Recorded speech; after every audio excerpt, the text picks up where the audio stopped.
I watched the Final Fantasy Tactics speed run. That was real good.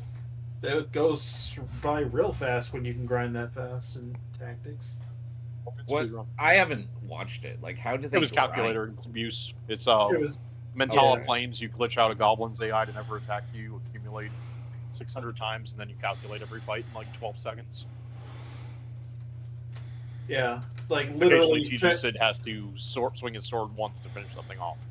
Yeah, literally like chapter 1 and on that run was like 40 minutes of chapter 1 and then like 10-15 minutes for each subsequent chapter.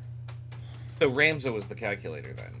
Yes. Oh, yeah, there was no other party members. He killed his other 2 mages when he on his last level up run.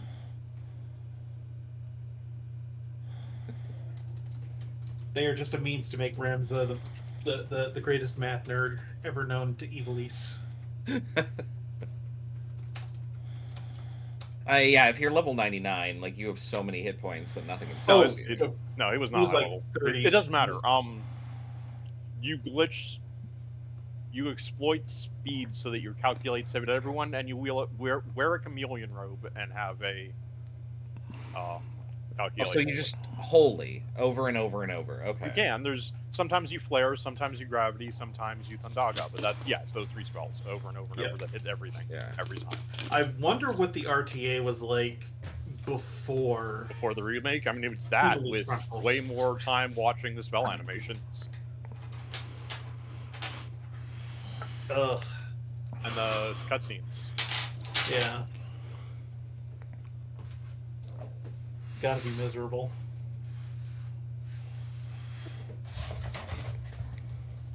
Definitely not something they put on a GDQ stage these days. I feel like there's a reason we haven't seen FFT before. At least maybe there might have been like over a night sometime I didn't see it. Final Fantasy V is notoriously horrible to speedrun. I don't think we've ever seen 5 at a GDQ. You see it every year on what's it called? GDQ has done 5 like 3 times. Have they? Yeah, Is there a database or a wiki somewhere? Well, in 2024 they did the PR, and it pissed me off to no end. They had done 1 GBA and 1 SNES before that. It's like, do they still have to? They do like step count RNG. Yeah. Manipulation the entire that usually game. fails somewhere around the end of World 2, but they do that.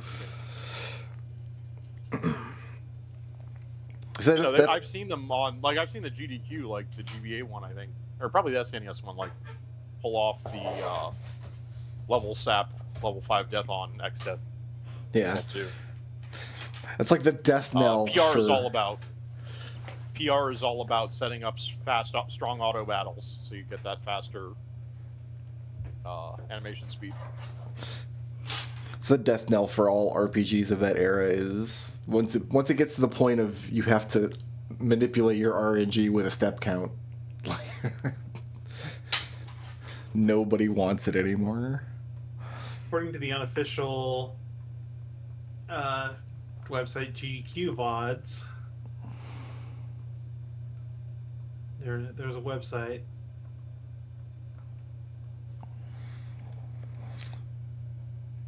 SGDQ 2013 for SNES in 5 hours by Puexel. Yep. Okay.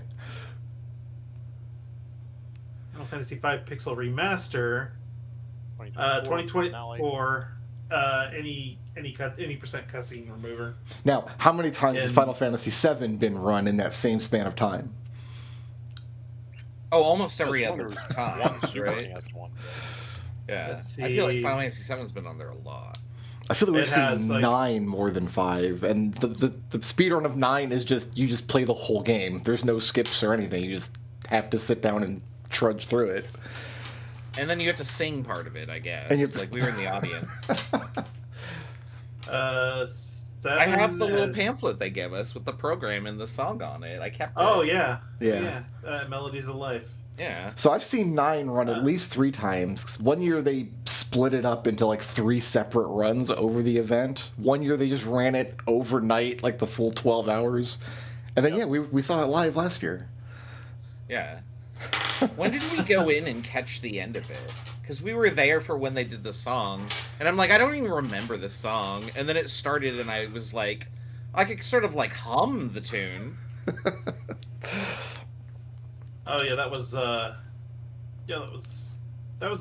this past summer. Yeah. Yeah, it was You 20. have not played enough Rhythmia then. Tetrhythm, whatever. The split run in 2013 was 9 hours and about 50 minutes, almost 10 hours. Yeah. Are we going to consider 27? Oh, sorry. 20 what? I was changing the topic to. Are we going to consider AGDQ for 2027? Still in Pittsburgh? No, it's in Atlanta now. It's tempting. I don't know. You can't ask me that question in January. Yeah, that's fair. Oh, they're not in Pittsburgh anymore. No, apparently next January is going to be Atlanta. Oh. Nothing wrong with Atlanta. I've enjoyed Atlanta every time I've gone there. I can do a Pittsburgh one a lot easier than most other things. Atlanta might be doable. I don't know. It's definitely way too early to consider that for me. Anyway.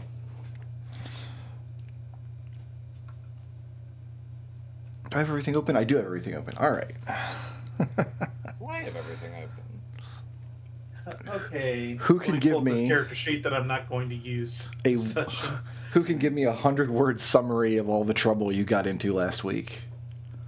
Sup, dog? I heard you like D&D, so we put D&D in your D&D so you can D&D while you D&D, and it was extremely annoying. It's only going to get worse. No, we our friend from last year brought his homebrew tabletop game that involves dice and books and a very minimal amount of magic to play this really imagination game that is like Hugo's opinion of it is like it's fine, but I do have other things to do with my life, you know. Oh, but Hugo's super into it when he sits down at the table. I do. Hugo's doing new voice and everything. He is trying to get into it just to be polite. Doing the Batman voice. Hugo is definitely the goddamn Batman. He is definitely the goddamn Batman. And yeah, so this is apparently our social calendar for the next month and a half.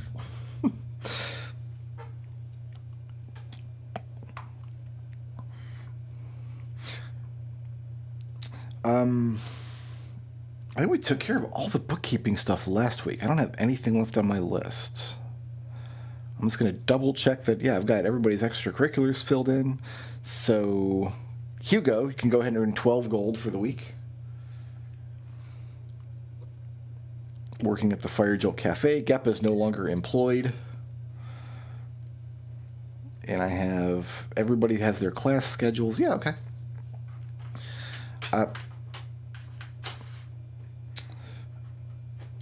Did anybody have any character actions you wanted to discuss before Hendrik Hossman comes back around with his big leather case? We don't have a downtime action. No, you guys don't have time. You guys don't have time for downtime. Are you kidding me? No. Yeah, we have D&D to play. You're third-year Magic students. You got jobs. You got exams. You got social clubs. I was considering like everybody's dating relation points with this Hendrik guy. Genevieve might that's kind of what the happy meter is for. M&M a little bit too much. She brings like pages and pages of ideas for her character, and she is aware of the sexism and the obvious like problems with this character. But she's gonna write it off as, well, it's make believe. Like none of it's real, right? So maybe it's how they dress in this world. I described the situation to my wife last week. She did not identify the sexism. She's like, yeah, that sounds What? fine. Oh, come on. Did you show her the pictures? Yes, I did. Maybe she's just so used to it that it seems normal to her. I don't know what to tell you. Oh, that reflects poorly on you. Yeah.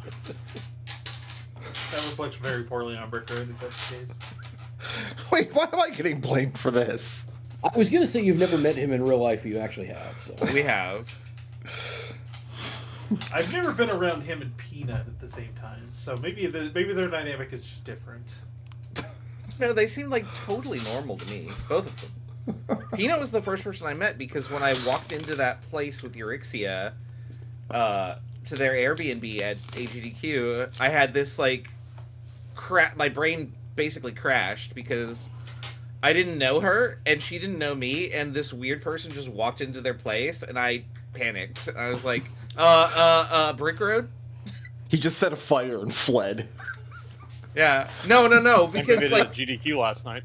yeah, it occurred to me that like yeah, I have never met any of you online people in person, and here I am walking into your house. I don't know what any of you look like. What if I'm in the wrong house? then you just go with it. Yeah. No, that's Dude, not. have you not seen the story about that guy that just showed up at someone's house for Thanksgiving after texting the wrong person? Yeah, just A like, just roll with stranger it. knocks on your door and opens it, and then comes in with a suitcase. That is not okay. I don't know, that sounds I fine. would be asking so many questions. I would at least like offer tea. Like, you want to sit down for a minute?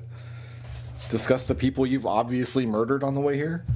Yeah, I mean, like, that's the eventual progression of things. Is like, yeah, hold on, something is wrong. Can I get a glass of water and try and figure this out? So is anybody doing anything non-Hendrik Hasselman related? No. Okay.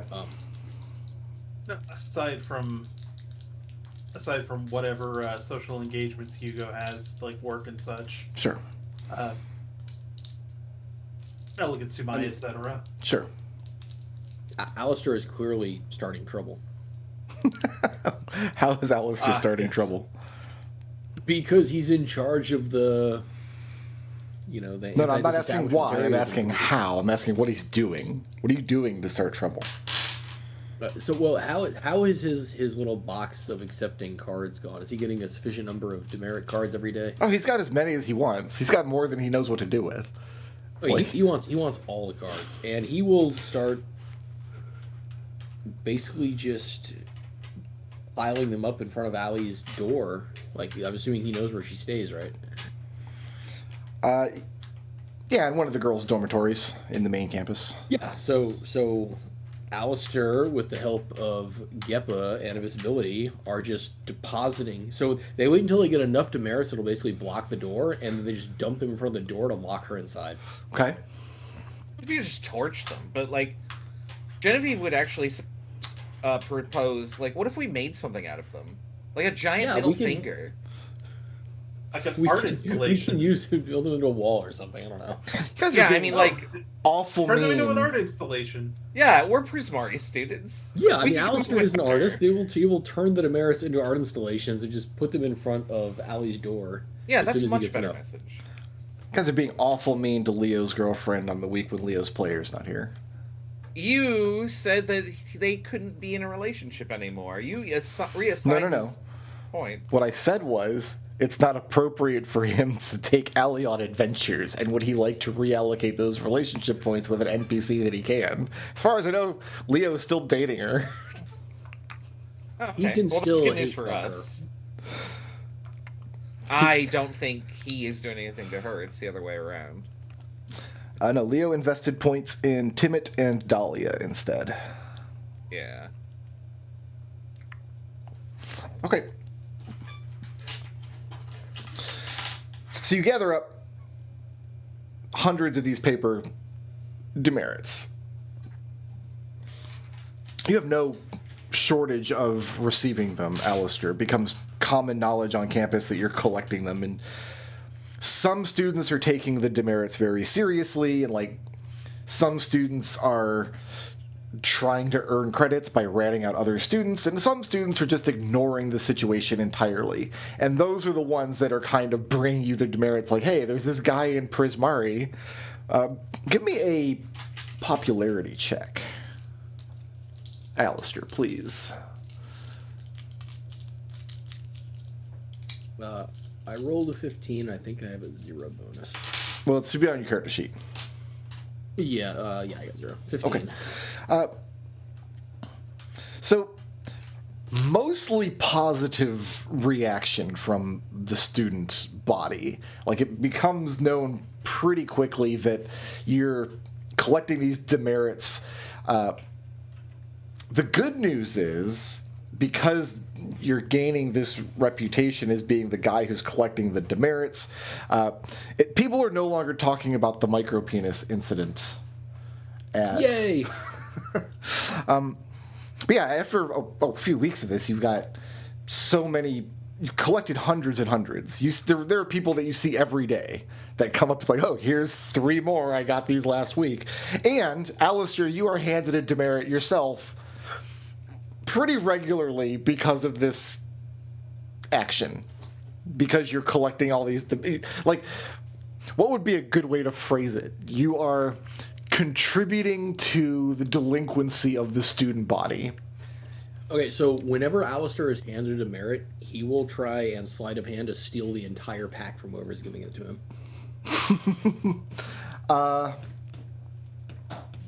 What's the goal? Is the goal to steal that particular pack from that particular person, or does Alistair just wants to get his hands on one of these empty packs?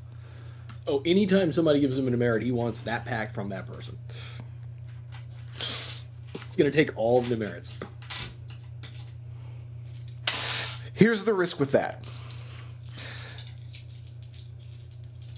If you make a sleight of hand check and you pass, and I'm going to set the DC very high because I want to model several attempts at this. This is something that's happened many times now.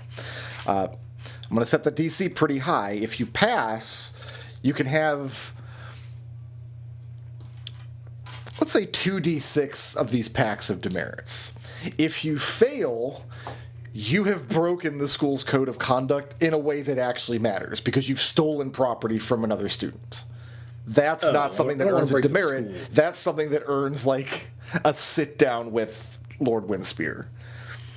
I don't want to break the school's code of conduct, so my sleight of hand ain't that good. Yeah. So, also, if you steal them and they're blank, does that really send a message when you send Allie a bunch of blank ones?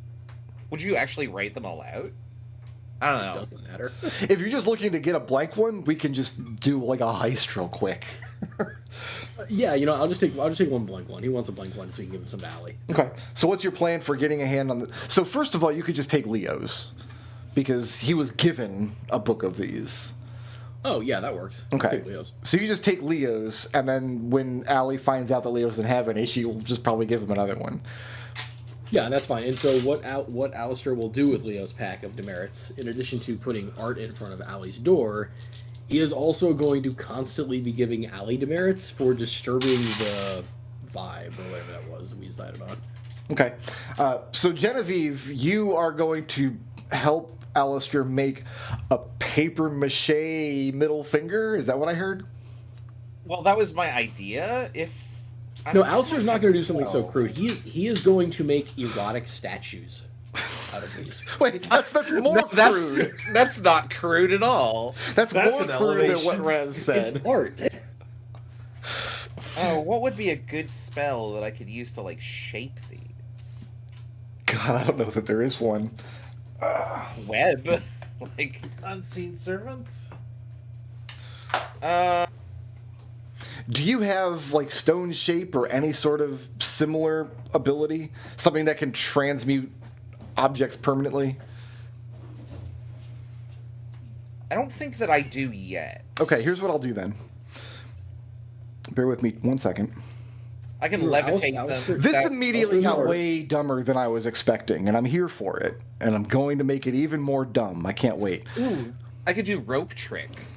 I could, like, attach them all to string and then have it, like, it rise up and it makes, like, a message or something. I don't know. So I have options. They're just not great. Yeah, let me do some quick... Oh, I didn't turn my phone off. You might hear my phone go Be more off. like a string trick. That would be awful. Rope trick would be a good gag, but it's not something that's not like permanent. I don't think you can use rope trick to make something that lasts. It's only an hour. Yeah. But Genevieve would like to participate because she thinks this is stupid. Yeah, and just remember, Alistair is in the Distinguished Society of Fine Artists, so he's all about sculpture and painting, all the other shit. Yeah. Is there another... what I'm looking for is a spell similar to Stone Shape. Stone Shape's level 4 spell. I don't have access to spells that high, unfortunately. You can't cast level 4 magic? No, I can only cast level 2 magic. I'm a half caster. Oh, okay. That's on the it's on the I Artificer can do list. more magic. It's not on the Bard list, though. You'd have to take it as one of your... So, what I'll do... Anybody that has level 4 spell slots, one of your downtime actions is to perfect a spell. Okay. I would let you use that downtime action to target a spell to create papier-mâché sculptures out of giant piles of paper. We don't get a downtime action, though. You're not getting one now, but like if this is something serious you want to pursue, I will allow you to do that like papier-mâché shape as a level 3 spell. Stone Shape's level 4. I think level 3 would be appropriate. But otherwise work the same. Just instead of a section of stone, you'd use a pile of paper or wood pulp. What about animate objects? Don't you have that? I do have animating performance, which large or smaller non-magic item. That's just one item, though. Animate Objects is level 5 spell. Okay, that's what I'm thinking. Yeah, I have animating performance. And it's got a duration of 1 minute. I was thinking Stone Shape because Stone Shape is permanent. You could use it to create a sculpture that would then persist in any capacity. Can't Alistair just make a papier-mâché sculpture because it's a physical piece of art and he is in an art college and a bard and part of the art society? You can, but it's going to take much longer, and it won't probably last as long. This would be like you and Genevieve would have to devote all of your downtime this week to crafting this thing. Because I don't know if you guys have ever done papier-mâché. It's a pain in the ass. Yeah, I know it is. It's not great. Okay. So, you and Genevieve spend hours taking these demerits and wetting them in glue and creating this sculpture. Why don't... So think Venus de Milo, but of Allie. What happened to her arms? No, this has the arms. This is before it was broken. Then why are we thinking Venus de Milo? No, Venus de Milo was just broken out. It wasn't broken originally. Oh my gosh. I think the arms got broken off over time. Go ahead and give me a dexterity performance check. And Jeannie, you can help with this if you're in on this. Oh, Genevieve, if you're in on this scheme. Yeah, I will help. Okay. Then yeah. I have... So what is it? So I have dexterity plus 3. Well, Alistair's got to make the check. You can help. Oh, he's making the roll. Okay, Yep. so I'll give you advantage. Man, I can't roll for shit. So with performance, that's a 17 with performance.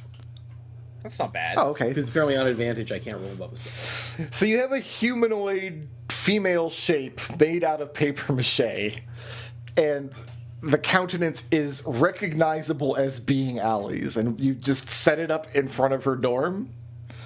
Yeah. And it becomes the talk of the school. It's only there for an hour or two, obviously, because as soon as you leave it untended, like somebody's going to tear it down. Allie is furious, but the player who would catch the backlash from her is not here this week. So, Yep. it does seem though you are turning the public tide. Like people, more and more people are taking these demerits as the jokes that Alistair does, and fewer people are taking them seriously. And there are a few like copycat sculptures, but none of them are as grand as the original was. And Alistair will continue to make these sculptures whenever he gets enough demerits. Hugo and Geppa, are you guys doing anything that we'd like to address? Well, it seems like they have it under control. Okay. No, I think they've caused enough chaos. All right.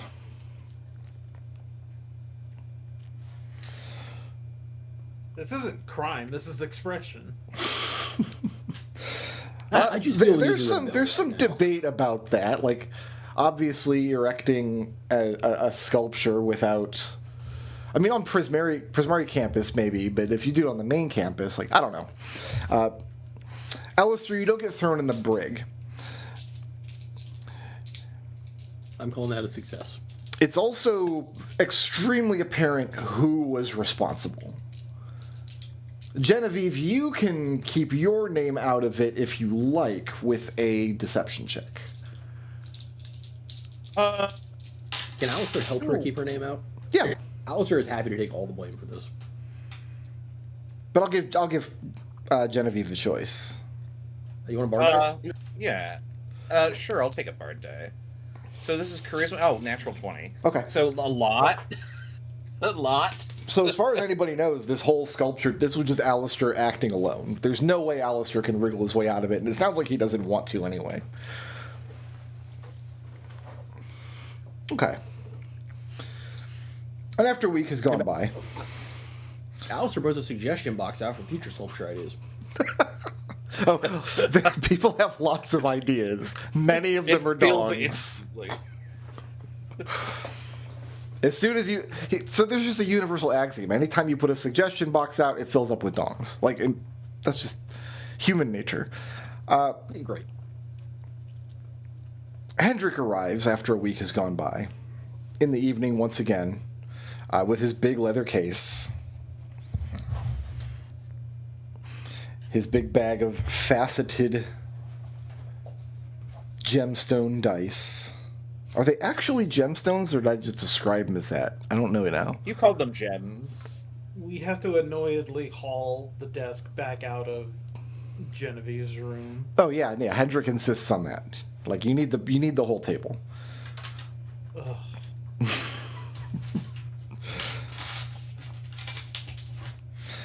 I think Genevieve would actually try and get everything set up beforehand because she'd be excited.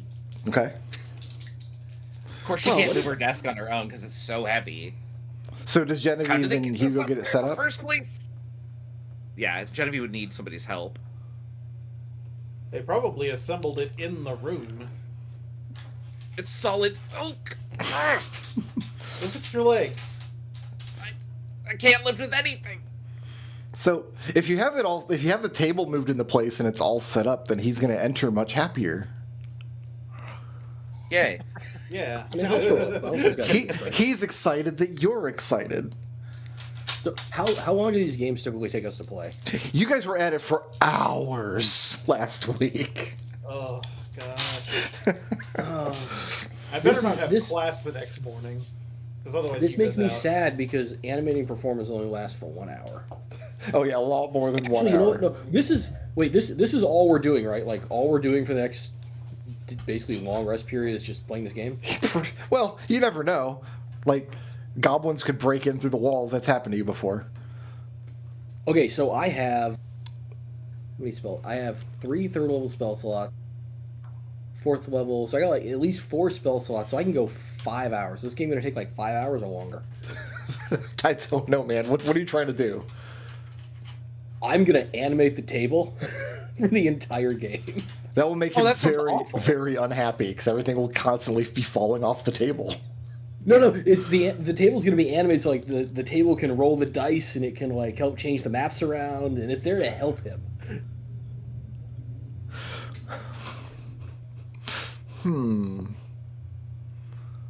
I don't know if animating the table is the way to do that. Animating something else, maybe. I think I see the vision here. I'm Well, not it sure. reaches a leg up Think and like a, picks up the a dice. virtual tabletop. Do you know how many problems we have with this tabletop? But it has more than one physic. Yeah, it's magic. He wants to use a magic table to help bring the game to life. So do you tell Hendrik You you're want to doing create this, or minor do you just- illusions. So here's the risk is, if you don't tell Hendrik you're doing this, you don't know how he's going to respond. That's okay. He's gonna do it with the best intentions, and if Hendrik really hates it, he'll stop and just use minor illusion. Yeah, you animate the table with the intent of like rolling the dice and shifting the maps and stuff and being helpful. Hendrik gets very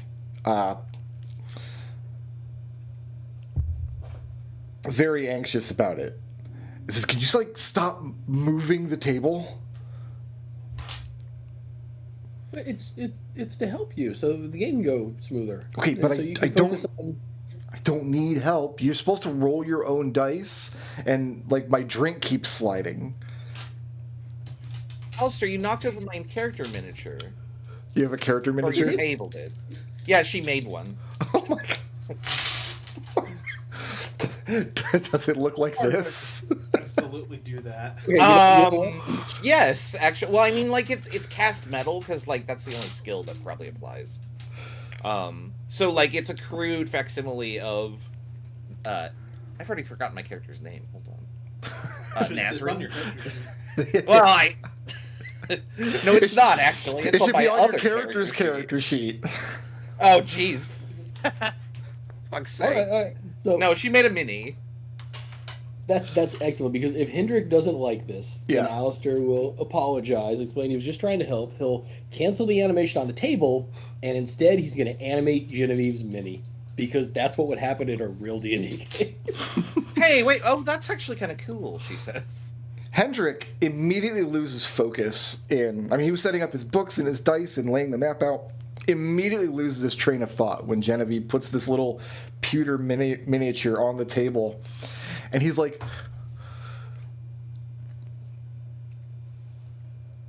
I mean, we're not doing this today because we have to play the game, but, and he pulls out this wooden set of paints and all of these little brushes and describes spending hours painting the little figures.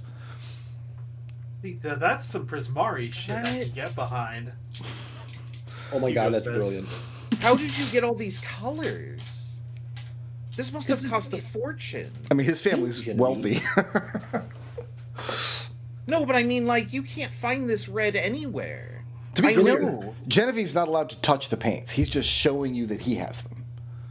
Genevieve, yeah, she- I have these paints in my room. Do you want me to paint your minifig later? Well, I kind of wanted to do it. And now Hugo's jealous. But we can all have minifigs for next time. Oh, I can make I everybody's cast character. invisibility on mine, so it's here, and I hold up my hand. Genevieve casts see invisibility. Hey, you're lying. Not I there. can...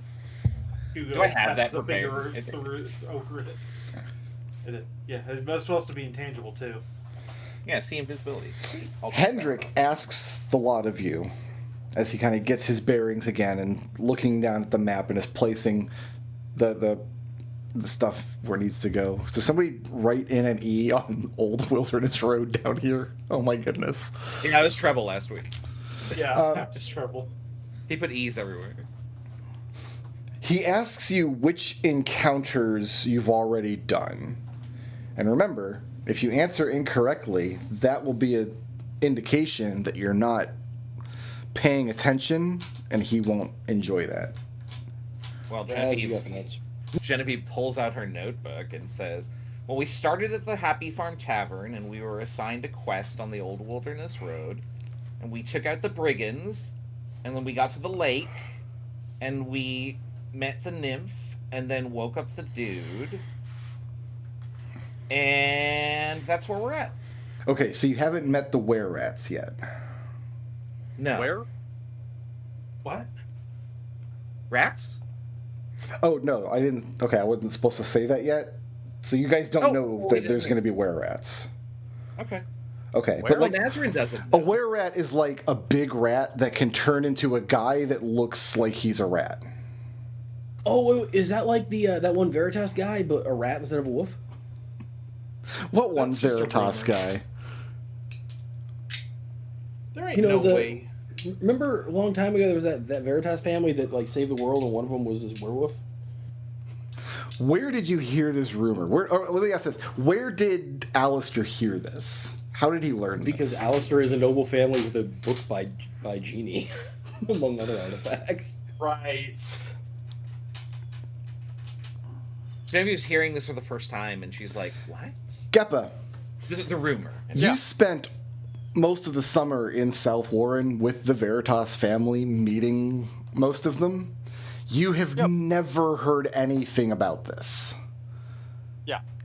So this is just nonsense. Yeah. I mean, I don't really just let Alistair go on whatever nonsense he's on. I don't need to get involved.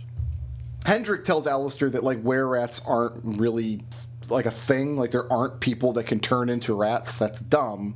It's only cool if it's, like, in the story.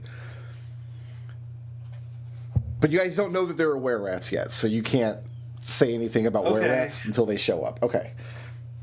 Where? Do our characters Every know time I anything say about this, I look were-rats? down at the map. Okay, so you guys... Oh, somebody wrote an E, like, it sounded quietly. Just everything needs an E on the end. There's That one one up- was me. That Good. one was me. I can I'm tell proud of because that it's green, and you're the green man. The old wilderness road runs east. Gradually, the path becomes less overgrown. Another old path crosses this one at a clearing. It goes roughly north-south. In the clearing stands an inn. The sign, painted with a tree and 2 resting men underneath, is titled The Wildwood Inn. How's that spelled? WILD-WOOD space INN. Oh, I put E's on the end of all of those words. So Yeah, not enough it's E's. wrong. Should we go towards the inn, fellow travelers? Yes, I am tired and beautiful. It is cool and quiet inside the inn. The owner, a smiling halfling... Oh, okay, so like a halfling is like when a guy... it's like a fully grown guy, but like if he's only 3 feet tall. Okay? Like a child? No. He's It's not like grown? he's like a grown man. He got like a beard and stuff, but he's like 3 feet tall. Like a dwarf? No, Yeah, dwarves are dwarves a long different. time ago. Dwarves are like mythological, and they're like made of stone, and they have beards, and they're also, I think, like 3 feet tall. But a halfling is like if a guy, like just a guy, was 3 feet tall. Oh.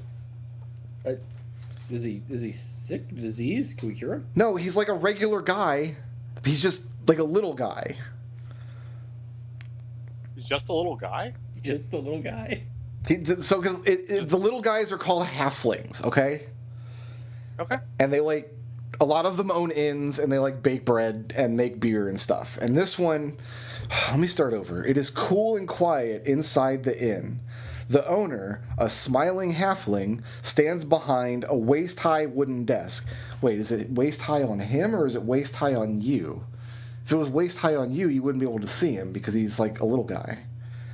Literally, it was built for him to be able to work in propriety. Right, but then Also- then it's knee-high on you, and then how would you like sit at the... He could stand on a stool or a Yeah, does he have a stool? Anyway, he says, "Good day, travelers. Would you like a drink, a meal, a room, all 3?" He patiently awaits an answer. What I time would like of to day spend is my it? abstract amount of gold to get all 3. Okay, it's afternoon. Then yes, I think all 3 so that we can rest from our long travels because we are heroes from the village and we are in search of a druid to stop the famine. He has And I just met you, but you are adorable and I will defend you with my life. the halfling asks you what village you came from.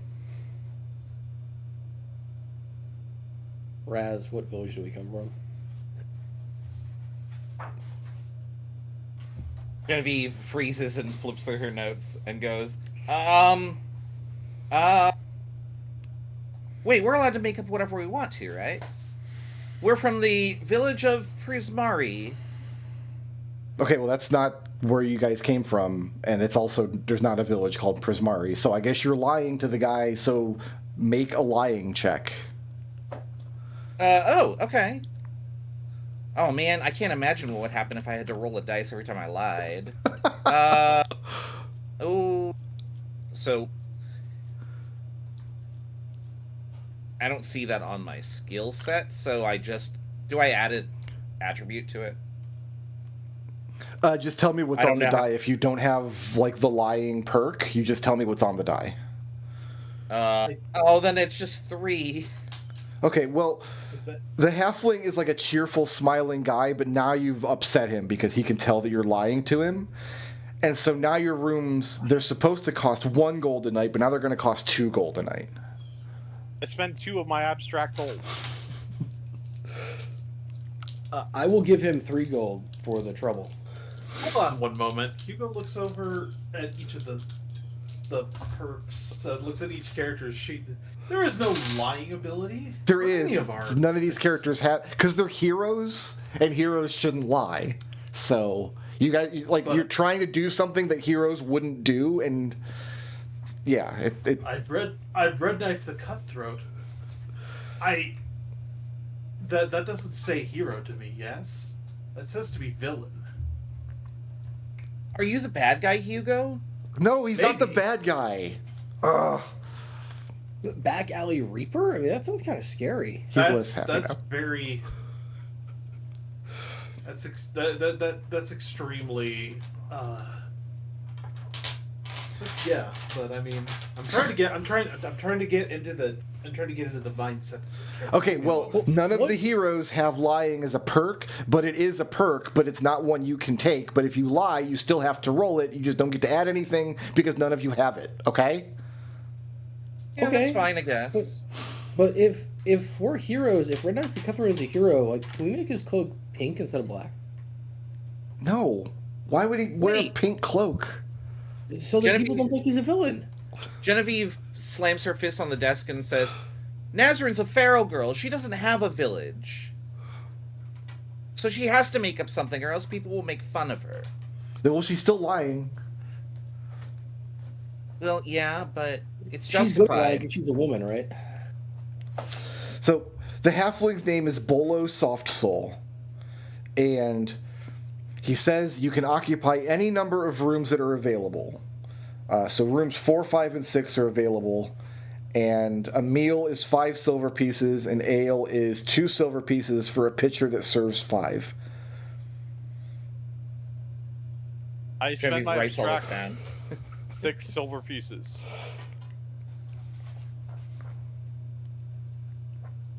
How many silver pieces are in a gold piece? Is it like real currency today? Yeah, there's 10 copper in a silver and 10 silver in a gold, and then there's one. So when my cousin Horace runs this, was it Horace or Wallace? I don't remember now. I think it was Wallace. Wallace. When my cousin Wallace runs this, he uses an alloy called electrum that coins are made out of. That's like halfway between gold and silver. It's really dumb. Nobody uses electrum coins, not even in a fantasy story. So we're just going to pretend that those don't exist. And you guys don't have any anyway. Yeah, that sounds dumb, she says. So how many rooms do you want from Bolo Soft Soul? A 3, I would assume. Okay, so whose Well, room is you- Nazarene sharing with? Oh, Denric, of course. Okay. Yeah, that makes sense to him. Yeah, and Denric will have the biggest room that there is. They're all the same size. Then he will want the room with the smallest bed. In each room, 2 beds sit across from the door, their headboards against the outer walls. Between the beds is a shuttered window. And you each have a key for your room, and he gives Denric's key to him. And then each of you has to roll a d8. Okay. Oh, It's- which one is that? That's Which one the is that? Octahedron. Adahedron. The 8. Okay. The octahedron. I rolled a. Dendrick rolled a 4. Nazarene rolled a 1. Maybe that's not bad. Red Denric. Knight rolled an 8. between That's good, Brian. between 7 and 8 p.m., you hear a rumor that Quiet Lake is a sad place. There's a mysterious woman who is heard crying there. She has never been seen. How far away is Quiet Lake? You guys just came from But Quiet we- Lake. We've already We've already been We there. just came from there. Yeah. What did Nazrin roll? On her D8? Well, 1. Sorry, Raz is typing. Nazrin rolled a 1. Between 6 and 7 p.m., you hear that goblins are raiding to the west. Oh, goblins are like, okay. They're like, if a guy was like a little guy, but not a halfling, and also if he was green and he just liked to murder people. Like, goblins are bad guys. And they're raiding in the west of the Dragon Teeth Mountains as snows have blocked the mountain passes until spring. If a goblin and a halfling had a kid, would it be a quarterling? No, it would be a goblin. Oh, weird. goblin? Goblins snatch babies to make more goblins. This is, I mean, you guys. Anyway, they're not like real. They're not actually goblins out there. That's dumb. But in the fantasy story, they snatch babies and they like place curses, and they're just bad guys. Oh, I like that.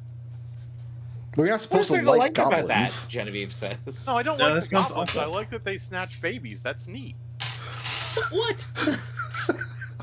What? They're- You're, You don't This- feel bad about stabbing something if they snatched a baby, fair. right? I mean, true. You want me to feel bad about everything I stab? Because I'm going to stab a lot of things. I mean, you should feel a little bad. I already stabbed some highwaymen. What did Darian? Oh, Darian's not here. What did Red Knife roll? Red Knife rolled an 8. So between 9 and 10 p.m., you hear that the Druids have a forest hideaway to the east of the Wild River. Ah. And what did Ferric roll?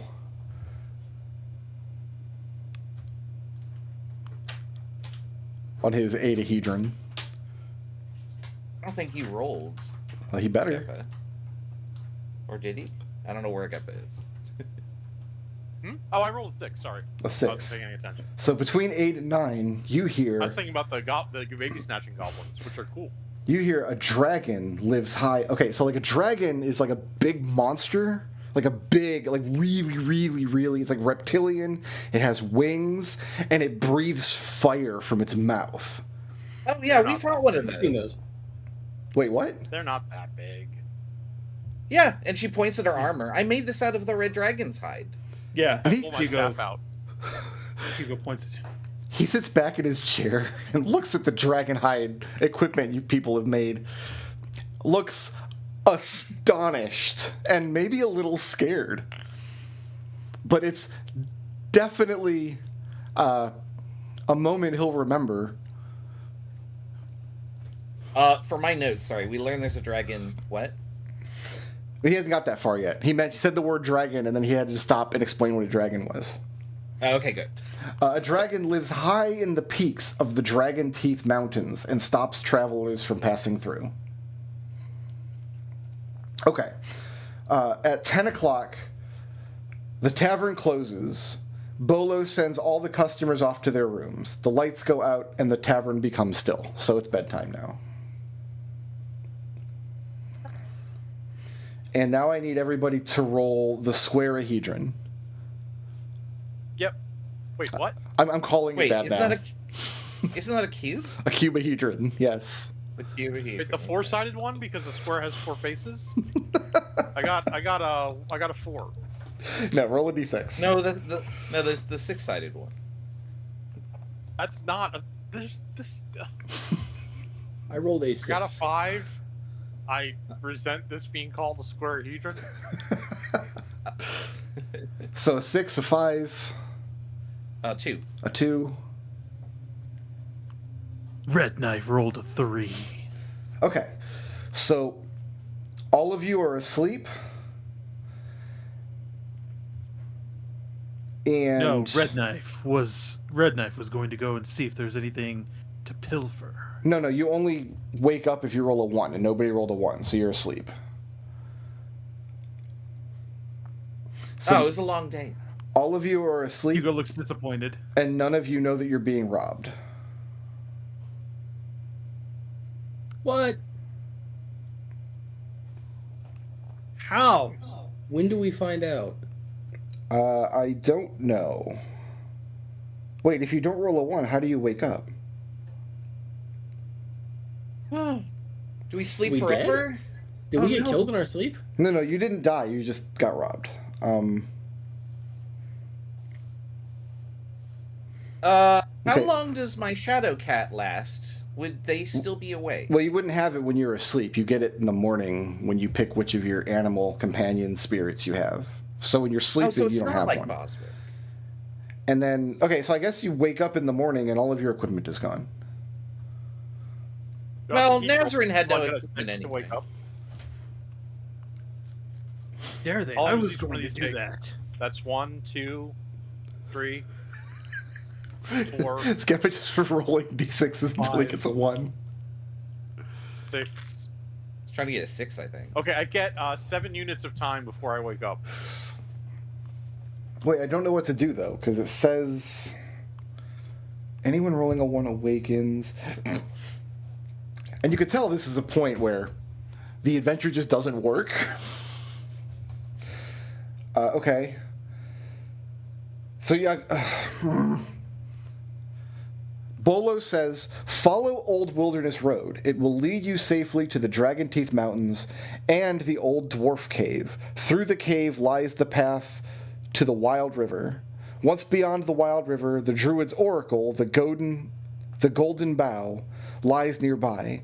Be careful, for the country there grows wilder each year, and vermin of all sorts prey on unwary travelers. But So we you're can't gonna- go anywhere without our equipment. We're super you- wary. Can you say that again from the group? Sorry. Through the cave is all I got.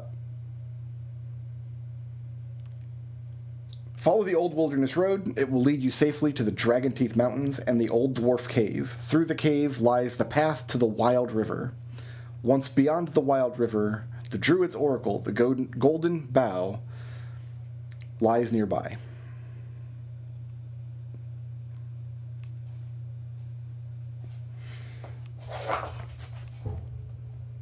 Okay. I think I got all that. So I And- guess you guys yeah. could leave on your journey, or you could try to figure out what happened to your equipment. We need to find our equipment, and if we're We going need to our be able to make equipment. this journey safely. What can My I do without my transparent cloak. Sorry, Geppa, what were you trying to say? What can I do without my equipment? He looks at your Like, how character much sheet. of my abilities are equipment, and how much of my abilities are I'm really awesome and Air likes me? I don't think you can do anything without your equipment, because everything you can do involves your shield or your scimitar. Okay, so I can't do anything to get my equipment back. So I guess I spit in my room.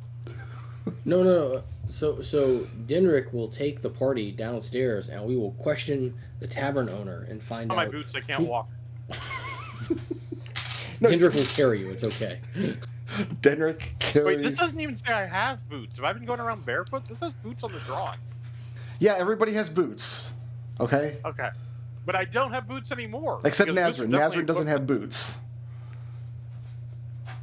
You still have your clothes. You still have your boots and your pants and stuff. You just don't have your equipment. So you're saying my shield isn't clothes? I kind of think my guy would think his No, shield your shield is basically equipment. clothes.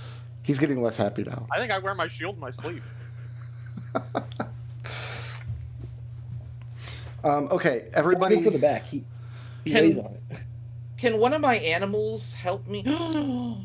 Oh no, Genevieve realizes. Is the magic flute gone too? Yes. Genevieve has this look of horror on her face. Okay, Definitely everybody, find give out me who took our equipment. an aware roll. So roll the Yeah. big 20 and add your aware. Shit. Does my lack of equipment inhibit this in any way? No. Oh, it I don't rolled have an over. aware. That's not fair. Why does the die do that? I rolled a 20, and I'm Shouldn't trying do to find that. what my aware I got is. a 10, but it was originally before the die went wrong. It was originally an 18. 11. So original 18 into a 10. I don't see my aware. Oh, it's a But I perk. rolled a 20. He points out to where aware is on your sheet. It's literally Denrick's first perk. Yeah, you have it. Oh, 24. Denrick, you find that there are secret doors in 2 of the inn rooms. Which two? Number... Which 2? Do you have a map of the inn? He like you do does. with the old wood? Number 8.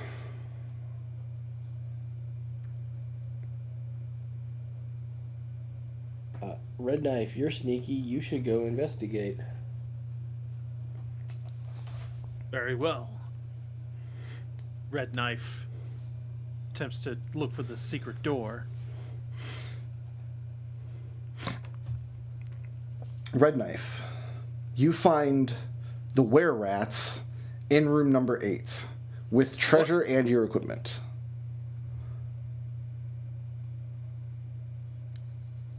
Give me my things back. Wait, how are you supposed to fight the were-rats without your equipment? Wouldn't I have a boot dagger, possibly?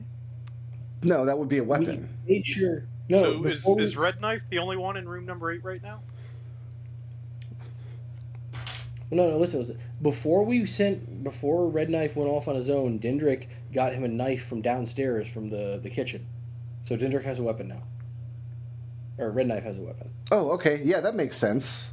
Okay, so I guess everybody has a kitchen knife, which is a stabbing damage weapon. Okay, so now we can fight the were-rats. That was a good idea. All right, so... Can I get a pot lid from the kitchen as a shield? I mean, it's not really a shield, though. It's a pot lid. Yeah, but it's probably about as good for fighting were-rats as a kitchen knife is for stabbing them. Like a real dagger, and I pull a dagger out of my boot. You see, it's got like the way it's balanced and the grip, and I start explaining how you actually stab someone in real life. See? Okay, so you have a pot lid, but it doesn't count as, like, your shield. Okay. So you can use it like a shield, but it's not your shield. Does that make sense? Can I shield bash then? Yeah, you can use it to shield bash, but it's, like, not your shield. That's all I needed. Yep, no, I got it. That makes perfect sense. Okay, so if Denrick was going first, you guys could surprise the were-rats, but Denrick's not going first because Red Knife went first. So we'll start with Red Knife's turn, and yeah, so we'll start with one Red that Knife. has his hand on my rapier. With my kitchen knife. Stab with a kitchen knife. These guys probably have hit points. You're putting a lot of credit on this module that I think is undeserved. Yeah, Red Knife, go ahead and we'll just run a standard D&D combat here and see how it goes. Your damage is going to be just a plain D4 rather than whatever it says on your sheet. Right. That's a 10 to hit. I have to invert the AC here. 10 does not hit. Quick, do subtraction. That's it. It's actually not that hard to invert AC for conversion back and forth. All right, so now it is Denrick's turn. Dendrick will...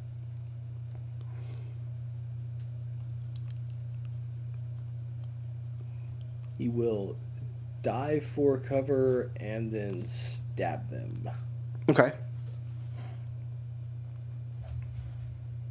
Because diving will make him harder to hit.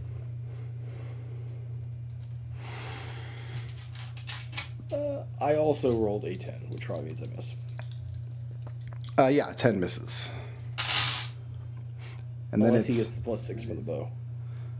No. Because you don't have your bow. Nezrin. Can I quickly look for my flute? Yeah, you see that they have treasure and your equipment here, but if you try to get your flute, they're going to get a free attack against you because you have to walk past them to get to the treasure. Oh, well, are they male? Yeah, all were-rats are men. How do they reproduce? Maybe they snatch babies too. I don't know. How many that. are No, there? wait. Okay, so were-rats don't reproduce sexually. They make more were-rats by biting people and turning them into were-rats. Oh, Oh, that's wait. important. I don't want to get bit. Wait, hold on. But if all by were-rats are male, does that mean that you become a male if you get bitten, or does that mean that they can only bite men? You just turn into a were-rat, man. Listen, it's Nazrin's turn. Well, if they're gonna bite me and turn me into a were-rat, I don't know if I want to walk past. But if it's one of these possibilities, they can't turn you into a were-rat. You don't even have to roll the whatever save. Geppa, M&M is Thing. not metaphysics. But what's the M stand for then? Mayhem, obviously. Oh, what's the best thing to do? Well, they can't attack you because you're a woman or because you're special. So can't you just walk up and get your stuff or our stuff? I mean, Yeah. I only have two hands. I'm gonna grab for my flute. Okay, so they're going to try to attack you. But they How have many to, of them are there, though? There's 4, and they have to pass the saving throw against Charm Confusion first. Yes. But only one of them passed, so only one of them gets to attack you. And so how many defense My points shoot does says Nazrin saving have? roll. Is that the same as saving throw? I have 14 defense points. Okay, so the one that attacked you misses, and you can find the treasure pile and take your flute. Can I immediately play the flute and summon something? I think you can only do that in the morning when you wake up. Oh, it's still morning, right? Well, no, but like you've already woken up. Oh, So but we started looking for our stuff immediately. No, but when Nazrin wakes up, like the Well, first no, thing not she immediately. does It in the took me morning. 6 time units to wake up. Remember? Right. Beg your pardon. Okay, Nazrin, you don't Oh, have your but if animal, I and you can't won't use until this. tomorrow morning when you wake up. Well, then I wasted my turn. Yes, you did. Ferric, it's your turn. Oh.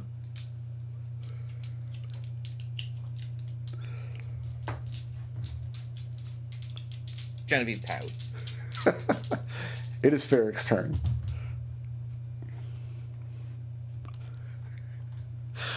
Is it intentional that Geppa is talking on every other character's turn and then not his own? Oh, me. Right. Okay. Oh my god! All right. So I have. Wow. I have pot lid, and I have kitchen knife. Is Yes. kitchen knife also +4? No, it's +0 because it's not a weapon, it's a knife. It's like a kitchen knife. Yep. Got it. All right. So kitchen knife is a 9. 9 does not hit the were-rat. Okay, and then I get a pot lid, which is also +0. Yes, because it's not really a Pot lid shield. is a 1. Oh, a 1. Okay. And he gets out a different book and flips Oh, a bunch of God. pages. He's one of these. Okay. He already said he doesn't like these rules, but I think Geppa's annoying. Do you point that out to him? Did he already said he doesn't like these rules? Last week he said No, he Geppa's doesn't not like paying these that much rules, yes. Yeah, Geppa's not paying that much attention. He tells Geppa to roll 2 of the 10-sided dice, and one of them is 10s and one of them is 1s. Right. These are garbage. They're not an actual shape, so I don't know what to tell you. They're garbage-hedrons. That one fell off the table. What do I do with it? Just pick it up and roll it on the table. It only counts if it's on the table. I did go over this last week. All right, so that's a 10's 1 and a 1's 5. Okay, so that's a 15. Yep. So That is mathematically how that works. you sprain your wrist and take a point of damage. Okay. So I spent 1 of my 45 hit points this turn, health points this turn. Yes. Okay. Now, the were-rats. Let's see. They try to escape, but they fail.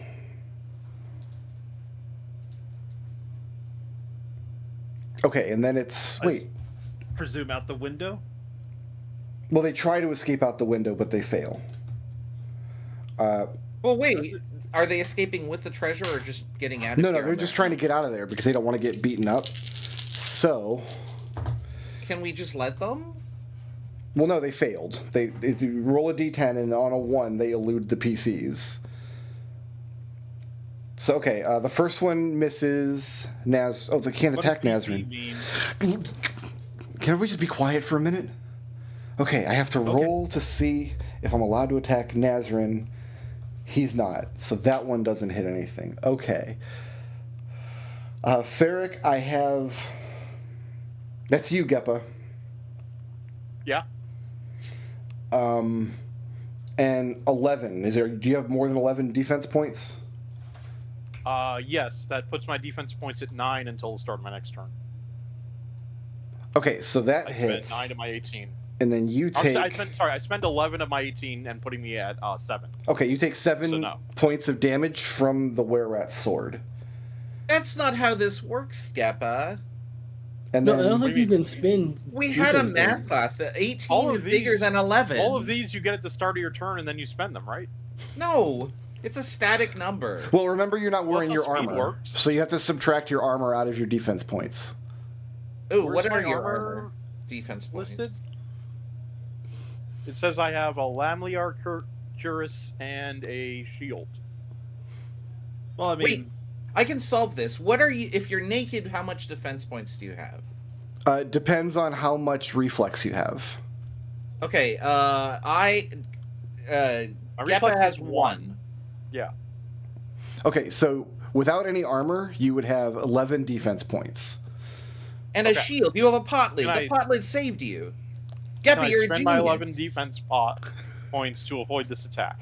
Okay, so you don't take 7 points of damage. I rolled that for nothing. Glad we cleared that up. Yeah, but you don't spend your defense points. They're there. The only thing you spend are your hit points and your speed points. Denric, So at the beginning of my next round, I'll go back to 45 hit points, even if I had taken the 7. Got it. I think have 7 to hit Denric and 8 to hit Red Knife. That is not enough for Dendrick. Okay, so all the That- were-rats no. missed. He looks at the table and sees that everybody, you guys just spent 8 or 9 minutes and all of this arguing and discussing to accomplish absolutely nothing. And he, not making good progress. I mean, that sounds about right. And it's coming back around with Red Knife. try to stab him again with the kitchen knife. Okay, roll to hit with your kitchen knife.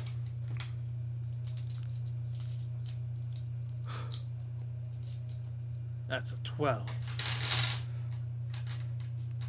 12 hits. Oh wait, I lost 2 defense points because I missed last round with my pot. Geppa, it's not your turn.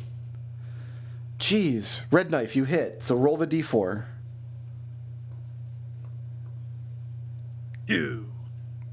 So, 2 poking damage. okay, so he's got...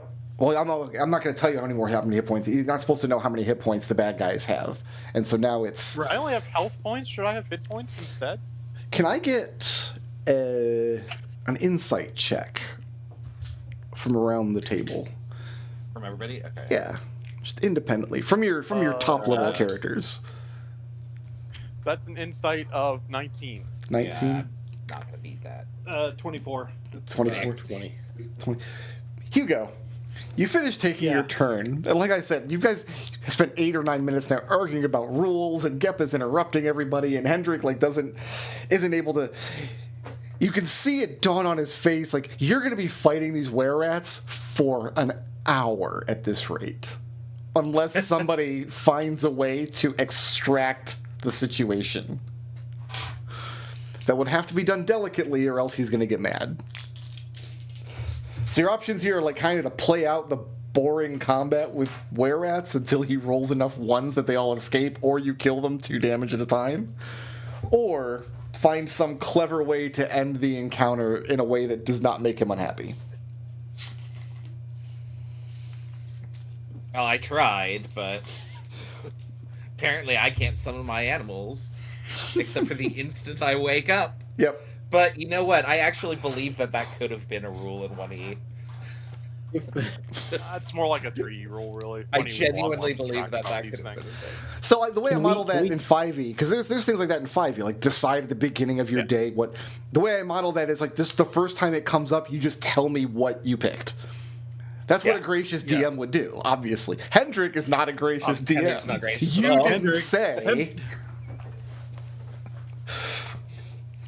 Tree really wants to get into the lost in the weeds when you do this stuff. Yeah, like. And 5e just it mostly sidestep. Most games would nowadays sidestep that kind of when it doesn't first care. comes up. Yeah. You abstracted. So it is Denrick's turn, and Hugo has noted that. I guess Alistair would have as well. Got a 20 on insight, so you notice as well. Like this combat, the rules you're playing, and the amount of arguing over them you're doing, you're going to be fighting these rats all day. Okay, can I, since the rats can't escape, if we set the room on fire, would that kill them all? That would burn the inn and our treasure and our equipment. Okay, oh yeah. Okay, so Dendrick, because Dendrick is awesome. Dendrick, and you said the were-rats are small, right? So Dendrick is going to jump over the were-rats, grab his bow, and then start shooting them. Okay, well if you try to get past them, they get to try to hit you. Well, okay, that's fine, because Dendrick is awesome. Wait, He's wait, one of wait, the wait, big guys. hold He's a on. hero. Genevieve interrupts, and she casts a message, and she says, "Wait, that's it. Throw them out the window." To Alistair. No, that's not something Dendrick would do. But it'll get us out of this combat. I can't do it. I'm not strong.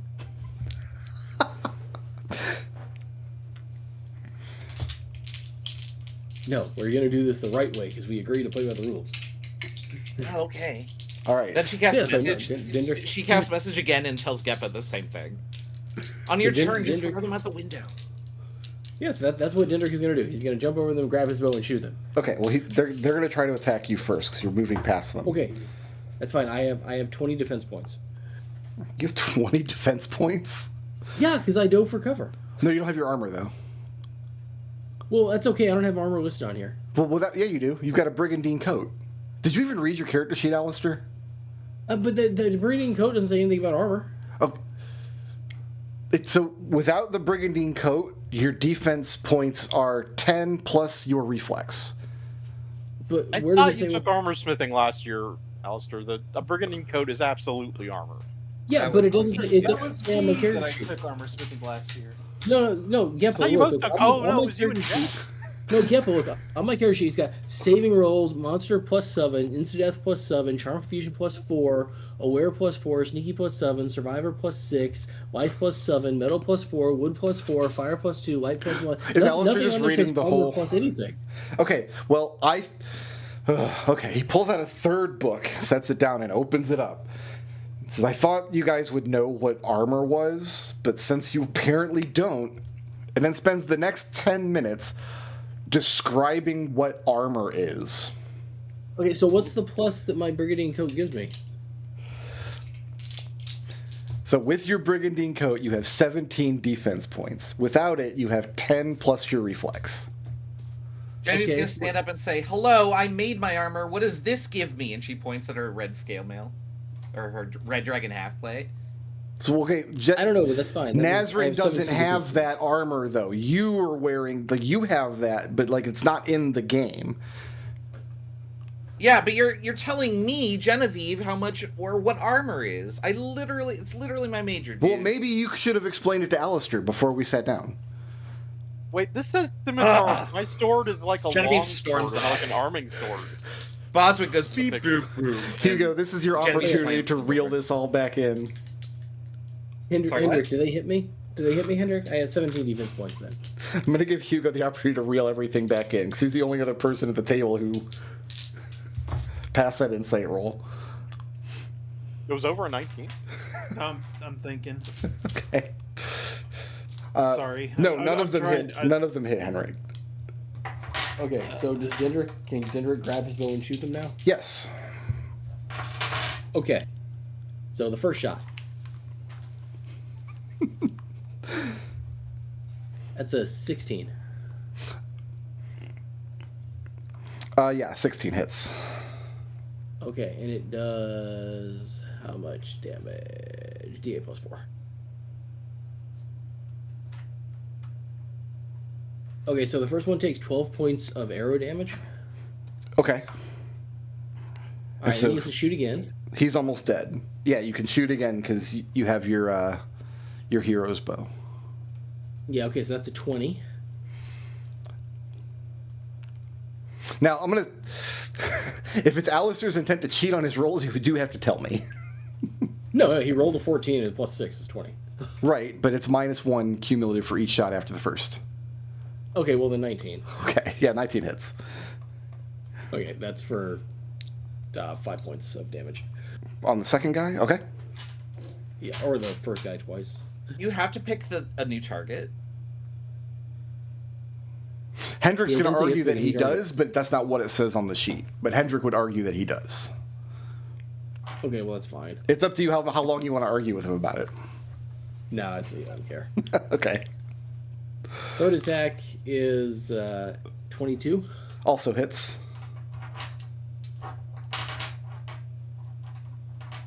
For 5 points. Okay. I feel like they changed something with the physics on Tabletop Simulator with these updates, because these dice are not really... They updated the physic. We almost got a second physic. No, this feels pretty normal to me. Third one is 16 to hit. 16 will hit.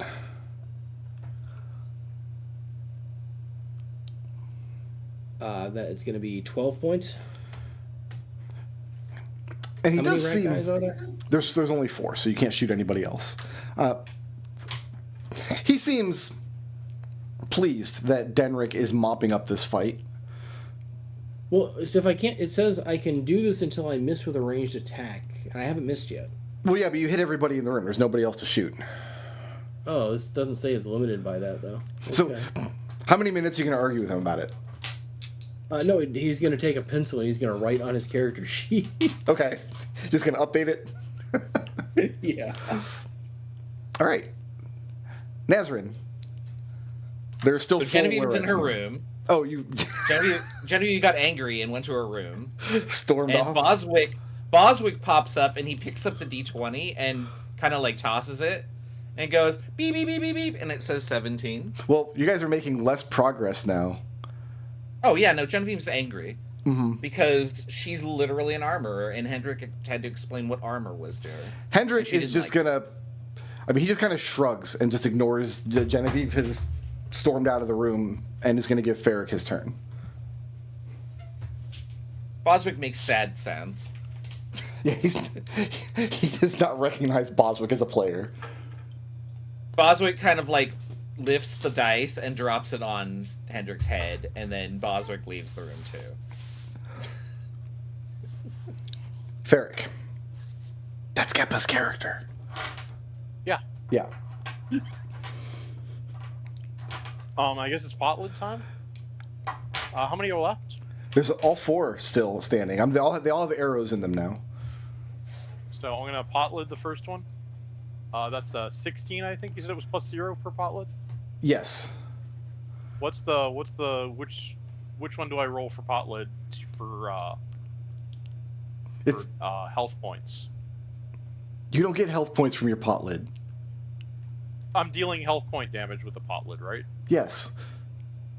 So Oh. which die is it? Oh, it's a D4 because it's not a real weapon. Just a D4 Okay, and tell little me one. what it says. Yep. 2, and then I have a might of 2.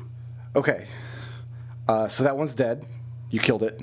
And okay, so I don't do any of the other stuff. Then I get a second one with my kitchen knife. Kitchen knife is 14. Well, I mean, you can stab the dead guy after you kill him with your pot lid. Well, I've still got some speed points left, but I have the warrior that lets me do both. Right, but you got to do it both on one guy. So, okay, Denrick has to do it, like, shoot different guys, and Ferric has to attack the same guy. Say that on the sheet. Okay, just write it in, like Alistair's doing. These both hit the same guy. Okay. Hugo, give me another insight check. Sure.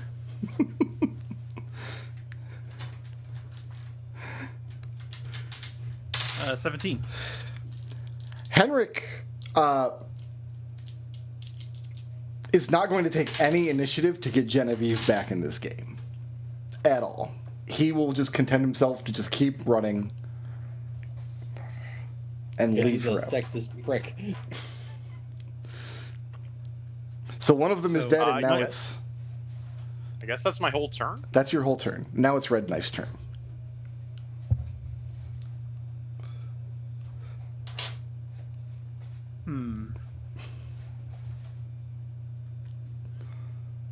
Trying to think here how Hugo would respond to all of this, because he's it's like this is getting a little out of hand here. Yeah, making minimum progress now. But he's really happy. He seems pleased. He's scared somebody away from the table or offended them, and he's pretty happy. Now I'm afraid to come back, because if Genevieve comes back, he might be really happy. Then the game will end. Yeah, Hugo is going to pick up the icosahedron, wiggle it around in his hand a little bit. And he's going to say, I'm going to stab the creature that Denrick first shot. That one's dead, but you can stab the next guy. Yeah, that.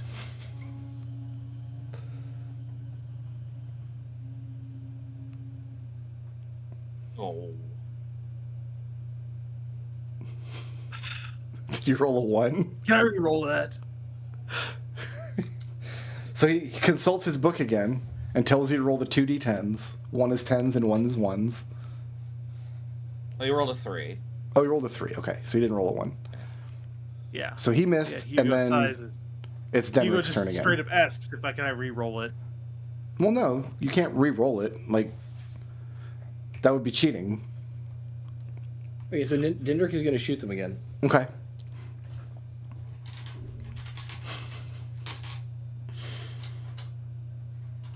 An 8. The 8 misses. Does Dindrik actually miss? Is that possible? I thought he was better than that. Well, if he rolls low enough, anybody can miss. Not everybody hits all the well, time. Hugo glances balefully at Genevieve's door. Genevieve, get back in here! Alistair will just yell at her to get back here. It's your turn! If you don't roll, your minifig's gonna do it for you. Well, the minifig's not playing, so it's Ferrick's turn. Oh, cool. I guess I'm gonna kitchen knife the closest one. Okay. Which one's closest? They're all equally close to you. Okay. Ferrick, you can grab your stuff. That's It's right extremely there. precise and specific. But Yeah. I'll kitchen knife the one that's the highest in the ABC order, because I think these guys are lettered, right? Wait, Geppa, why don't you just do what I had Dindrik do and just grab your stuff and then attack them? Is that how this works? There's like an A were-rat and a B were-rat? No, there's 3 identical were-rats. Just one of them has taken more damage because the arrow hit him harder. And then they're a lot not like were-rat 1, 2, and 3? No, they're Well, just. how do I decide which one to stab if they're all equally distant and they're not ordinal? Dude, in any I'll way? just have you attack the first one. See, there is a first one. This is what I was trying to get to. Okay, attack the first one. That's a kitchen knife of 6, but it was almost a 17. I want you to know that. No, that misses. Okay, and then I pot lid of 5, but it was almost a 20. I want you to know that too. No, that misses too. Okay, so it's Red Knife's turn Okay, again. I lose 2 defense points until the start of my next turn. So now I'm down to a defense points of, you said it was 11, so 9? He checks your math and tells you that's right. Hugo, you've not been fighting these were-rats for like 20 minutes.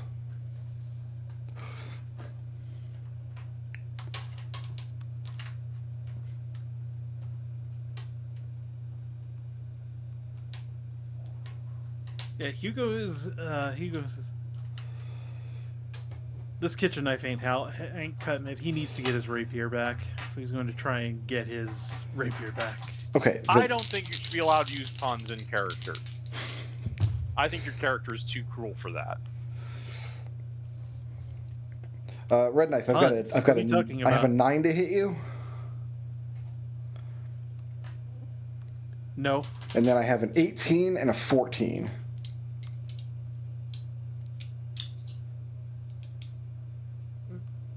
Well, it says here that I can, when someone misses, I can make an attack in reprisal. Yeah, you can do that once per round. Yeah, I'm gonna do that. When you twist the blade. That's an 11 to hit. An 11 still misses. Then give me the damage on those 2 hits then. All right. They're attacking with their swords. The first one does 4, and the second one does 6. Sure. And then you find your rapier on the ground. Then I'm gonna attack it for realsies this time. Wait, I thought you already attacked. That was in reprisal from when I missed. When they missed me. Can you attack twice? I mean, I guess you can. Yeah. It doesn't make sense, but I guess you can do it.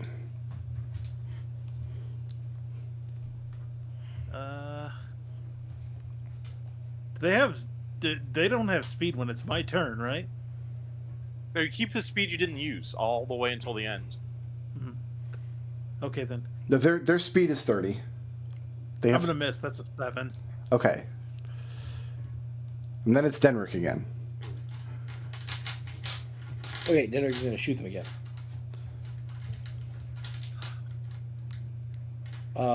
Alistair wants to try and cheat. Okay, just make a sleight of hand roll, and then tell me what the result of the round is if you pass. That's a 14. What am I rolling for? You're rolling sleight of hand against his passive perception, which is not terrific. Okay, I roll a 14. Okay. So you try to cheat with the dice. What are you trying to accomplish? A hit, so like we'll say a 22. Well, I mean, what are you trying to accomplish for the whole round? I'm not going to make you roll sleight of hand individually for every single die roll. Oh, then he's going to shoot the 3 that are standing up. Okay, so roll damage 3 times. It's 7 points. Okay. And then 11 points. That one's dead. And then 9 points. And that one's dead. So Denrick gets out his bow and arrow and kills 2 of them. All right. His bow and arrow was already out. And then it's Ferric Yeah, but again. I want to smack you.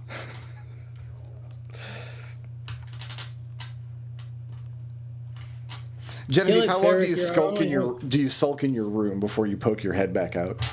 Oh, I was just gonna assume that like she stayed in her room until combat was over and someone went to get her. Yeah, but you've been in there for like 15 minutes now. Like way. Yeah, and she's not coming out. Okay, Ferric. You want to finish up this All right, last where we're at? Yes. Let's try and Potlid. That's a 13 on Potlid. Okay, that hits. Okay, and then the Potlid hits damage is 3 health points. And that one's dead. Okay, 3 health points gone, and then is there another one to kitchen knife? No, they're all dead now. Okay. And so Which one did I kill? The last one. So the Were-Rat's treasure, they have 2,500 gold pieces, 1,000 silver pieces, 9 silver armbands worth 100 silver pieces each, Oh, and that's a lot. Hold 2 on. potions of healing. And then Bolo offers to let you keep 25% of that treasure, and then he's going to return the rest of the treasure to the people that the Were-Rat stole it from. How much Okay. did they steal from us? Oh, all your stuff is in there. All your equipment and everything. You get all that back. I thought we got all of it minus 25%. No, you can keep your own stuff. He's saying 25% of the gold, silver, armbands, and Wait, what's 25% of a potion of healing? Oh, no, it says you can keep both potions of healing. So you keep 25% of 2,500 gold, 1,000 silver, and 9 silver armbands. Wait, me while I get the abacus. What's 25% of 9 silver armbands? 2 point something silver armbands. 2.2 or something. Okay, like that. so just add up. So 9 silver armbands worth 100 each is 900 silver, so just take 25% of that.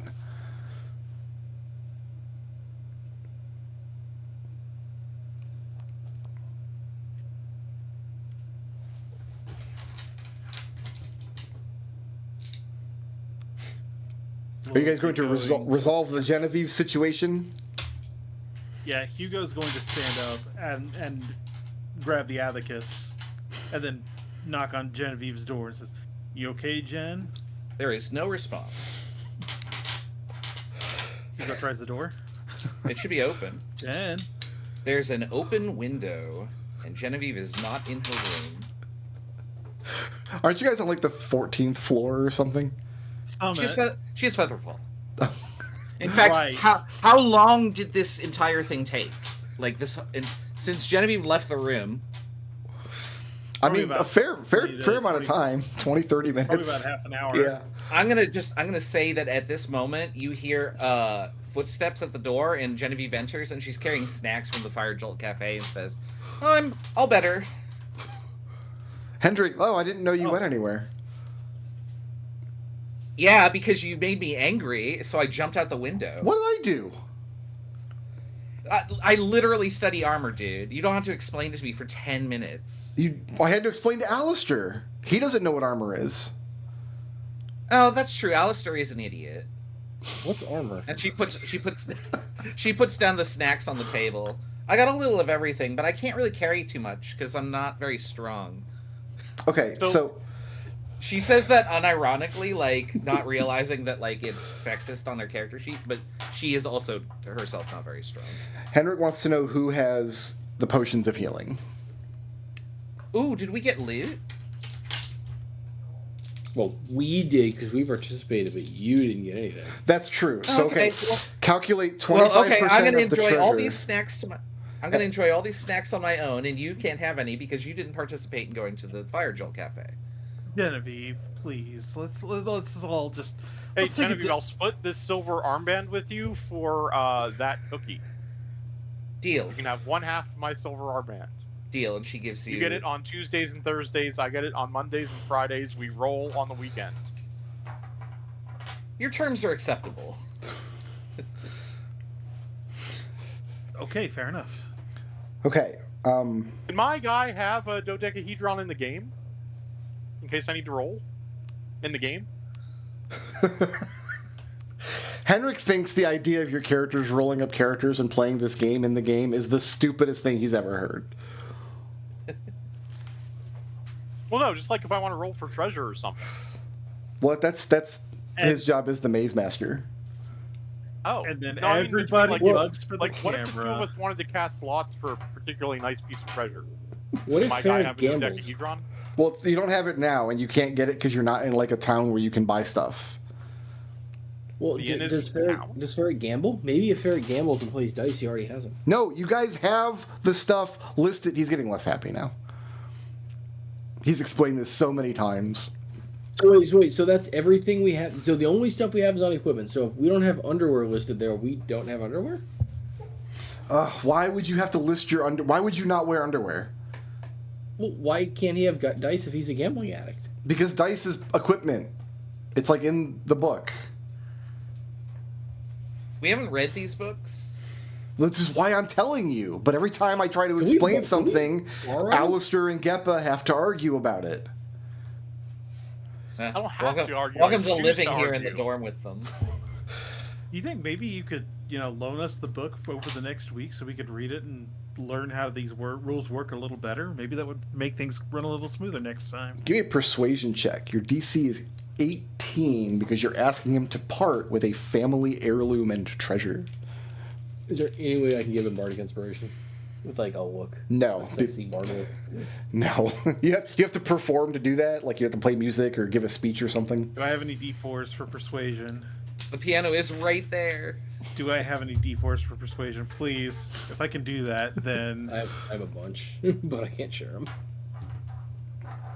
I've got 1 D4 in persuasion, but that's not going to be enough to beat that. Wait, if I roll a 4 on this D4, that will absolutely make it an 18. Okay. No, damn it. Ah. He seems to consider it for a moment, but no, he's not willing to part with his family's books. Oh. Could we make a copy of them? Trade How- secrets, yes. How long would that take? I don't know. I mean, I don't think Genevieve could copy it, but there are Alistair services can copy it. on the campus that can make copies. He would trust them Yeah, even less with the book than you guys. Can Alistair copy it? Because Alistair can copy shit. Well, Alistair would have to Or you explain just that he does it fabricate. magically. How long does it last, though, if you do it that way? It doesn't last. It's not a permanent object, yes. No, Alistair is willing to sit there and just redraw and rewrite the whole book. Like he'll manually copy it. Yeah, that's what Hugo just resolved. He's not willing to loan you guys the books. Okay, so if you spend another 1 gold for each of you for the night, plus 5 silver for a meal, plus 2 silver for a large picture of ale, you guys can stay the night and get your health points back, and then when you wake up tomorrow, Nazarene can have one of her spirit animals. Otherwise... Oh, yeah, let's do that. Yeah, let's go ahead and do that. Okay, so you do that, and you get your health points back and your equipment. Genevieve laughs and says, "Man, our characters are amateurs. How many fights per day did we do when we were in Whalers?" 1, 2, 3. Oh, that's my character sheet. Oh no. What have you done? 5. Okay, it takes me 5 arbitrary time units to wake up in the morning. Is you Geppa didn't going to do this every morning? Sleep well. Apparently. This is now how Geppa wakes up. Geppa wakes up in his real bed tomorrow, but he doesn't get up because he didn't roll a die. Well, he gets up, he gets up, he rolls the cube sitting next to his coffin, sees that it's a 3, and then just dips back under the murk. Rolls back over. The forest is green and splashed with sunlight. Farther east, tall mountains seem to rise to the sky. These are the Dragon Teeth Mountains. The trail goes straight toward the mountains, and then slightly to the southeast. The trees grow less thickly here. The trail appears to lead toward the mountains, and up into them. A wind, hinting at a change in the weather, begins to blow. I have to announce that it physically hurts to read this. Wasn't there a cave through these mountains? Ahead, 2 spires of naked gray rock jut upward, looming high above the mountains. From here, they seem almost impassable. Nearing them, the chance for a trail upward does not appear to improve until the base of the mountains. A trail skirts the bottom of the spires and seems to run between them.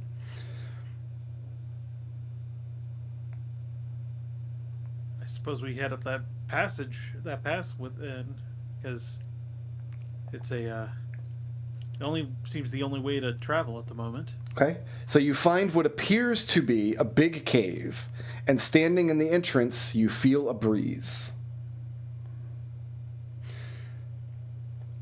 So everybody, give me an aware roll if you have the aware perk. Otherwise, don't roll anything. Ooh, is this the dragon? Denrick. Oh, the dragon's in the sky. Remember that from the rumor. 1, I'm too obsessed with that Denrick. My aware comes out as a... Oh, I'm good at this one. 14. 14, okay. Dendrick has a 20 aware. So Denrick and Ferric. Denrick, you find footprints of beasts of burden and their drovers going in and out of the tunnel. And Ferric, you find footprints belonging to goblins going out of the cave, and they're several days old.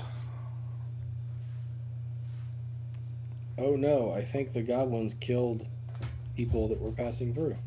How do you know that a footprint's a goblin and not a halfling if they're the same size? Because you rolled high enough on your aware check. You know the difference when you look at them. Well, I Goblins mean, are when you consider halfling shoes.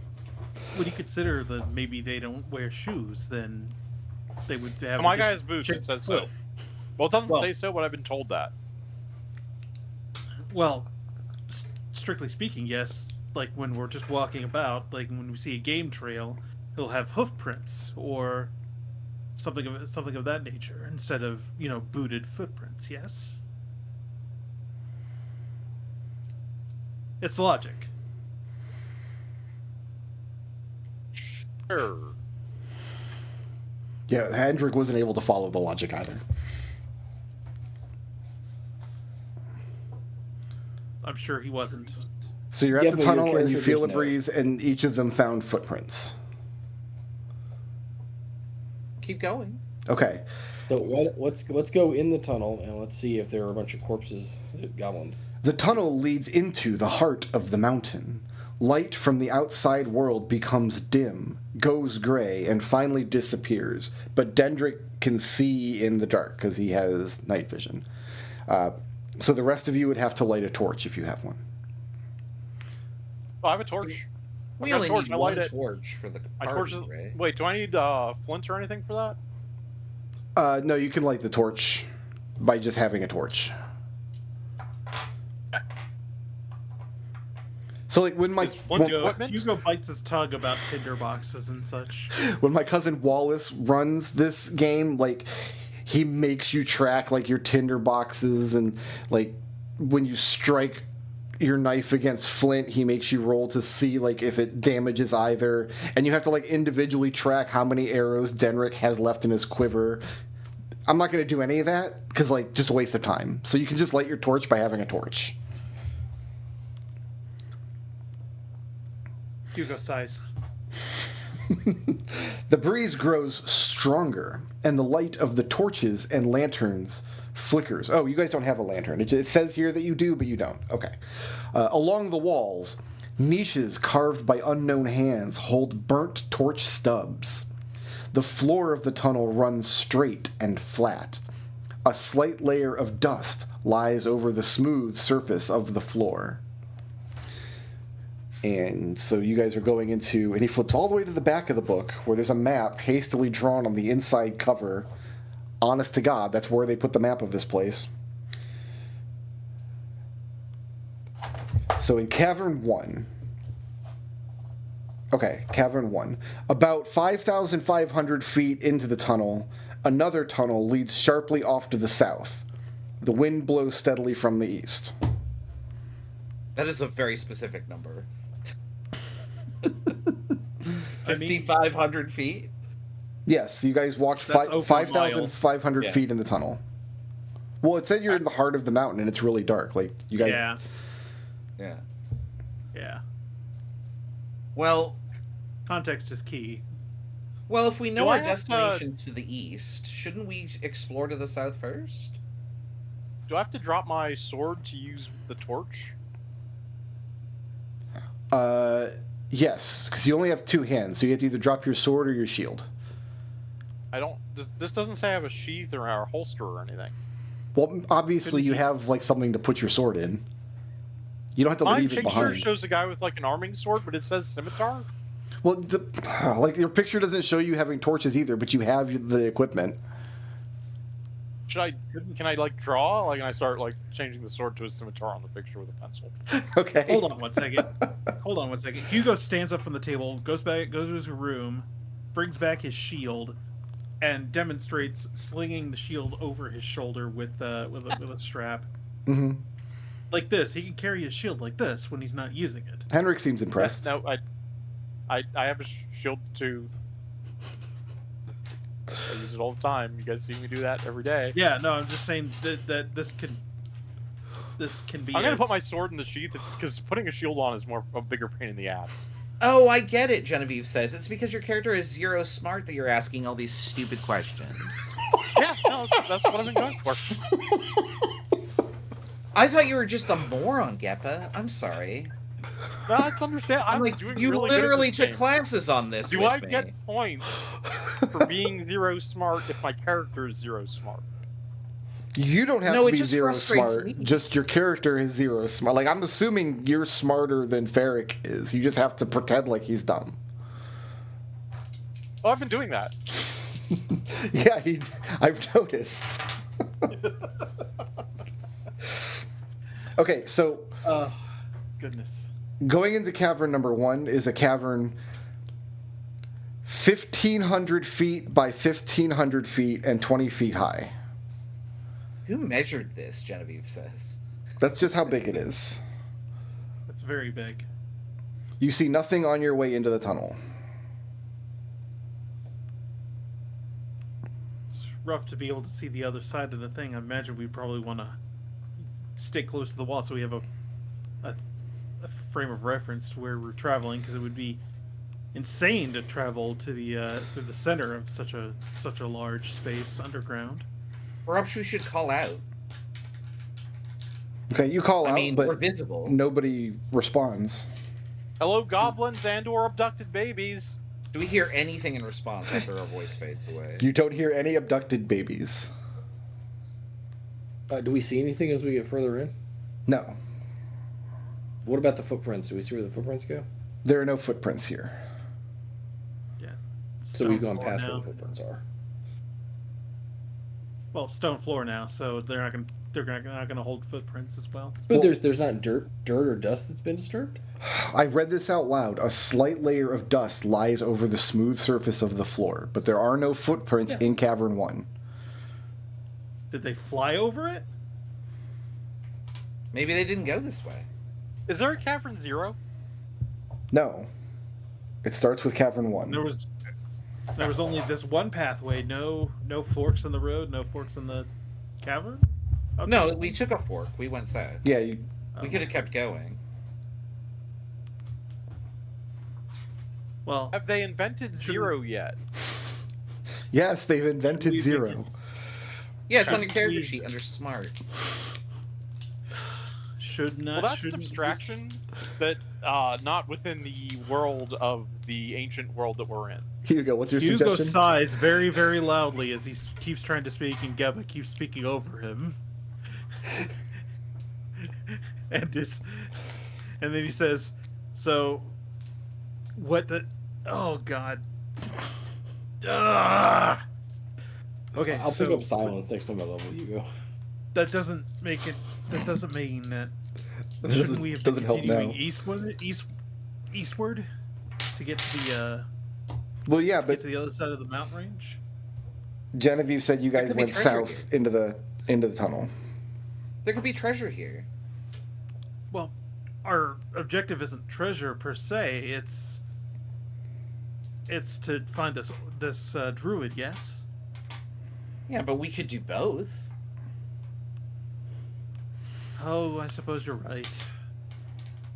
Okay.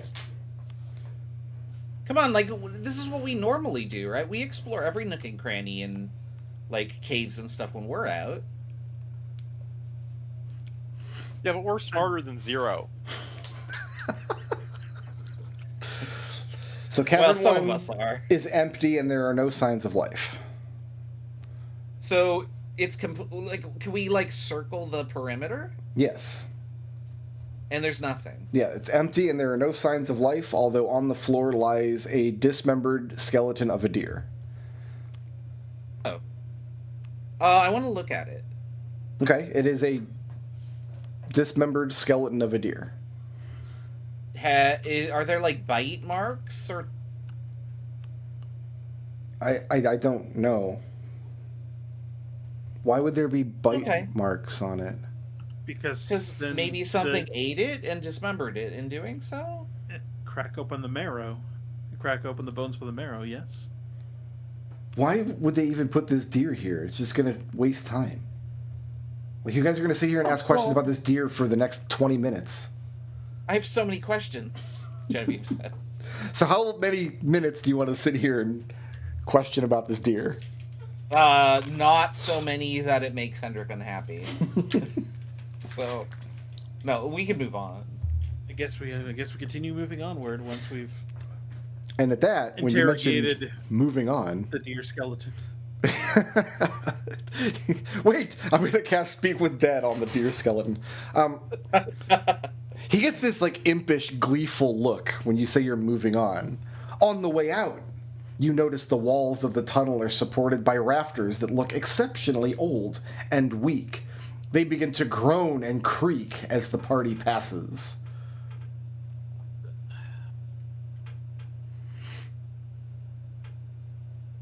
Wait, this is a mountain held up by a rafter.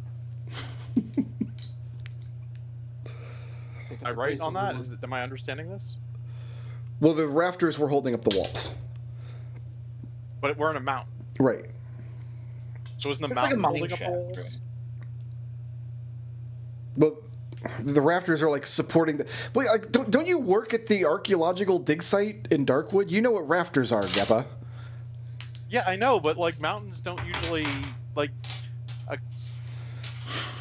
the structural integrity of the cavern, like because you're presented with two very different types of spaces, and they're like the way they're meeting doesn't seem to be consistent with what I've actually seen in architecture. Okay, well, I've just read what's in the book. So Ferret can either stand here and argue about whether mountains can have rafters and then get crushed, or he can try to leave the tunnel. Crushed, run! Everybody run! We run. Is Dindrik running will less grab than them moving and your run. speed? And as the party leaves the side tunnels, the timbers give a final groan and collapse, showering the main tunnel with dust and small bits of flying rock. Thereafter, cavern number 1 is sealed off. Okay, next cavern. So top level discussion. Is this seriously the point of Cavern 1 in the module? Is just Yep. oh, it's a cave-in. That's it. That's There's There's that's no, so stupid. there's no encounter. There's no roll. There's no danger. That's so Even you can't. You That's so can't stupid. actually get crushed there. It's just on your way out of the cavern. It falls behind you. Good. So just imagine running this in 1984 and with a party that does spend 20 minutes interrogating this deer skeleton. Air fucking shadow. Raz as a player actually had like several ideas of what this could have been, and nope, it's just a cavern. Cavern number The 1. cavern to Cavern block number off 1. block off the passage back. After I'm writing in my notes. 1500 It's totally after away. 1,500 feet of void space. Nothing but air in there. The direction of the main tunnel changes slightly to the south-southeast. Even though the direction of the tunnel has changed, fresh air still blows from the exit, due east. About 4,500 feet east of the entrance to tunnel number 1, the main tunnel turns due south for 1,500 feet before it bends south-southwest for another 1,500 feet. It ends in How a many cavern 5,000 feet long, 800 feet wide, and 20 feet high. Solve Hang on, for let me get X. let me get my plumb line. Holy shit. This, Yeah, no, solve for X, right? this like, is in what? the read this to players box. Small tools. No, how many people read this? Small tools lie near 6 mounds of earth, which seem to have fallen from the ceiling. Something protrudes from under one of the piles of earth.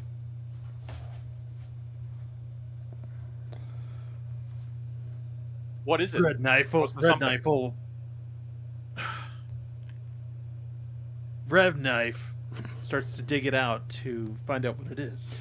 Under the pile of rubble, a boot sticks out, and under the boot, a skeletal foot is attached to a leg. Just the leg, nothing else. Well, the rest of it's under rubble, but it's like the whole skeleton.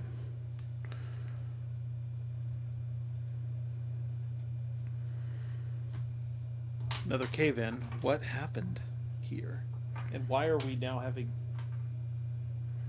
You notice that the skeleton has a pouch. I thought it was just a Red. boot sticking out. Is it a boot pouch? Hugo sits up bolt upright, leans in, and he says, "Red knife takes the bag, but he tries to hide it from the rest of his companions." As soon as you take the bag, Oh, roll your sneaky to see if anybody else notices that you did this. Yeah, Dendrick wants to know if he notices. Well, I guess it'll depend on what he rolls on his sneaky. I rolled a 10 on my sneaky. I didn't do it right, but I will let the 5 stand. I was supposed to do this. As soon as you take the pouch, which everybody notices because you rolled really low, the skeletons all come to life, and there are 6 of them. So, the next question is, do we want to run the full combat again? No. So let's do it this way. Now that we've actually run the combat scenario twice, and we all know how it's going to go, let's go around the table and tell me what you're trying to affect in the combat. If you're trying to affect happy or progress or something else, and then we'll just make one roll for everybody to resolve the combat and see where we land. It's not necessary to go through round by round for these skeletons. So, Hugo, what would you like to try to affect during this battle against these skeletons? What would you like to try to accomplish? Progress. You want to get through the battle quickly to get back on the path so the adventure continues underway? Okay. Yes. What about Denrick? Dendrick wants to affect happy and progress. Okay. And Genevieve? She'll focus on happy. Okay. And Gepa? Crossing around the snacks. Gep is going to try and establish that he can roll light attunement to turn undead, since that's the thing that actual men of air can do. So 3 of you Which is don't probably need to make me a negative roll. on both. Actually, Alistair, roll me any die and call odd or even. We're going to say even. Yeah, it's a 2. It's even. Okay. So McDowell said progress, Genevieve said happy, and Alistair said both, but I'm not going to let him have both. And even, we'll say, is progress. Okay. Gepa, I want you to roll me a persuasion check. You got it. Let's see what I need D4s on this. Nope.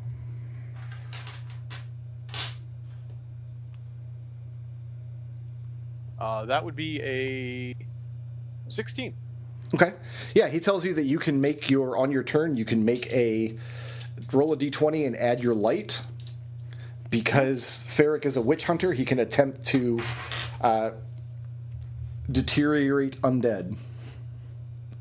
Am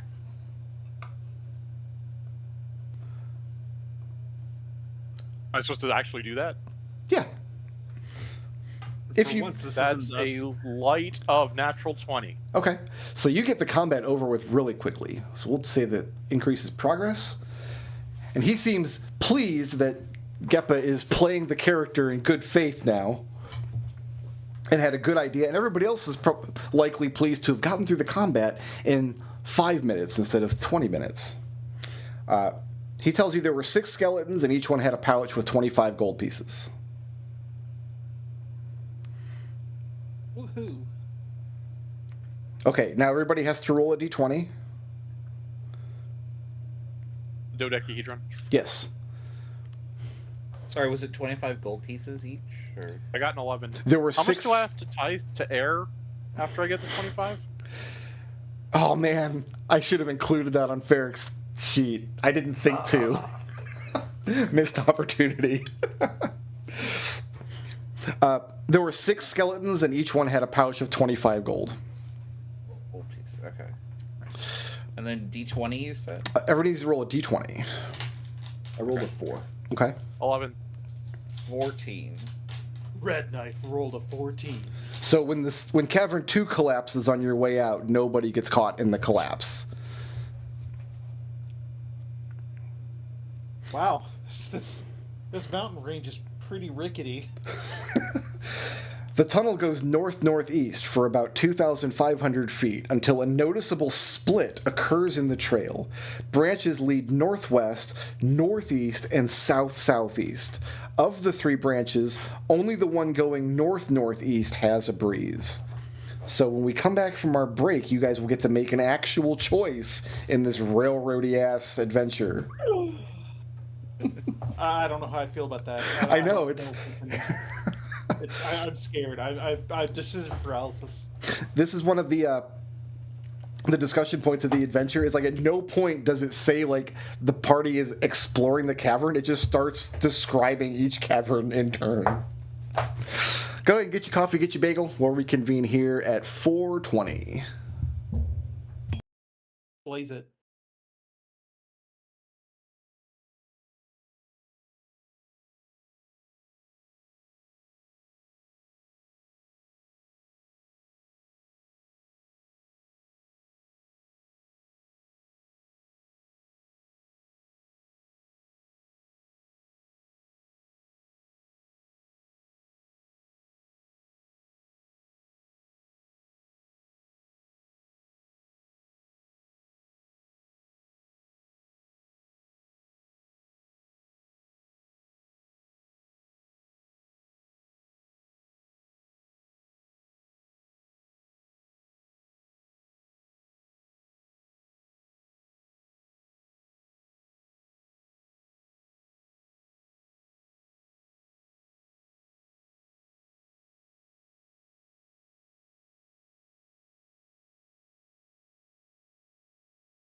Okay, so what I have here for the finale of GDQ every year, my friend Jesse. In this group, big hair Jesse. Colloquially on this group, I am known as little small hair Jesse. Will invite everyone over to his house and smoke a brisket for the finale of GDQ. And as we were leaving last night, his wife hands me a Ziploc bag, and I swear to God, there was more than half a pound of brisket in there. Like, oh my God. That's a good problem to So we have. have a sandwich with brisket, grilled onion, mayo, mustard, and spinach.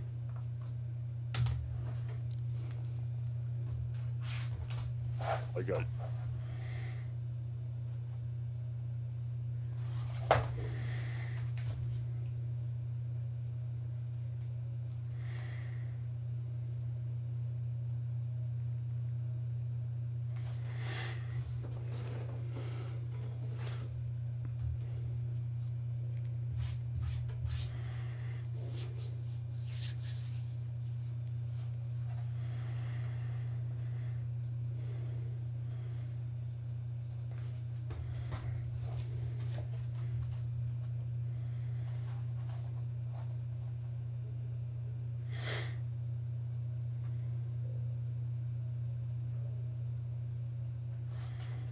I might challenge you on that. I don't actually think it is a problem in any sense.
Conversely, I have absolutely nothing to eat in the house. Oh, I'm also sort of in that boat. I pulled something out of the freezer and I was like, oh, this will be a meal. It's like 200 calories. I'm already hungry. I just ate my last 3 Ritz crackers. Oh, you're off even worse than I am. You have 7 Ritz crackers? I have like 8 Ritz crackers. Oh boy.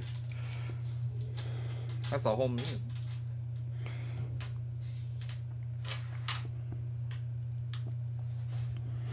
Try to eat the whole sleeve of Ritz crackers at once. I'm not putting just 3 back in the box, but...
So our kitchen sink wasn't draining at all.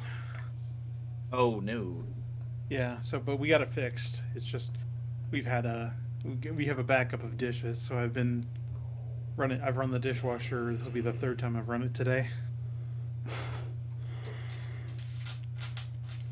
It's a lot of dishes. I don't know if I could fill our dishwasher twice.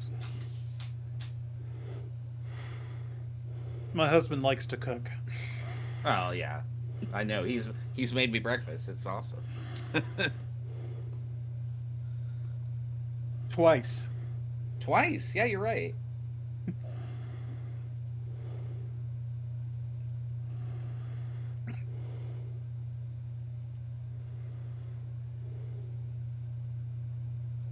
No, we pulled back into Utah on our way back from SGDQ on the day of my birthday. Yeah, So I had I to was- drive through the night to make sure that we could get there in time. Which was actually intended because I drive at night. I do better. Did you drive through the night? I thought we just crashed out. We like- stopped at like 2 a.m. when we got to Cheyenne or Oh. whatever. Yeah. But I drove through the entirety of Nebraska in one go. That was when we did stop briefly for the ramen or that ramen place on the way back. Yeah, that was in the far east Nebraska, which Nebraska has no business having like the best ramen I've ever had, but it did. It was really good ramen. It was fantastic ramen. I tried And to then find we ramen followed the other like day. we followed this truck and the two motorcyclists. Like I drove 100 miles an hour through Nebraska at like midnight behind these people because it was my excuse to drive as fast as I wanted to. And we got through the entirety of Nebraska in like 6 hours. That's more time than anybody's ever wanted to spend in Nebraska. No, I didn't mind it actually. I didn't have a problem with Nebraska. South Dakota. South Dakota was just so many goddamn insects on my windshield. Nebraska, I don't think was this bad, but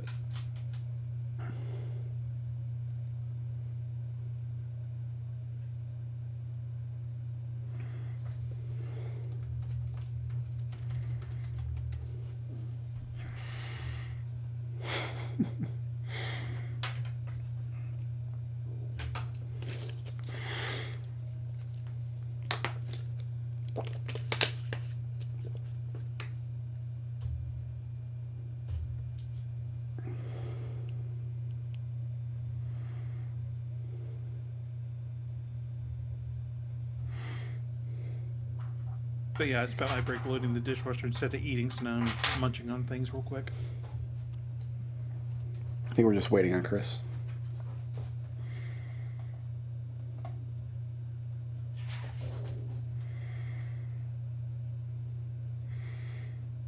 Well, I did shortchange you guys. Pre-rolled characters in this adventure are supposed to have a spoon and a small bowl.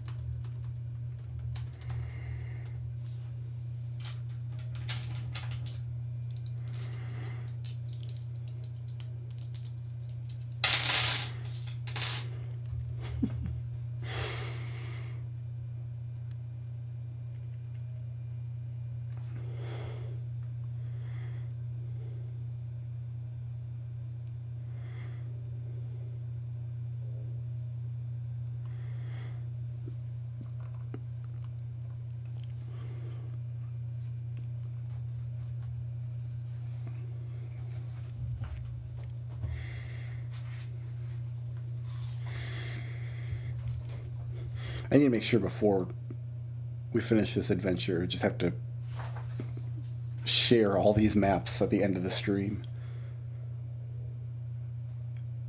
It's the most random assortment of maps you've ever seen. a lot of this I'm having- adventure feels like cutting room floor, just like, okay, we swept all this shit up from other adventures. Can we piece it together? And the answer is no, but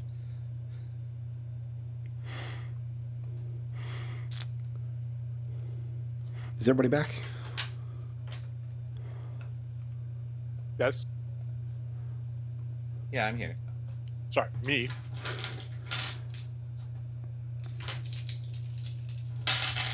I'm here. I'm having a blueberry crisis, as in I don't have enough. A blueberry crisis. Well, I went to make a smoothie, and I only have like half a handful of blueberries, where I usually use like 2 handfuls. I was envisioning Chris sitting at his desk, the walls painted with splattered blueberry, and he's just sitting there trembling. I mean, the problem, there's not enough blueberry splatter. That's the problem. Yeah. So you have an actual choice to make now. Oh, God. Branches lead northwest, northeast, south, southeast. Of the 3 branches, only the one going north, northeast has a breeze. That sounds like northeast because that would be, but because it's still getting us eastward toward where the treasure. druid. We Is should the breeze investigate. coming or going? You feel the breeze coming from the exit on the other side of the mountains. Yeah, we should go there last because we are heroes and explorers, and we're looking for a druid, and the druid could be hiding in one of these caverns. Also a fair point. So you said northwest, northeast, and southeast? For the 6th time, Hendrik reads the directions. No, Stop. This was a Raz question. I know, but I'm Raz treating cannot it. process information. as- No, do not. This is a top level demand. Do not. Wait, if it's Anyway, top continue. level, I don't acknowledge any of your demands. He remembers when Raz doesn't. No, when I can't process it because I can't keep up because you give me stuff too quickly, you stop and you repeat. Thank you. You're correct in being confused because it says that the branches are northwest, northeast, and south, southeast. But then it says of the 3, the breeze is coming from north, northeast. North, northeast wasn't one of the 3 options. Yeah, okay, so that would be a good thing to explain and then not yell at Raz or take it out on Raz's character. Well, I'm going to do both of those things. Or Raz's character's character. Yeah. You could do that after the fact. Just How long clarify do you, first so I How know long it's do not you my spend arguing with Hendrik about the difference between northeast and north, northeast? fault. No, I'm not going to argue with Hendrik, but I am going to argue with Brick Road. Well, yeah, obviously. No, Genevieve would have written this all down correctly the first time. Sure, She's not incompetent like I am. sure. She also doesn't have a smarts of 0. So which of the 3 paths would you like to take? Let's go south southeast. Sure. And he turns back to look at the map to see which direction that is. And then he turns back, and he lost his page, so now he has to find it. So that's 5 more minutes wasted. So you can't Only blame us. 32 pages. My God. The tunnel to the south-southwest also has poor rafters and bracing. Echoes and other noises stop an instant after all movement stops. Does Dendrick see anything with his night vision? Any treasure or bodies or stuff? No, the tunnels form a honeycomb of passages, which is a maze. Okay, let's go look at one of the other ones.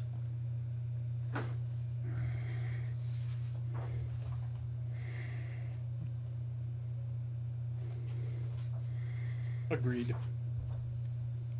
Genevieve, Yep. you notice that the path previously it said it went south-southeast, but then the next box said it was south-southwest. Yeah, I saw that. I heard. You know, not for nothing. I didn't make that mistake. That's in the book. It's all Henrik's fault. I don't think Henry wrote it. Genevieve draws a map and it's just a circle. Yeah. Yeah, I'm envisioning Hendrik has. Hugo reaches over and draws a frowny face inside the circle. Genevieve almost cracks up laughing. So that leaves north-northeast and northwest. Well, northwest then, because that's also not wind, yeah. Okay. So that's cavern 3.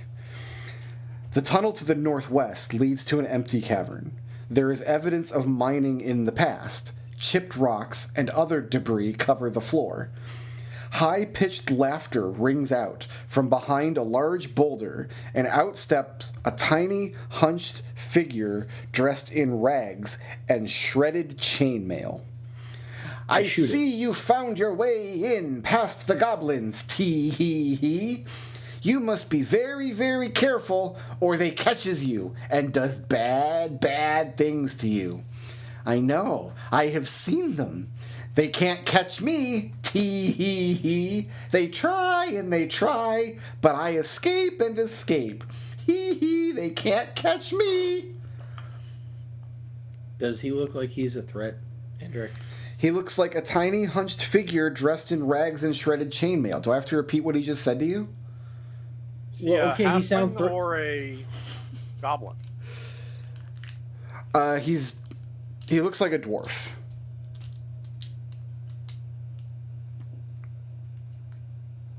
I didn't know that was an option. Well, that's what he is. He's not a goblin. Should I shoot him, fellow adventurer? He looks like he might hurt us. Oh, I would say wait until he hurts us. He rolls a die behind his partition. Okay. So on a 6, he is perfectly sane and coherent. I have to roll that every turn.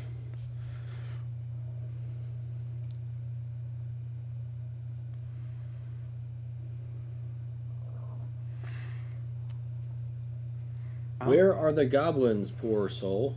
And he picks Which up way did they go? his die and he rolls it behind his partition. And he says, I know why you're here. He looks around craftily. The goblins have searched for ages for my secret. They can't have it, tee-hee-hee.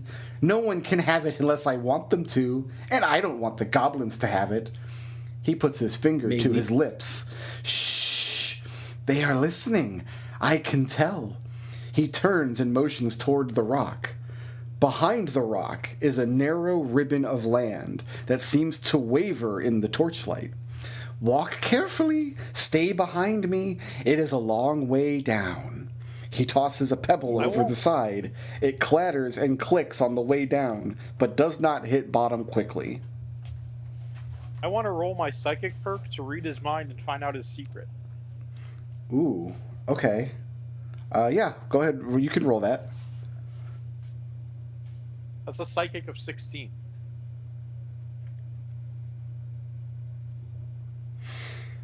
Okay. I have to roll. He rolls his d6 again. Okay, on a 1 to 3, he is insane. So when you try to read his mind, you see that he knows a secret cache of treasure that contains bracers of fumbling, chainmail +3, and a cursed sword.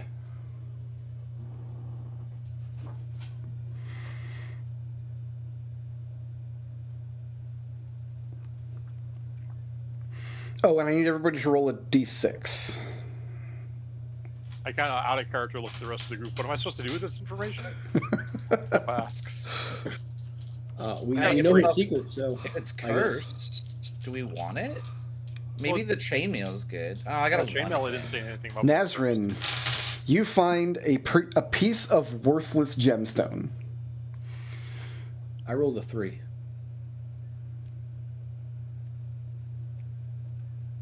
I swear that's printed in the book. A small piece of worthless gemstone. It's a very small piece.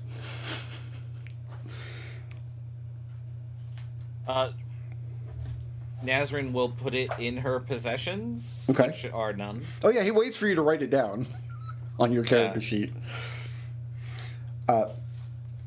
Now I need everybody to make a reflex check. So just roll the d20 and add your reflex as you follow the... Is he insane right now? He's insane. As you follow the insane dwarf on this narrow ribbon of land across a great chasm. It rolled terribly. Where is I rolled a- reflex on the sheet? Oh, the 1. So 7. Okay. 20 for Dendrick. Okay, so Ferric failed, Dendrick passes. What did Nazrin get? I have a 6. Nazrin Six, fails, yeah. and what about Red Knife? Red Knife got a 4. Okay, so Nazrin, Red Knife, and Ferric, you lose your balance and fall to the edge, and now you make a second reflex roll. Oh no! What happens if we fall off? That depends if you're roped together or not. That's a reflex of 16. Okay. That's a reflex of 9. Okay. Oh, 18. Red Knife falls over the edge. Oh wait, were you Can I roped catch him? together or Can not? we stop that? Only if you're. You guys didn't say you were roped together, so I guess you're not. No, can Dinrick grab him before he falls?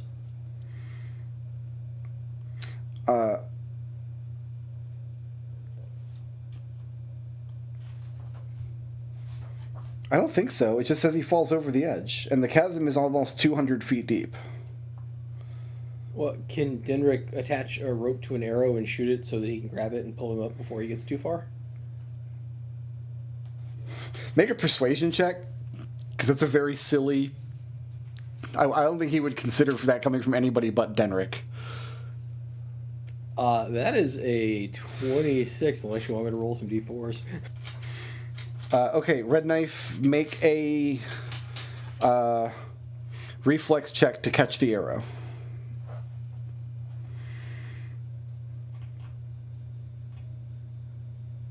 Oh, no. Wow. That's a 5. Okay. Wait, hold on. He doesn't have to catch the arrow. He has to catch the rope. He should get to double roll. Can Alistair just cheat for Red Knife? No, you can't roll for him. I'll let Genevieve make a persuasion check. Yeah, well, I'll definitely try and do that. What I kind have of some dumbass D6s, adventurer but- doesn't have feather fall? That's what I want to know. Well, yeah, right? Exactly. Hold on. This is persuasion. I'm gonna add a D4. Oh, I have a D4. Hold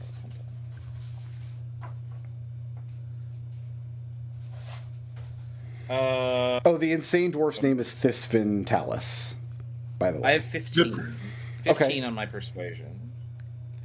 So Hendrik considers that and says, okay, I guess it's easier to catch a rope than an arrow, so you can double roll that, Red Knife.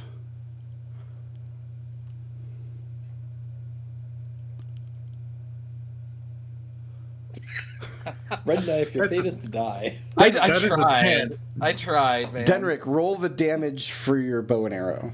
Because Red Knife didn't catch the arrow, but you impaled him with it, and you can pull him up. Ooh. Okay, 9 points.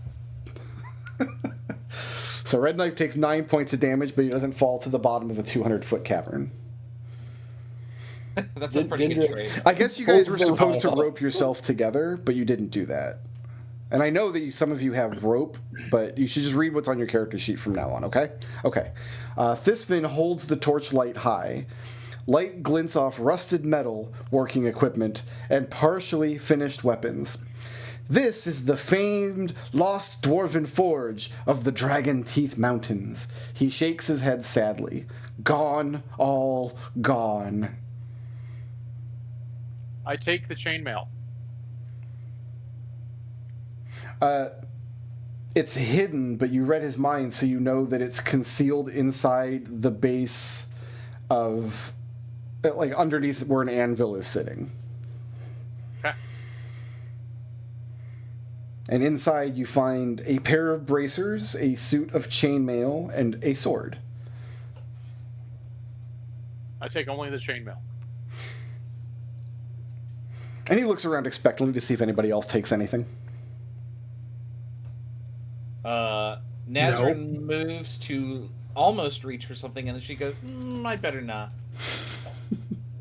I do not know how to use a sword because I am an archer. Okay. And my bracers already look fancy.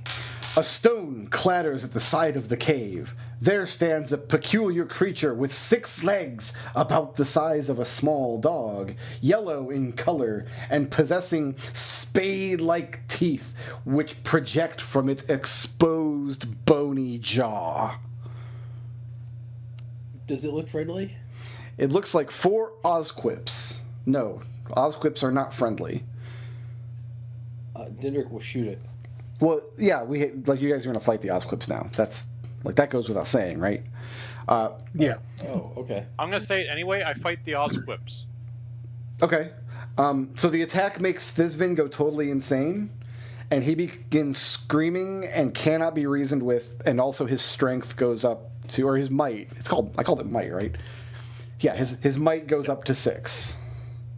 Dendrick will put Thistlefin out of his misery.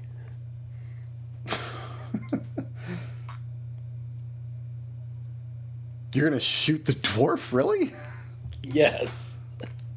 I mean, it's not He like seems a pretty happy. yeah, like Because Dendrick is a hero, and this man is clearly suffering and beyond saving. definitely not happy with that. I mean, I guess you can shoot Thizvin. You're not like supposed to fight him, but I guess you can. What do I need to roll for that? That's your hero's bow, your regular attack stuff. The game works a lot better if you guys read your character sheets. That's a 21. He flips back a few pages and looks at Thizvin's stat block. Yeah, that hits. For 10 points of arrow damage. Okay, well now Thizvin has an arrow in him. Okay, and then I shoot the Osquip because I have quick shot. You can't, because Thizvin and the Osquip are on different sides of the fight. You have to shoot the guys that are on, like, you can shoot the good guys or the bad guys, and you shot the good guys. So you can't shoot Thizvin, but you could shoot one of your other teammates, I guess. Well, I can't attack Nazrin because I'm a male. Well, you could make a saving roll to see if you can. Should I do that? No. What is wrong with you? Oh, okay. Then I guess okay.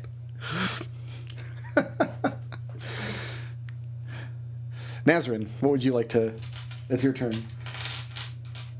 Nazrin would like to... She's going to call the Silver Viper and command it to attack. Okay. So it will... I don't know if it adds a bonus. Is it just the roll on the die? I don't add any to hit. Right, it's just the d20. I don't think I gave it a... Yeah, I don't think I gave it a bonus to hit. Yeah, I don't think so. So, unfortunately, that's a 7. 7 doesn't hit. And then I guess Nazrin also gets to attack. Yeah, that's a bonus action. She'll stab, and that's a 1. Like you rolled a 1? I rolled a 1. Oh, he consults his other table. Okay. Now remember, I'm a girl. Girls don't roll on that table. What? Wait, what? I thought I'd try. This game is sexist. Well, no, anyway. girls get the ability to reroll because they're so weak, right? Like they have to have some advantage, otherwise nobody would ever play them. Nazrin, roll a percentile. This will be 90. 90. Okay, you accidentally hit one of your companions. Who would you like to hit? Oh, this makes sense. Denrick. Okay, so roll the damage against Denrick. Oh, not D10. Hold on. D8. 6. 6. Slicing damage. So Ferric takes 6 slicing damage. And now that the party is just fighting amongst itself, you see Hendrik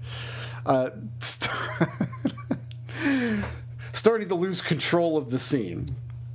Wait, that was me? You said I take 6 slicing? I wasn't paying attention. No, I said Denrick, right? Well, Hendrik said Ferric. No, it's Ferric's turn now. So I have 6 slicing damage, so I mark that off. No, Denrick took the damage. not It's you. your turn to attack them on. Hopefully, attack the Osquips. How many Osquips are there? There's 4. What do they look like? Okay. They are peculiar creatures with 6 legs, about the size of a small dog, yellow in color, and possessing spade-like teeth which project from their exposed bony jaw. Okay. I'm gonna walk up to the one in the front. Yeah. How many speeds does that use?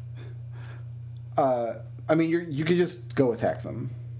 Well, I'm gonna need speeds later for this interrupt action, so it's probably important to write it down. Oh, I guess half of your speed points.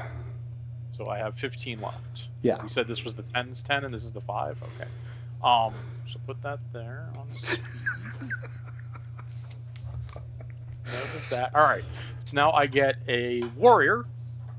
So scimitar, which is a +4 on the dodecahedron. That's a dodecahedron +4 of 10. The 10 doesn't hit. And then I get shield bash, also a +4 on a dodecahedron. That's an 8. An 8 doesn't hit. Alright, so now my defense points are down to 16 until my next turn. And then it's Red Knife's turn.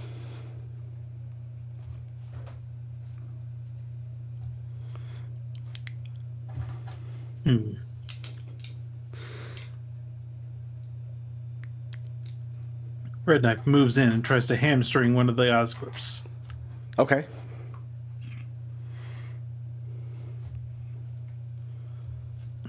That's a natural one. How are you guys rolling ones so frequently? All right, roll percentile. Hugo Hugo met us, so Bruce? Hugo looks so disappointed.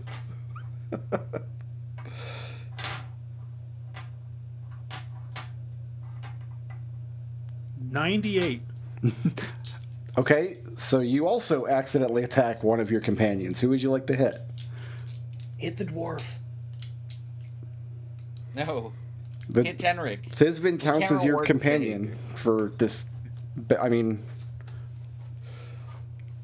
Oh, well, so this is the hamstring. So when it hits, the target's speed points drop to 0 until they pass a saving roll versus instant death. correct. I need speed points for intercept, so don't make it me. All right, then. Denric. Okay. How? But he's far away from the enemies, hitting him with his bows and arrows. How does that work when I'm... You rolled right a up 1. in- That means whatever you did, you really, really sucked. You sucked so bad that you hit Denric instead of the Osquip. Right, okay. Okay. You made Dinrick facepalm so hard at your terribleness that he trips over something and hamstrings himself. So just roll the damage against, and then Denric's speed Oh, is there's 0. no damage. No, there's no damage to it. Okay. So I'm going to make it's just- one round of attacks against the Osquip, and then roll to see if the dwarf is... Oh, he is insane. The book just says he's insane in this encounter. So he screams and cannot be reasoned with. And so I'm going to miss you and miss Denric and hit Nazrin and hit Ferric. Wait, are the Osquips male? What? How I does, mean, they are, but they're Osquips. They're like animals, or like monsters, I guess. No, it doesn't say that it matters on my... It says males. Male enemies cannot attack Nazrin. It's right here. Maybe they're your friends. Right, but like a male dog wouldn't be like attracted to Nazrin. That would be gross. That would be gross, but I'm beautiful. I'll let you make the persuade check to gain the saving roll, but if you pass the roll, it's going to be happy -1. Well, I'm gonna roll anyway. Oh, 19. So yeah, he's going to give you what you want because he's tired of arguing about it.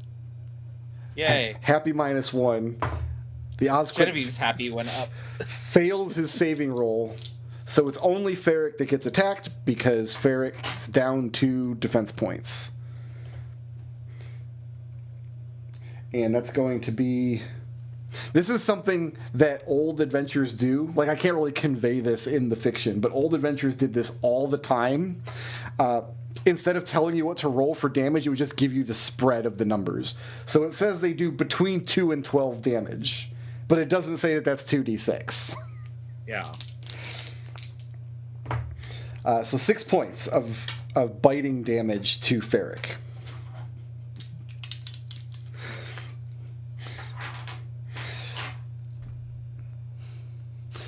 Genevieve. Yep.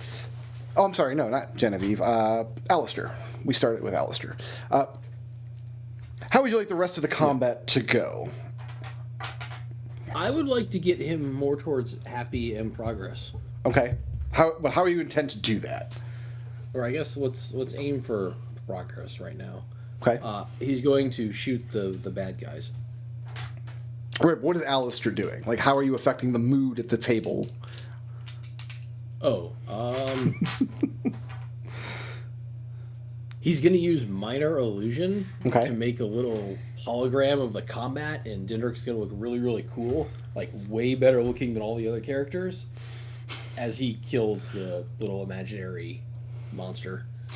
Give me a charisma deception check.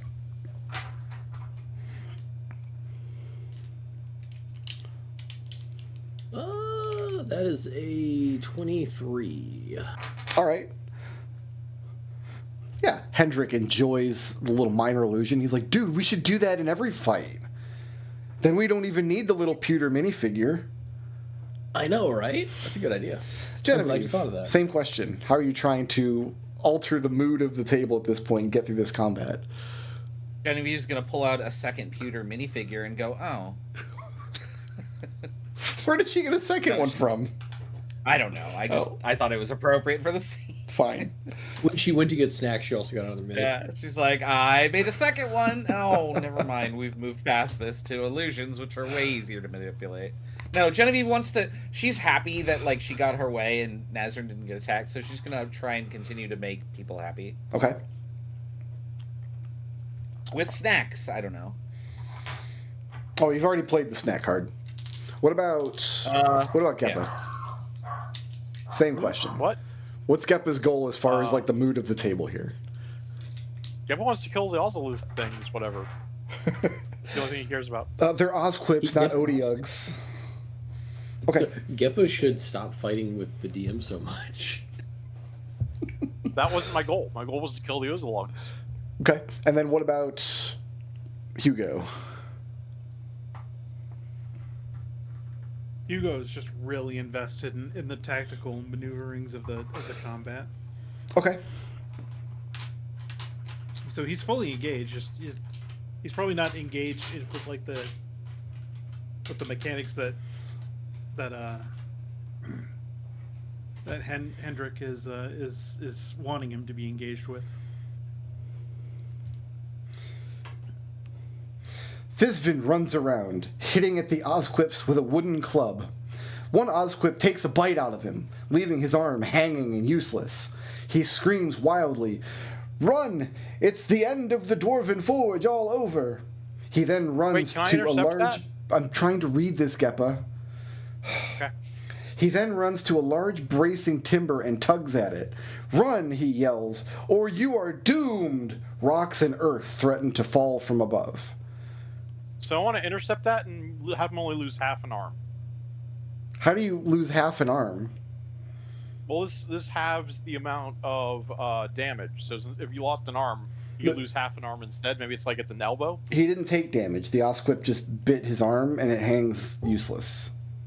Right. So if I have that, then he gets like his arm above the elbow might still be useful. By the way, have we blown plat? I Where still we got just my intercept because I kept the 15 speed points for it. we have a combat encounter here, but then after the combat encounter, we immediately just read what happens in the combat.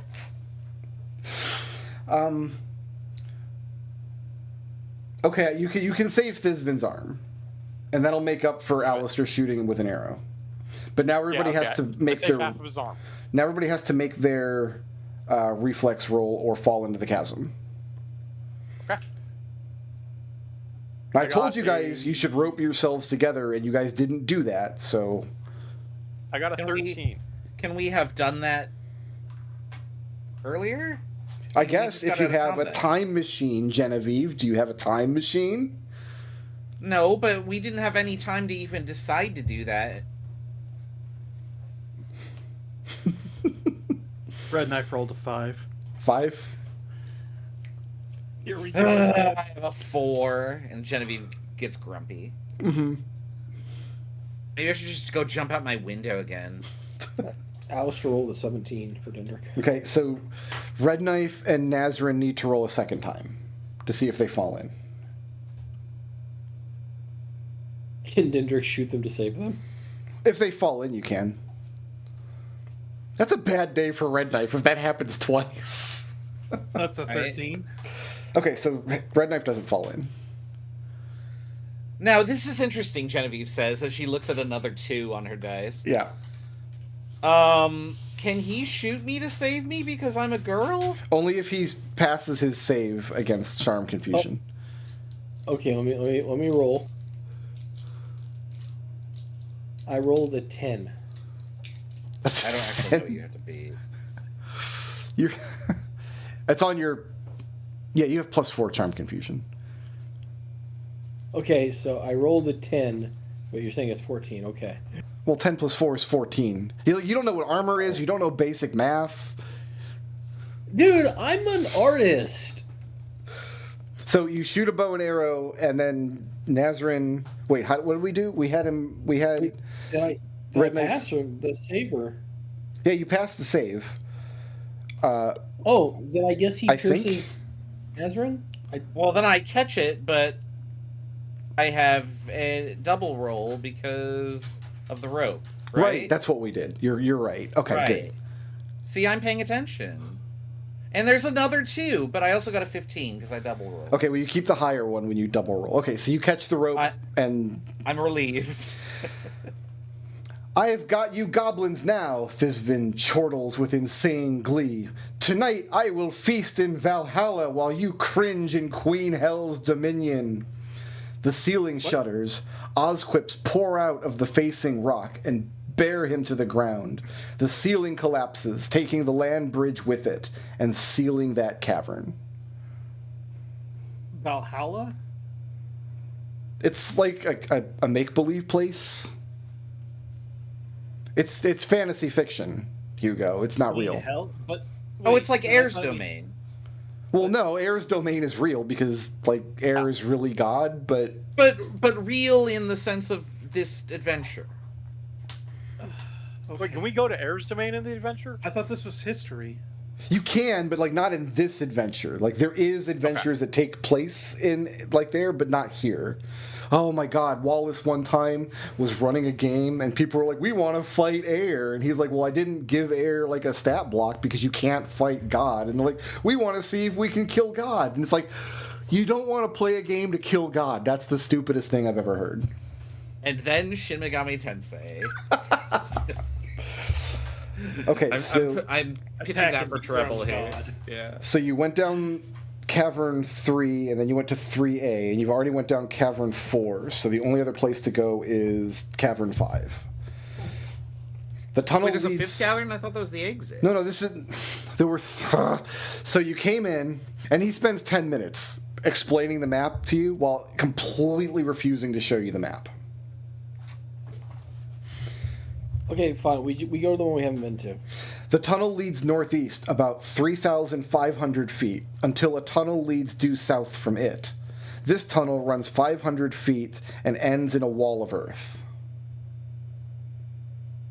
Can we dig through the wall of earth? You can't. You find a sign that says, danger, bad timber, no admittance. Okay, then I guess we leave the cave now? Okay, so the main tunnel goes northeast for 2,000 feet and turns due east for 2,000 feet. A side tunnel extends to the southeast and proceeds for 1,500 feet before opening into a cavern. The floor of the cavern is covered with murky water. Of which cavern? The cavern that you just went into. Okay, did I like measure the other ones along the way, or? I guess you must have, because you know how big they are. Do I have one of those little wheel things where you count how many times it goes around? No, to see how far Geppa, it we've goes? been over this. You only have the equipment on your sheet. And boots. And boots. Well, you wrote boots on your sheet.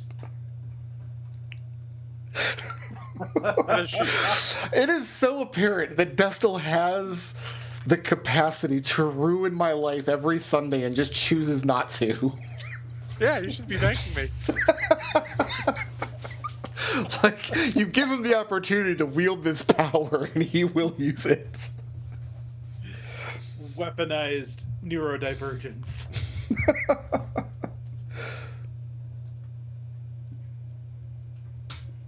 All right, so I guess I'm standing in the water, but I have boots. Yeah, you're in the water. Is it the water above my boots? Well, the water is 40 feet deep, but you're not in the deep part of it. I thought you said it was shallow. Well, no, it's 40 feet Yep. deep. Okay. Well, in the grand scheme of things, 40 feet is pretty shallow compared to an ocean. Oh yeah, I mean, All I know, Geppa, you know that play that you guys were doing with that one that character Miriam, who like always got her socks wet? That's not you. I don't have socks, just boots. Yeah, your feet are dry. That Your means feet are dry. That's great. Hey, Alistair, you should get Rubina to cast for Nerium in our play. I bet she'd be great. She's too busy for you guys. Oh. Okay, so you're in Cavern 6 and there's water. Who has the highest attune with water? I have +1 attunement with water. I have What +3. Does that mean I can, like, walk on it or command it? It's just your Can we- elemental can we- attunement with water. Wait, Hendrik, can we use the timber from the other rooms to build a boat to go across the water? You can't get back to the other rooms because they collapse and you can't go back in there. Is there any timber in this room? Anything we can use as a boat? No. Is So Raz- swimming a perk? No, but you know how to swim.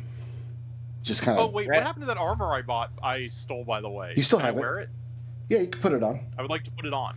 You're wearing chainmail now instead of your, what was it? Laminar Purist. And you Laminar- said it was a +3 chainmail? What does that make my defense score? Oh, it's not really a +3 chainmail. When you asked him that, he was insane, so he lied and told you that. Okay. And it's the other stuff you left behind. Like, it wasn't really a cursed sword; it was a +1 sword, and it wasn't really bracers of fumbling. It was magical bracers +1. But you can't go back and get those now because they're in a cavern that collapsed. Yeah, obviously. What's the defense points on chainmail on a shield? It's the same as what you have. Okay. Raz didn't hear this. Sorry. Am I supposed to roll water attunement? He hasn't asked you to roll anything. He's just Oh, I telling thought you you you're said something. you're in a cave with water, and he has so far denied any of the party's ideas on how to get across. Dendrick is going to start to swim across. As soon as you swim across, draw the attention of 2 giant eels.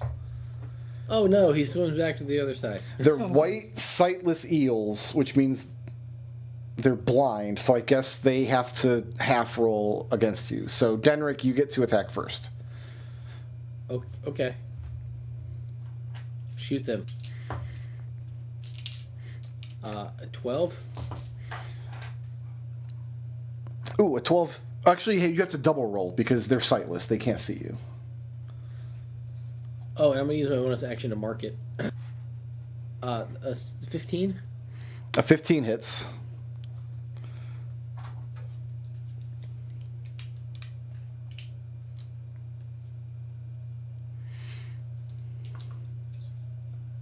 You're going to give me the damage?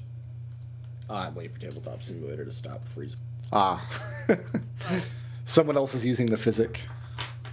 11 points plus a d6. Sorry, I'll put the physic back down.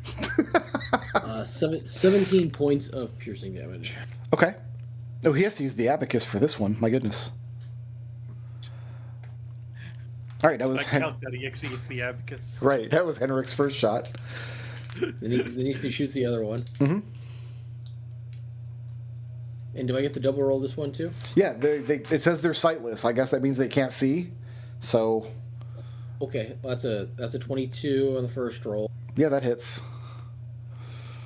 Okay, and then 20 on the second. So that one only takes 6 points of piercing damage. And then it's Is there- Nazareth's is there- turn. Okay, I can't hit anything else. No, there's only the 2 eels. There's no more like allies for you to shoot in this fight.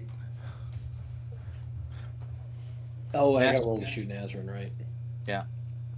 Nazrin will command her pet to attack. The silver viper. Which is a snake. Oh, that's a 5. If Nazrin hits anything, this entire adventure will be miraculous. Right? Can I reach the eels? Do I have to swim in and then stab them? I mean, yeah, you have to go like wading into the water, but you don't have to go swim out to them. You can just go hit them. Okay, well then she'll do that. Ooh, 16 might actually. Oh, that'll hit. That'll do it. That'll hit. Look at that. Yeah. Yay, I really hit Nazrin. something. 8 girl points. Nazrin, you eight, kill. 8 stabbing points. You kill the eel. And, oh, was it stabbing or slicing? Slicing. Oh, okay. So when you slice open the eel, there's treasure inside of it, but you can't get the treasure yet because there's still another eel alive, and it'll try to eat you if you get the treasure. So it's not your turn goes, anymore. Why is there treasure in the eel? Now it's Ferric's turn. Sonic the Okay. Hedgehog I'm gonna range shield flying bash the eel that is still alive, Yeah. and it says that my pouch is oil skin, so the stuff inside it won't get wet when Yeah. I go do this. Yeah, that's correct. That's what oilskin means. He seems All right, so I'm impressed. yeah, the character is stupid, Hendrik. I'm not. Makes him happy. So that's a shield bash of 18. Yeah, that hits. All right, so it needs to make a save against being knocked down. Oh, it can't be knocked down if it's in water. It's swimming. Is that true? That's what he says. Huh. Well, that's the main reason I was using the shield. But I guess it does 7 damage. Crushing. Okay. And then I have a scimitar, which I'm gonna slice it with. That hits a defense score of 7. 7 does not hit. Okay. And then it's how many move points did I need for that? about half. Okay, so I'll have 15 left for intercept. I'm just gonna mark that down like this. And then Red Knife. Can Red Knife be the guy? Hugo has been cheering everybody on as they do their awesome things, and then he's like, "All right, now Red Knife, we'll finish this. We'll finish this black, and dark creature." Alistair has illusions going to visualize all this. And Oh, he's yeah. making Hugo's character look really cool right now. Of course. And he rolled a 4. Well, you have to double roll Hugo, because the it's dice blind. hate you. Oh, that's right. The eels are Dice sightless. really do hate Red Knife. Oh, I forgot to double roll too. Boo. Red Knife has become. That is a 13 to hit. A 13 will hit. Hey! Everybody cheers. And this is his first attack against a target that's already been missing health points. Oh, so we do double roll anyway. Ha! Yeah, so D8. 6 points of stabbing damage. And it's stabbing damage. Yeah. Okay, so that one's not sliced open, so you only get half of the treasure.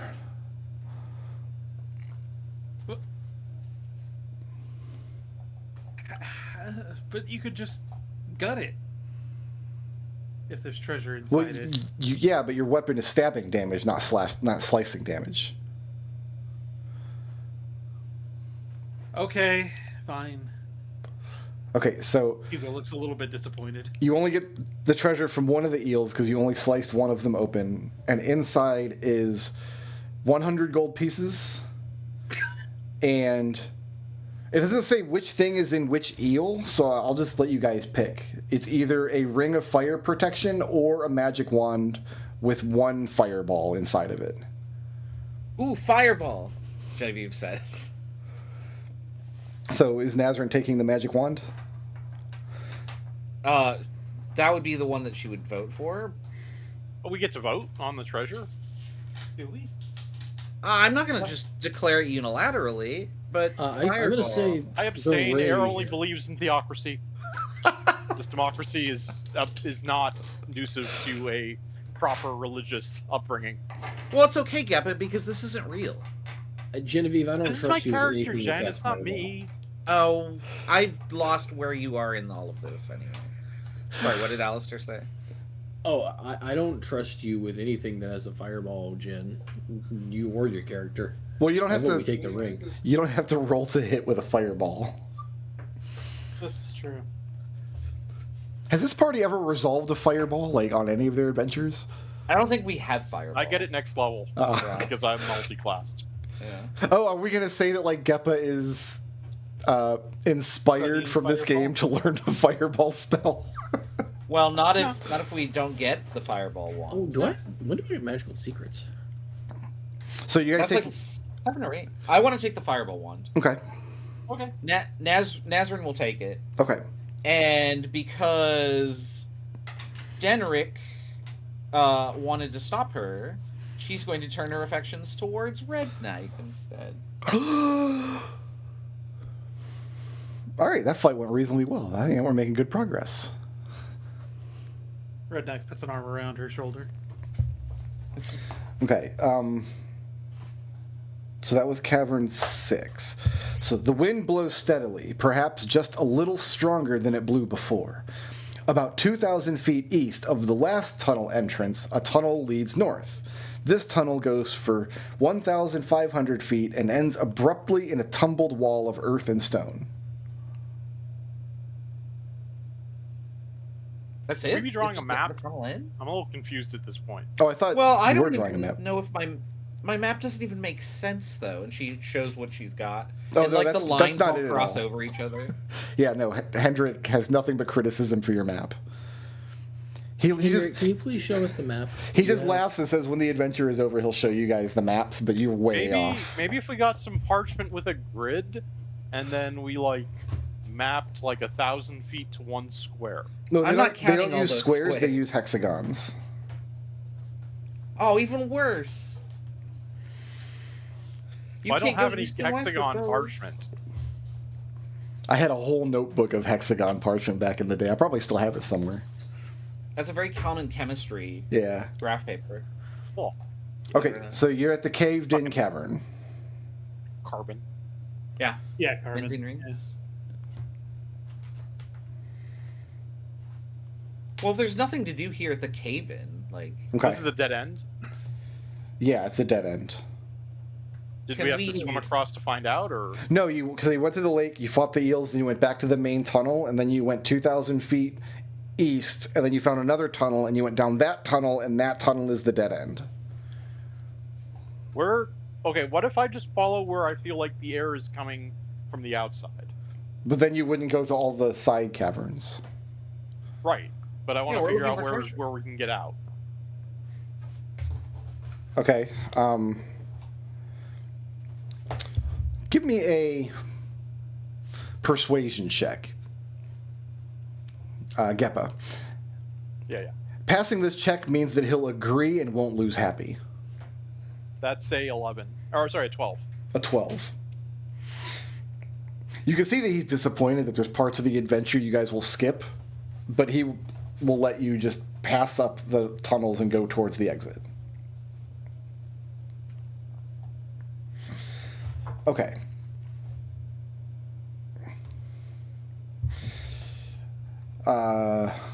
At the back of the cavern, 50 feet away, are 5 wooden chests.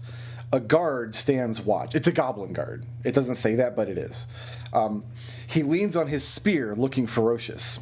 You weren't nearly as clever as you thought, were you? Tried to sneak by us, but it didn't work, did it? You look fit enough. I suppose you'll work for a while before you become useless. Know what happens when you get tired and useless? He grins and draws a rough thumb across his throat, making a slitting sound. And you are captured by think so. goblins. Wait, Can what? Denric shoot him? No, you're captured by the goblins. Are Oh, I we can't shoot babies him all of a first? sudden? Couldn't we fight? Wouldn't we fight back? I mean, but you get captured by that's what it says in the adventure. Oh, so I can't shoot them. We can't fight. Okay. You get captured. Yes. Can How I do we get use captured? interpose to get half captured? No, you can't get half captured. I can't blow us all Maybe- up in a fiery maybe blaze they just of glory, have our can light. I? Okay, so the Yeah, party what- still has their armor. Okay. But if you want to conceal your weapon, you have to roll 1 or 2 on a d6. So everybody can take. You can, if you choose to try to conceal your weapon, roll a 1 or 2. If you don't roll a 1 or 2, they get your weapons too. Wouldn't my Yeah, they- sneaky I ability? rolled 2. Does my Wouldn't shield count as a weapon? Since I can hit people with No, it. your shield is Oh armor. my gosh! Okay, but they don't know it's a weapon. What about my knife? It's not listed for like my main action attack. No, they take your knife. You can only try to conceal your Okay, so weapon. they see I fail to conceal my weapon. They get my scimitar. So what is Hugo doing? Wouldn't my sneaky afford me some kind of ability, some sort of advantage to conceal a dagger? I'll let you make a persuade check to persuade him of that. But if you fail, you can do whatever you want, but he'll lose happy.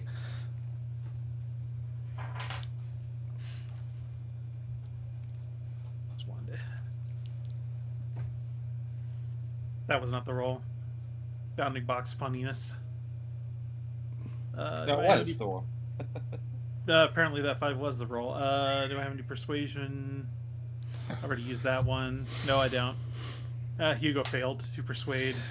So yeah, he says like if you've got sneaky, you can double roll the d6, but he doesn't like bending the rules in this case. Classic, the DM just gives the argumentative player what he wants. The game can keep moving. Oh, that's a 1. So yeah, I was able to conceal a knife. You kept your dagger, like your dagger is a weapon, right? Yeah. And then Denrick kept his bow. Yeah. Did Ferric or Nazrin conceal their weapons? Genevieve says, how am I supposed to conceal a poleaxe anyway? She got a 4. Okay. So they get your armor, or no, you keep your armor, but they get your weapons, they get your treasure, and they get your magic items. And Ferric, Wait, they get our treasure? treasure? yeah. What? But my armor is my treasure. Well, they didn't take your treasure if it's your armor. That seems fair. I just got this one to fireball. I'm gonna fireball them. You can't. They capture you. They take all your stuff. Well, as I'm handing it over, I can just charge it in their face, right? Okay, but the eastern exit is 5,500 feet down the tunnel. The orc guards, now they're orcs, okay, are spread out with 3 in front and 3 behind. Once outside, an orc says, "One of you go cut firewood," and holds out an old axe. The rest of you are I'll to take gather that. brush and fallen branches. I'm gonna go take the axe. Okay, but it's not like a weapon axe. It's like a tree cutting axe. What happens if I hit him with it? Well, okay, let me finish reading this, Geppa. Yep. Another orc warns, "If any of you try to escape, the rest will be taken back to the cavern and tortured to death." The one in charge seems to like that idea. He is armed with a spear and a broadsword. Other orcs are armed only with broadswords.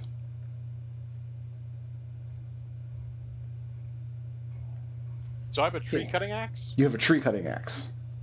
Okay. So you have to roll Can we to attack cut trees, and the rest of you have to roll to gather brush and fallen branches. Is might what I use to cut trees? It might be. Oh, wait a minute. Oh, shoot. No, it does say you can use the axe to try to overpower the guards. So you can either go Yeah, cut how do I trees, do that? or you can make a might roll to try to overpower the guards. Okay, I'm gonna do the might. Okay, but everybody else still has to roll to gather brush and fallen branches. Well, since we have our weapons, can we help him overpower the guards? Oh, yeah, if you have your Yeah. weapon, you can help him overpower the guards, yes. But Nazrin can't, because Nazrin doesn't have That's anything. a might of 11. Okay, what did everybody else roll? Make a might roll, the two of you with weapons. 3. I have a weapon. Okay. Might. That's a 5. 11, 3, and 5. You do not overpower the guards, and they rough you up and That- tell you to get back to work. Wait, no. Can we just shoot the guards? or stab him. What do I have to write down? Rough you up on next to anything on the character sheet, or No, it doesn't like You keep okay. track of that. It didn't like do damage. It's just you guys failed to overpower the guards. So now you have to do what they said. It told you to go chop trees and told you to go get brush and fallen branches. So you guys have to roll to get brush and fallen branches. what do I do to chop trees? Might. Oh, okay. Well, can I use the same might I used to overpower them?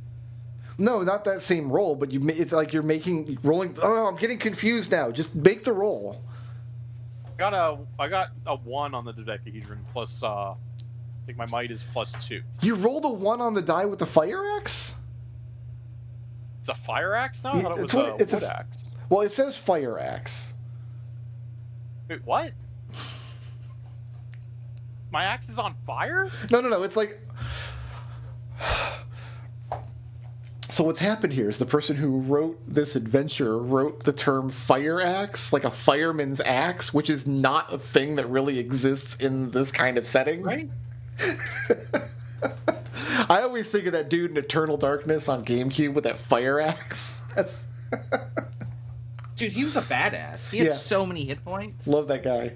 But yeah, it's a fire axe. Like I'm the guy who wrote the module, like that's what he was picturing for sure, and it just slipped out. I guess it's a wood axe in one box and a fire, or it's an old axe in one box, and then it's a fire axe.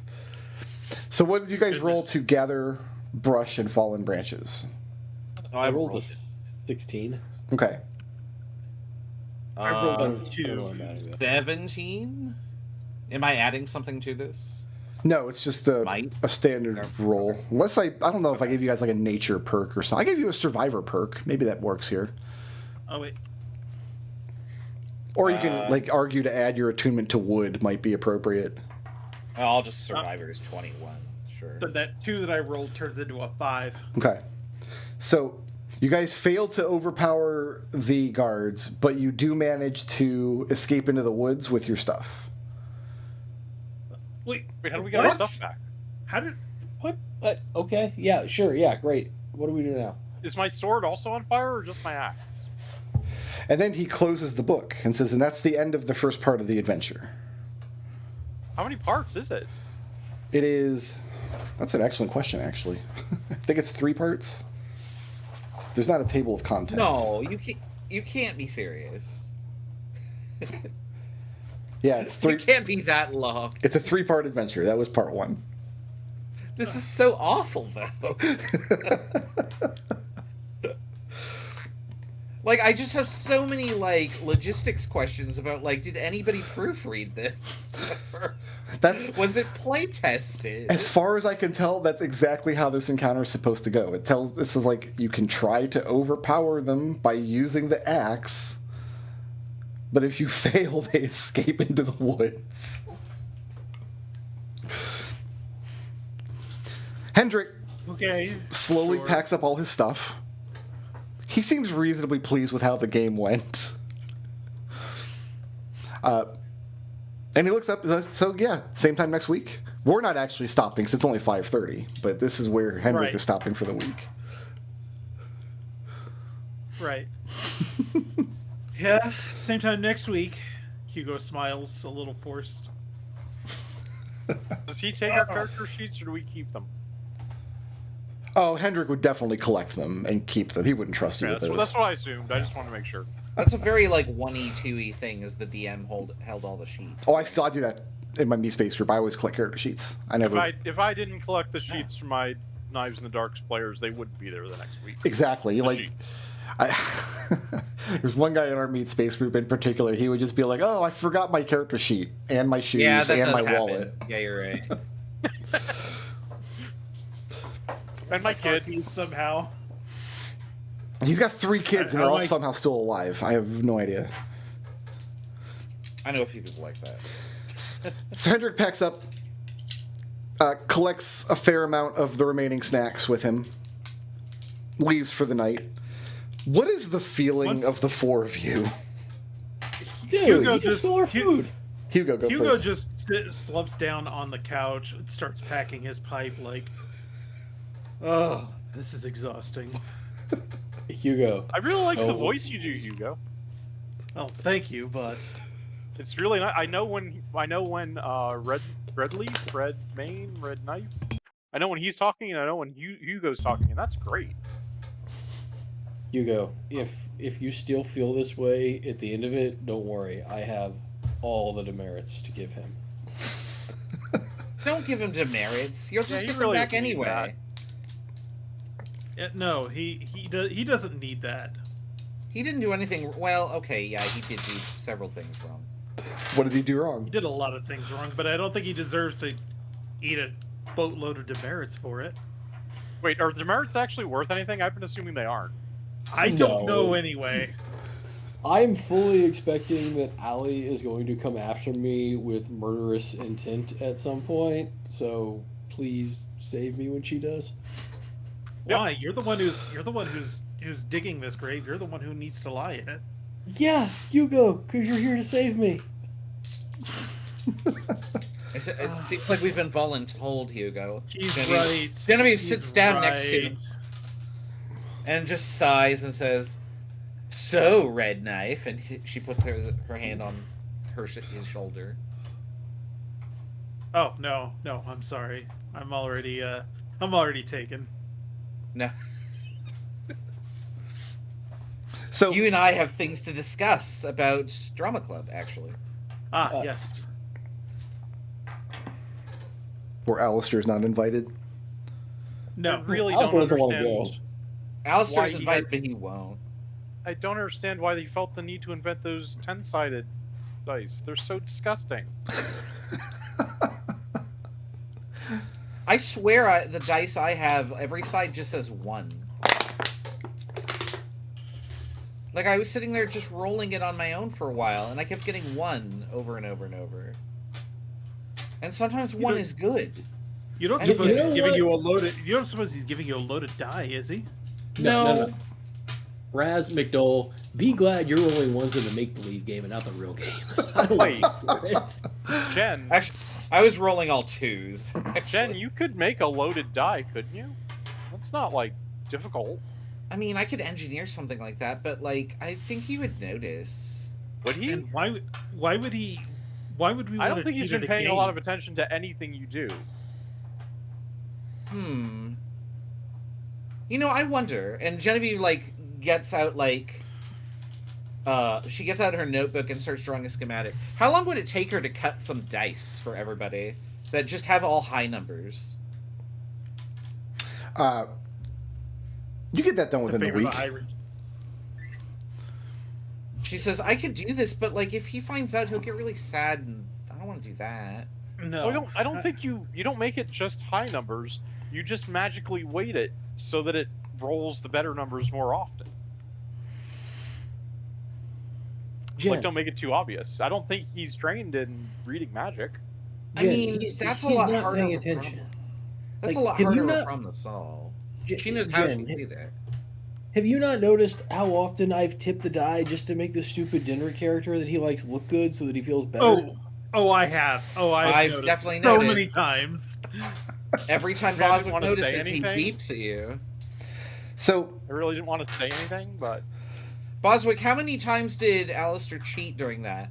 Beep, beep, beep, beep, beep. Yeah, So many 63. 63 is what he counted.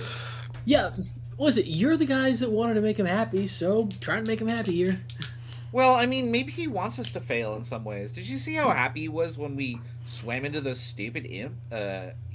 Heels and the rocks falling and potentially everyone dying. Yeah, but that's because you guys are all playing pre-made characters, and apparently I'm playing his little special magical Uber character. I mean, Jesus Christ, look at the stat difference between the guy that I have and your guys. what's your I can't. scores? Hold on. I can't because he took the sheets with him. Yeah. So And Jen, I don't know if you've noticed, but there's a reason Ender doesn't have a girlfriend. Yeah. I think there's Yeah, a I reason mean, he after the doesn't first have week, I went from friends. we should invite him we should introduce him to some girls to we should absolutely never introduce him to any girls. I don't think we should Agreed. invite him to any other person's event ever. Which is a shame because he has a really good idea in this game. I could see this being I really think it- successful. I think it would need some amount of actual magic. seems way under magicked. Well, we could add magic, but then it'd be more like real life. Jen has a wand that throws fireball. Like, how much more magic do you need? So Genevieve could, with working through the week, could construct a set of dice which would allow you to have advantage on sleight of hand rolls to cheat in the game. That would be. I wouldn't even require a roll. That would just Genevieve could just spend some time doing the crafts. Okay, yeah, if that's not going to replace it, like if we have downtime actions coming up, I don't want to spend it on that. Like if that's just a thing I can say, this is what I'm going to do off and on and give everybody dice. Oh no, I don't intend to give you any downtime actions while you guys are playing this ridiculous game. Okay. Yeah, Genevieve will spend time on that. Okay. That'll be a little pet project. So when he comes back next week, anybody who wants to try to cheat on the die rolls, I'm going to require one persuasion check at the start of the game to persuade him to use your own dice and not his. But then you just have advantage on sleight of hand checks thereon if you choose to cheat. Do each of us need to make that check, or just one check for everybody? No, I'll just have one check for the group. Would be fine. Let Alistair make that check then. So that Genevieve has just answered a question that I was about to ask you. The question is anybody going to make an attempt to change the way the game is going before next week? I want to give everybody one opportunity to make some kind of attempt to get the game running smoother, or get him to be happier, or to be more fair, or less terribly sexist, or... Alistair would really like to try and persuade him to let us borrow the books so we have some idea of how to actually play. Especially Geppa. You go try Sounds that. like Maybe homework. you might have better. Alistair, give me a persuasion check at disadvantage. I'm going to call disadvantage because you've already failed this once, but this is going to model you like pestering him over the course of the week about it. Well, I didn't fail. Genevieve or Hugo failed. But anybody failing puts the idea in his head like he's made that decision already. Okay, well that's a 17, and then I got some D4s to throw on top of that. I'll throw the D4s on top of it then. Let's see how high you can get. Because before it was an 18 on the DC. You guys are asking to take his family's beloved game books that they made. 17 plus 6 is 23. And y'all know how it goes when you loan out your D&D books. You only get them back like half the time. So, Yeah, I know that very well. Thank you. I still own like half of your Planescape books. Yeah, I'm glad you have them because my mom sold them in a garage sale. I have some of them, and others got loaned out over the years, and I never saw them again. I did go on Drive-Thru RPG. I think like $90. I can get the entire Planescape run printed and sent to me. So we got a 23 on Persuasion. So you pester Hendrik a few times over the course of the week to get access to the rule books. He tells you that I also had advantage on checks to persuade students as my Rubina boon. Well, you already rolled an advantage. You rolled a disadvantage. I rolled a disadvantage. Well, you passed the check, and you can't pass it better than you already did. So, okay. So yeah, the day before the game, what he agrees to is to come over and hang out with the books, and let you kind of peruse them and copy what you need to out of them. Doing so gives you no insight to how the game works. It is a Byzantine, nonsensical labyrinth of contradictory rules and ideas and concepts, and it becomes very clear that the only thing holding this game together is like the mental fortitude of the Maze Master. Can we at least have it make Geppa be less disruptive because he understands the basic stuff? Oh, Geppa understands perfectly. Geppa is closest to the spirit of the game as written. It's an unfortunate statement.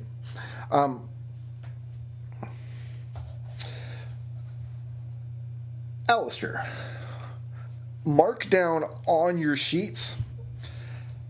I'm going to give you 3 instances of overruling something Hendrik says in the game without affecting happiness or progress. Studying the rules, there's not a rule set you can learn and be right about, but you can understand them to the point where you can make a case in a way that won't won't irritate him. Geppa and Hugo. Hugo, you got I an have idea? an idea. Let's hear it. I got an idea. So, what if I forgo my salary for the week Mm-hmm. to put in a special order of some extra good pastries? 12 gold pieces worth of pastries? Oh my god, we'd be eating Pastries like and other- kings. Pastries and other snacks and stuff. Like, you just have the bomb-ass snacks? Yeah. You know what someone should do? Make a big, round, flat pastry, bake it in the oven with, like, a spicy tomato sauce, like a layer of shredded cheese, and then topped with spiced meats and vegetables. That's amazing. I love that idea. That's exactly what we're going to have here. Maybe slices of mushroom. Part of it. Damn Can right. you go to pizza? 12 gold. That's the joke. I don't know that you could spend 12 gold on snacks. I think 1 gold on snacks would be amazing. Okay. But you're trying to sway him with snacks, like really Right, special. Yes. Okay, I've had that happen to me with D&D games. One of my D&D players, she for a year or so, every time we went over to play D&D, she had already made dinner for everybody, and then she collected $2 from every player to pay for the dinner. We did that with beer. Like, somebody would just bring beer for everybody. Yeah. Back in the day, we used to do the snack run, right? That's when everybody got together for the game, and then we just all piled in the car and, like, went to the grocery store and spent $20 on the worst food imaginable. Yeah. The snack run, it was like sacred. My house is like prime real estate for like food snack runs. There's like KFC, there's Subway, there's Taco Bell, there's the Jack in the Box up the road. You are very close to a lot of things. Yes. Well, so at the time, we all worked super late. So we didn't start playing until like 2 a.m. So our snack run was the 24-hour grocery. That's the only place in town open.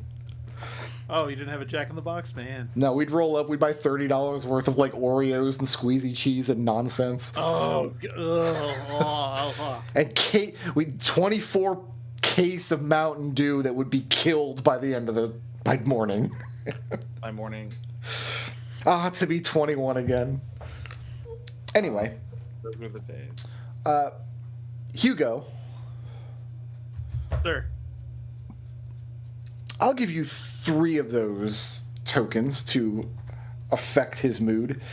And so anytime that his happy would go down, you can just play the snack card to prevent happy from going down. And you can do that 3 times. And that just leaves Geppa. Do you have any ideas? Yeah, I'm going to cosplay as Farrak.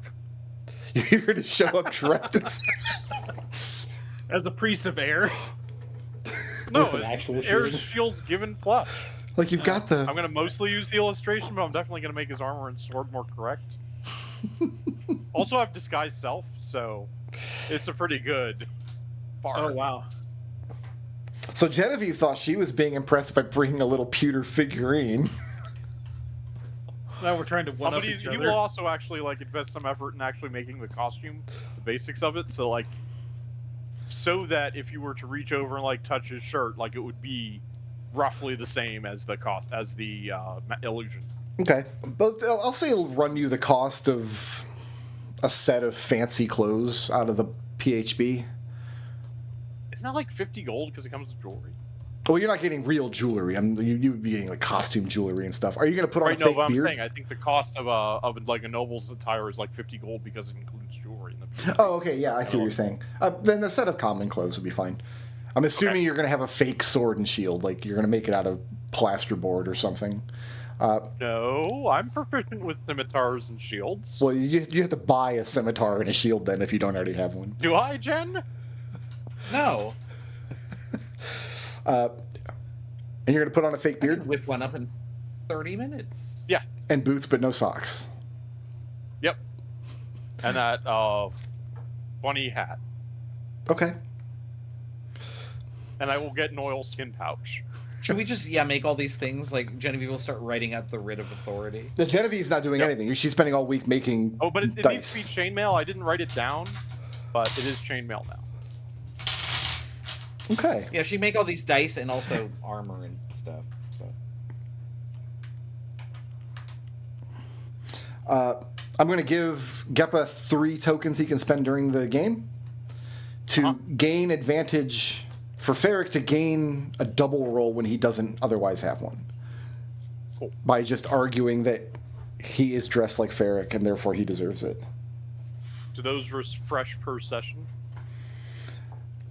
No, next session you'll have to do something else.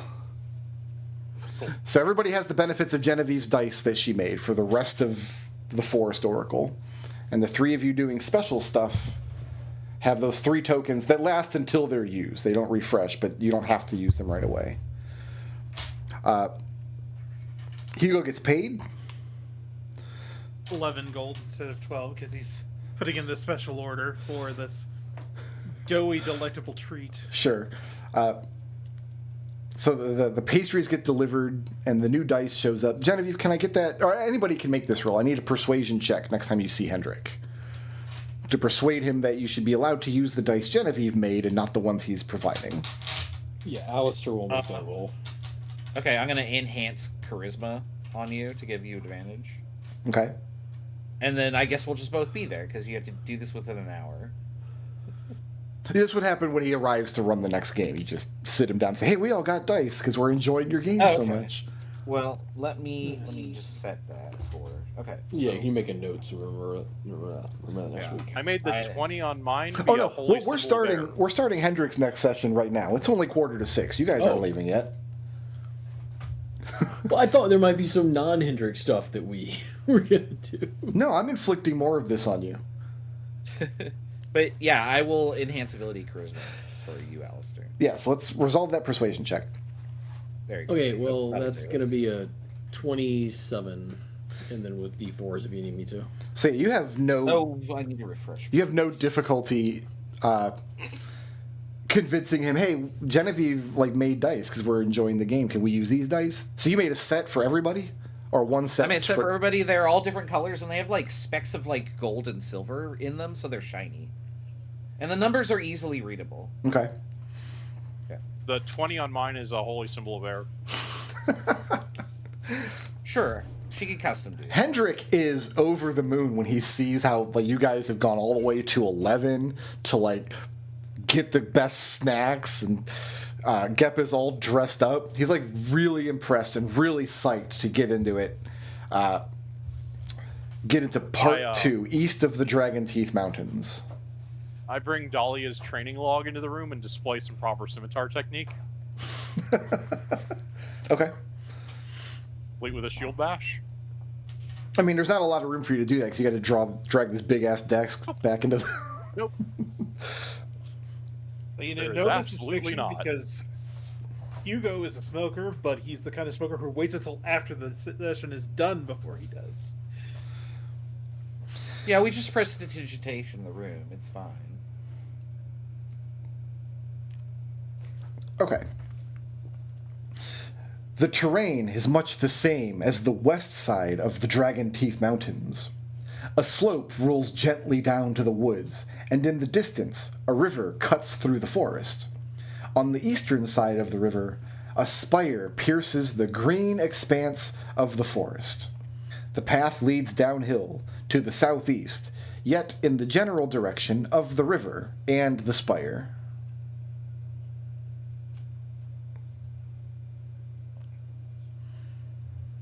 He looks up, and he's got half of a pastry in his mouth. I guess he's talking with his mouth full. Oh, I haven't tried them. How are they? Hugo, did you bring enough for everybody, or is this just for... Oh, absolutely. Yeah. Oh, yeah, there's plenty for everybody. Dendrick will lead the party down the path. Denrick, as you go down towards the river, you hear the sound of someone cutting wood becoming noticeably loud. The chop of axes and the scratching of saws becomes interspersed with loud, rude laughter and rough, uncouth voices, and you realize they are speaking in Goblin. Goblins have their own Everybody. language? Get ready. Yeah, goblins. Well, every kind of thing has its own language. Like in the real world, language is determined by like culture and geography and like shared history. But in the game, it's like Right. if you're a guy, you speak guy, and if you're a goblin, you speak goblin.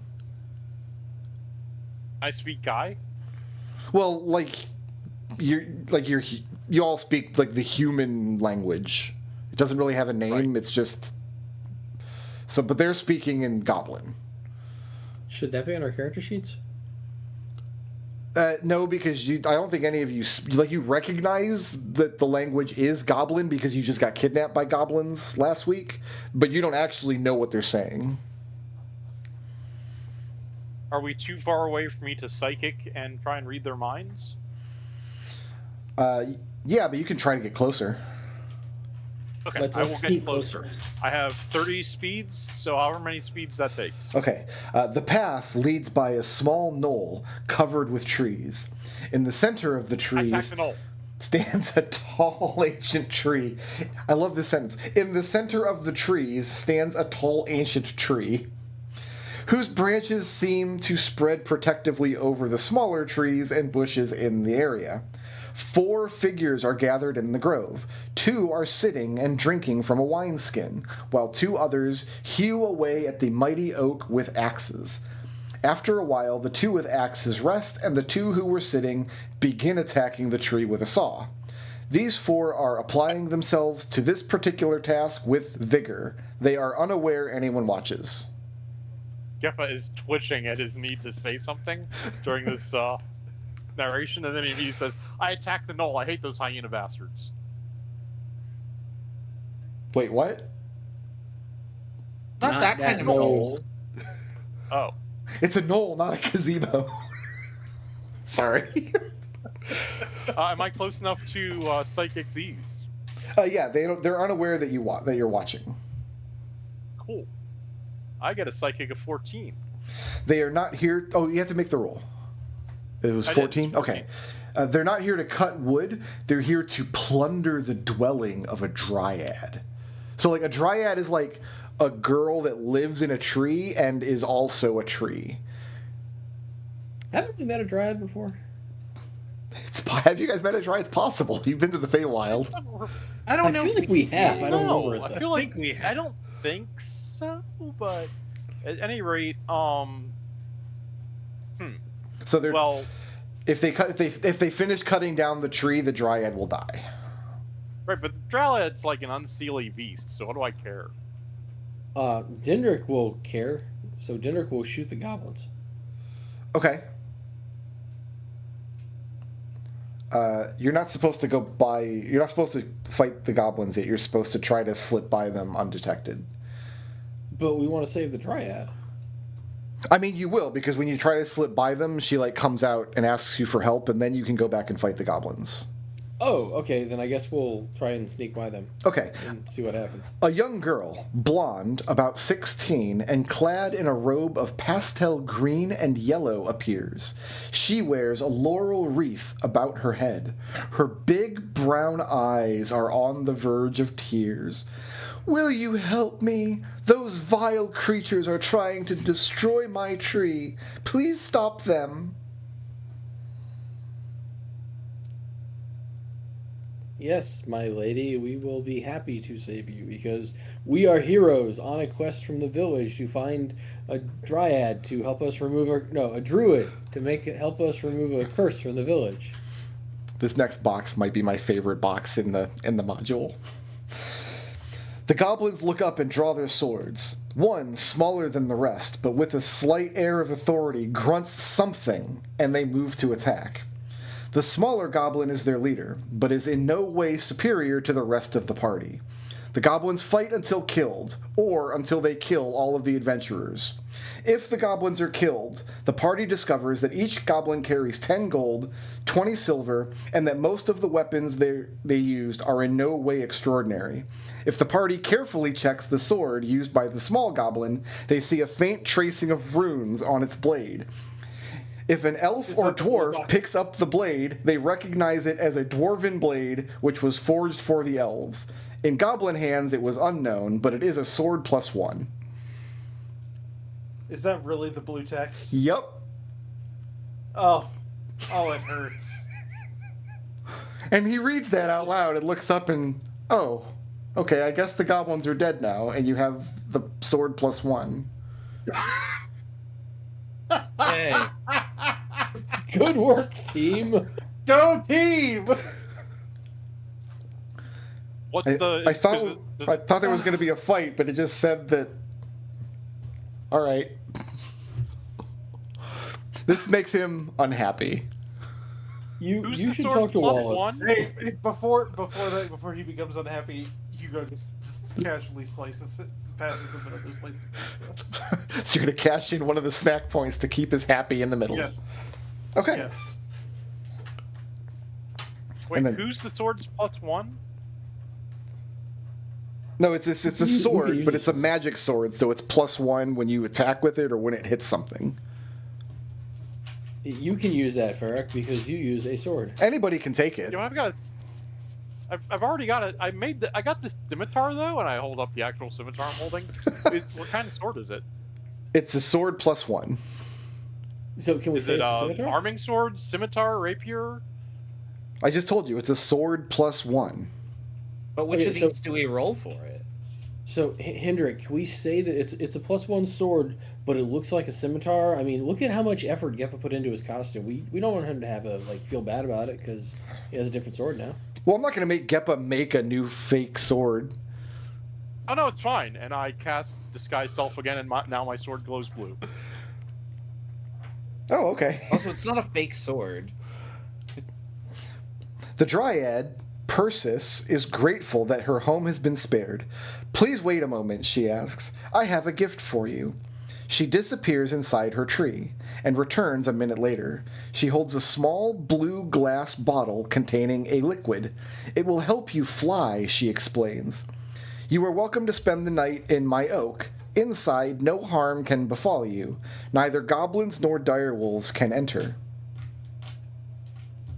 But everything else. I'm sorry. And she gives you Everything a else is a potion of levitation. Should we stay the night with the Dryad? Sure. Why not? She is beautiful and trustworthy.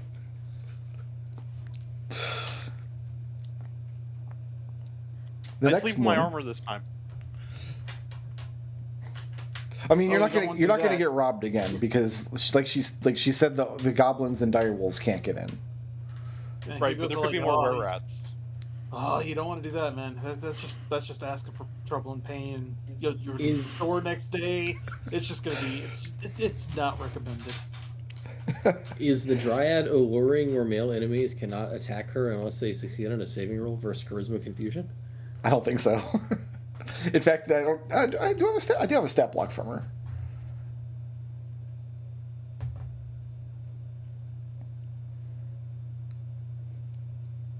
No, she's not alluring in that way. In that way. She's a different allure. Also, like she's 16, but like Alistair's also 16, so that's probably fine. The next morning, so you guys can do your. I'm gonna assume that you do your morning stuff. Like you have to tell Hendrik the stuff you do, and I'm just gonna assume you've done that, so we don't. Yeah. Yeah. She warns you about large dire wolves, which have been seen in the woods lately, and she mentions that the Temple of the Druids lays several days' journey to the east. Thank you for the direction. Who took the potion of levitation? Hugo will, Okay. or Red Knife will. Ah! The path goes down the hill, ending abruptly at the riverbank. The river runs full force, thrashing its way south over the rocks and shallows. In parts, the river does not look too deep to ford. In other portions, no bottom can be seen. There is a sturdy-looking rope bridge across the river.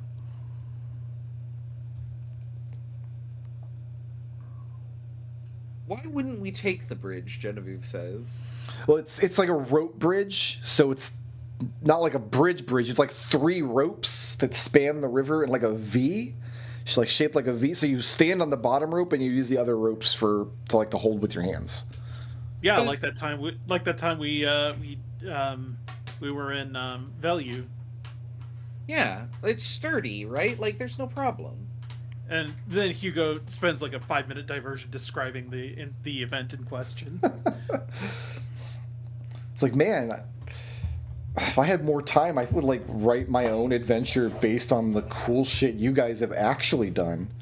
And he seems dejected. I write it down on all my journals. He seems dejected that nothing in his fantasy game actually compares to your real life. You should have one of the heroes with claws that can climb walls. Yeah, that's been super helpful.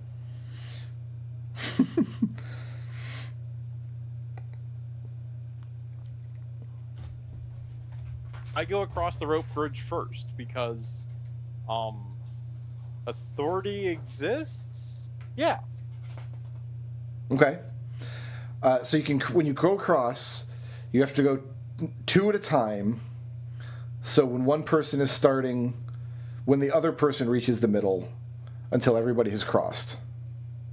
Right. Sure, but I'm in the front. So everybody attempting to cross the bridge needs to roll your reflex. Okay, how do I... everybody just gets advantage from the weighted dice? If you're choosing to cheat on your die roll, you can make the sleight of hand check at advantage. Well, I have my weighted dice at the table. Mm-hmm. So how do I model that? Roll a sleight of hand I thought I check got at advantage, and if you pass, just tell me what you want the dice to do Oh, I see. in Hendrick's game. I got an What 11 on is my sleight of hand? reflex. Okay. Oh, I have a 18 on reflex. Oh, framework. that's... Okay. Okay, that's not bad. Okay, so my sleight of hand is 18.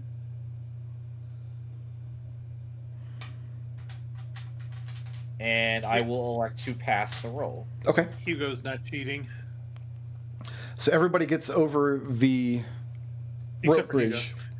Oh, Hugo falls in? Except for Red Knight. Don't worry, Hugo. I have another arrow with a rope for you. Well, you can't do that this time. Oh, can Why I? not? So when you fall in the river, you don't drown, but you have to roll a d4. All right. You get I wet guess it's- and gold. 4. 4. So you lose half of your treasure Oh no. as No. it's swept away down the river. Ugh. So Red Knife is swept toward some rocks near the eastern shore.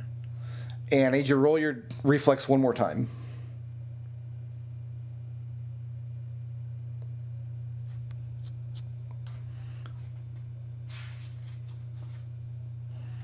That's a 9. And you take 2 points of damage.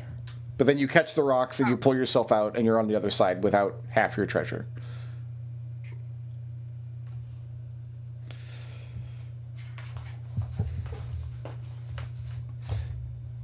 Red Knife.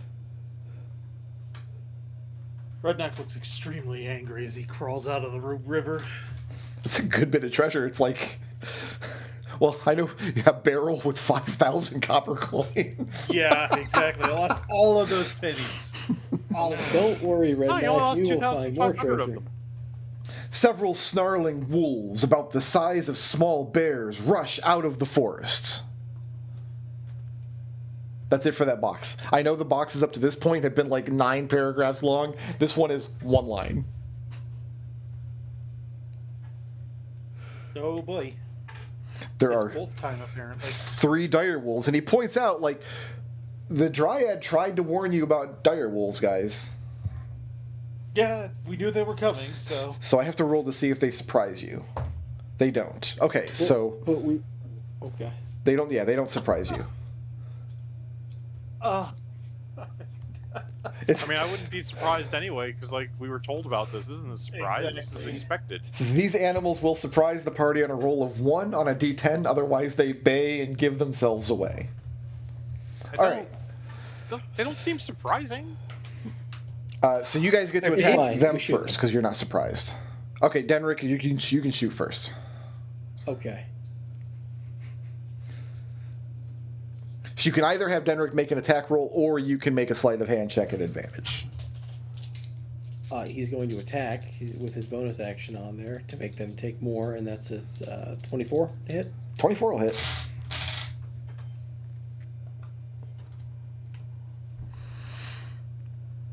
That is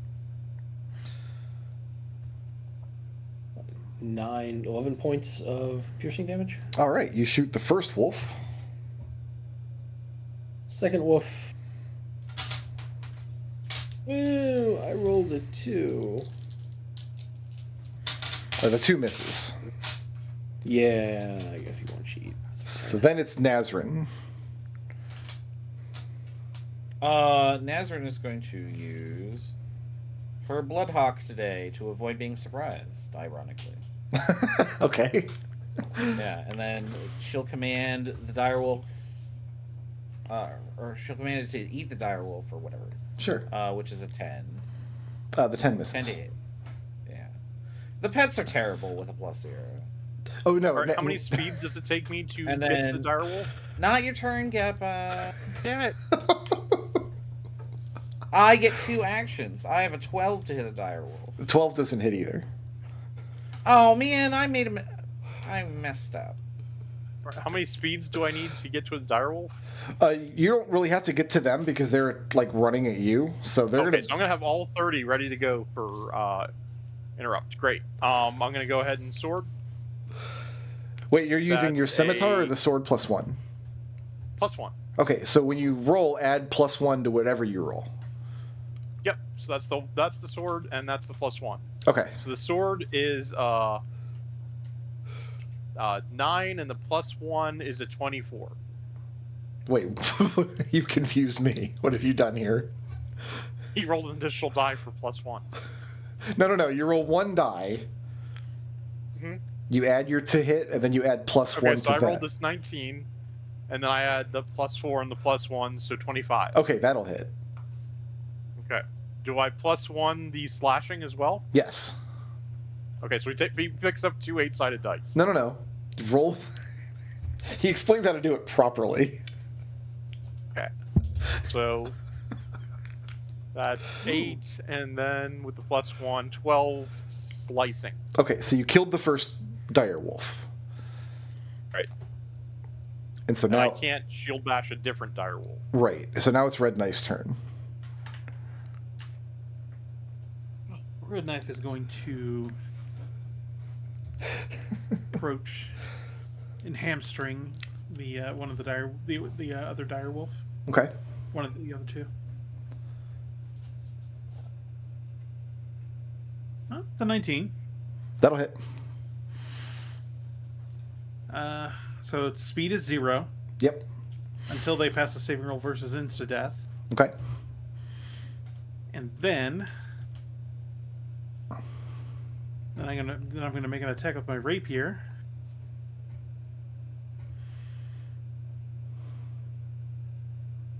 That's only a 9. 9 is going to miss.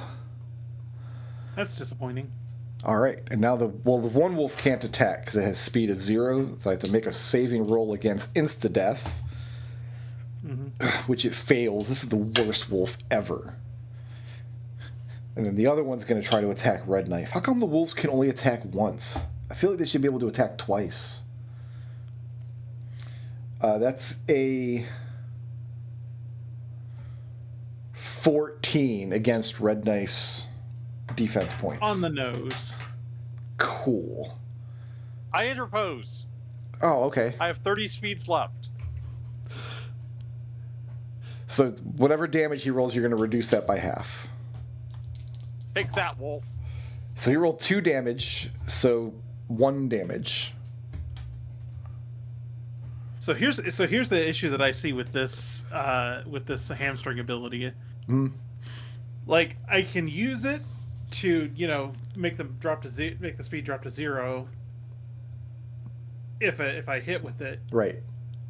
But if I miss the follow-up attack with my rapier, I sure I've still dropped the speed to 0, but I don't actually get any other benefit from it. Correct. It's really stinky. It's a terrible It's ability. extremely stinky. It's And- extremely stinky. If you hit, you can't use it again until you sleep. Yeah, exactly. It's bad. It's extremely stinky. That was wolves, and now we're back to Denrick. Dinner is gonna sleight of hand. Okay. had enough of these wolves. Yeah, that's 14. Oh yeah, that'll pass. Okay. So he's gonna shoot each of the wolves for, I guess, close to max damage. What's your max damage? It would be 12 points, and then one of them would be 18 points. So that kills one wolf and leaves the other one with just a few hit points. And Alistair's all excited. Oh my god, you guys see that? And rolled max damage twice. Yeah, and he's got his little illusion avatars, like, looking really cool with fireworks and shit going off. And then Nazrin, are you going to finish it off here? I hope so. No, my bird is worthless. She gets a 3. How about Nazrin? Nazrin. I have 16 to stab the wolf. That'll hit. Okay. What? For The girl hitting? For 6 stabbing damage. And that's Slicing enough damage. to kill the wolf. So all of the dire wolves are dead now. I used my magic sword to open up the wolf and see if treasure falls out like the eel. Nothing falls out of the wolf, but you find a few square yards of matted brush where the dire wolves rested. And there's bones and feathers and fur balls.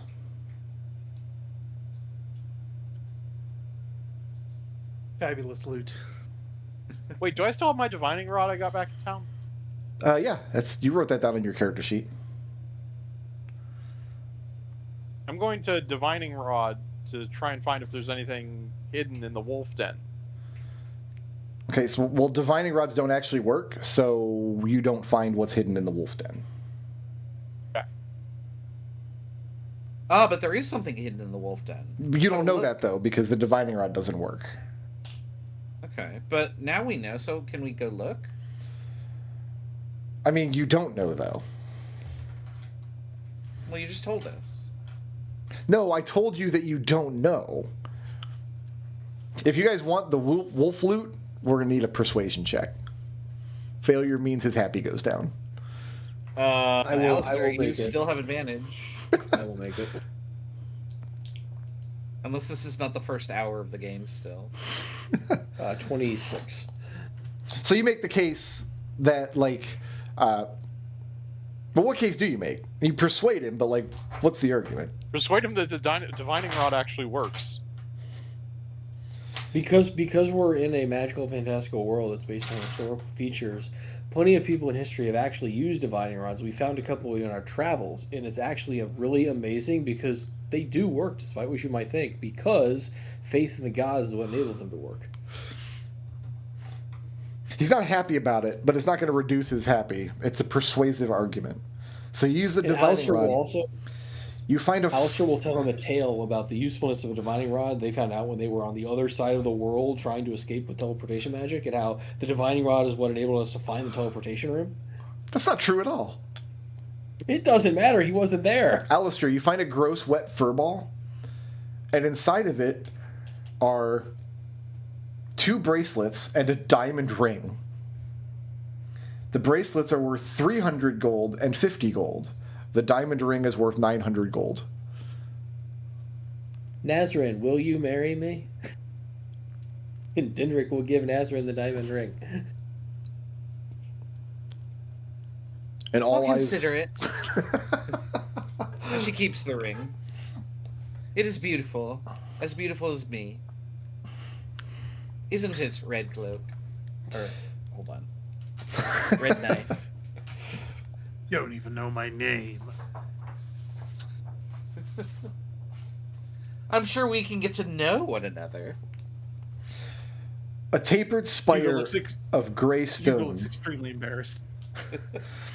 A tapered spire of gray stone rises from the heart of the woods ahead. The path runs northeast toward the spire. The forest grows thick and heavy on both sides of the narrow trail. The tree branches far overhead, dissipating the sunlight long before it reaches the ground. About 6 miles into the forest, vegetation becomes sparse, and the trees do not tower nearly so high. nothing stirs, as if all living creatures have sighted an ominous intruder. When the Dryad said it Thank you was for that 3 extra days and. to the Druids, how fast did she assume we were going? Well, I don't think she assumed you were moving at any particular speed. I guess just walking? Right. Maybe- so 6 maybe miles Dryad's would just be slower. like an hour and a half. Do we march for 8 hours or 12? Actually, it says this. He goes all the way back to the beginning of the book, which causes him to lose his page. Okay, so travel time on the first page on Notes to the Maze Master. A man on foot can travel 20 miles a day, about 2 miles an hour. Each hex is 2 miles across, so 10 hexes may be traveled a day. On horseback, a man can travel 40 miles a day or 20 hexes. However, men must dismount and lead the horses through the mountain tunnel. Oh, you guys didn't have horses when you went through the mountain tunnel. Correct. Okay, so we have 20 hexes to go to get to the Druids. And he counts on his map that he's not letting you see. And he says, maybe. Okay, my speed points are 30. Do those do anything on a hex? Can I spend a speed point for a hex move? How long are the rest of you going to let this discussion goes on? Because Hendrik will entertain this for as long as you guys can stand it.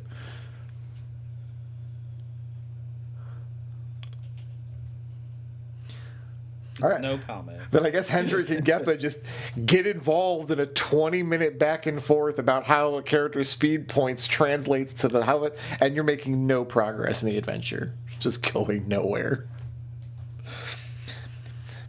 Eventually, it's determined that you will reach the Druids when you get there, but there's other stuff between now and then that you have to do first. Okay, let's go do the first thing on that list. Ahead lies a clearing filled with ruins. Rising out of the ruins is a single tower. A few roof tiles are missing. You can see the roof of the tower, I guess. I don't know how, but of all 4 towers to this castle, only one has survived. The other 4 lie crumbled in useless heaps of stone. Nothing stirs within the compound, which is covered with weeds and rubble. One pitted and scarred story remains on the main keep. The east keep wall rises another 60 feet and ends in a jagged edge. Great stone stairs support the eastern wall from the inside, but no longer lead anywhere. A massive gatehouse, only the front wall intact, faces the road. A drawbridge crosses a moat, overgrown with weeds. Over the arch of the drawbridge is a lintel inscribed with the word Karn, see Area 9 map. We're going to the sea? I swear that I read not that prepared as for ocean printed voyages. in the book. Does anybody know what the fuck you're looking at? No, absolutely not. No idea. Well, I- I'm pretty sure it's Tower 0, given that we started with 4 towers and had 4 ruined, and then there was also 3 towers ruined. yeah, of the 4 towers, 1 remained. The other 4 lie crumbled. Yeah, no, I was like, as soon as that happened, I was like, no, I can't. I just can't. I'm supposed to read see Area 9 map, but Hendrik points out he's not actually going to show you the map. Wait, I'm confused. Are we in the sea or the forest? No, you We're see. in the forest. Wait, what? We're No, in the forest. Yeah, you're in Oh, the. you said it was, It's a but forest. it was a sea area map. No, it No. says sea area. Like, I don't know why it says that. Like, I have a map that says Area 9 because Castle Karn is Area 9. Okay. But, like, I need to look at the Area 9 map, but I'm not supposed to show you guys. I don't know why it says that. Yeah, that seems dumb.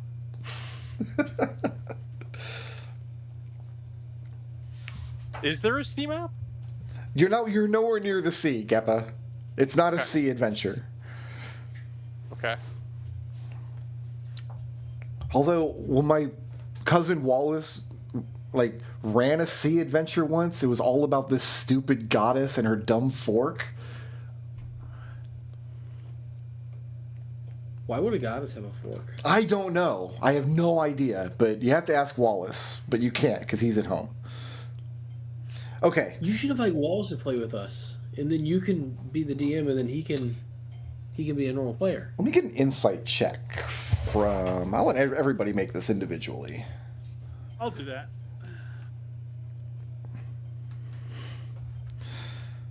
I rolled a 2, so Like a that's probably my 9. failure. Alistair's just oblivious. A 9? Can anybody do better than that? Nope. I only got the 9 myself. I could do better. Wait, hold on. Can I do 10. anything better than that? 10? 10. Hang on. Let me double check. You guys That are is so technically better. It engrossed is in the better. game now. Everybody's having such a good time. The main keep of Castle Karn has one floor intact. The massive oak doors are blackened by fire and time. Inside the inner ward, one tower, 3 outbuildings, and the lower floor of the keep still stand. The walls are 10 feet thick and 20 feet high. Piles of rubble in the yard are not easily crossed because of the dangerous footing caused by the debris. So, Brickard, Yeah. I wanted to spend a couple extra dice to goose that 9, and it goosed into a 15. Does that get me anything better? Yeah.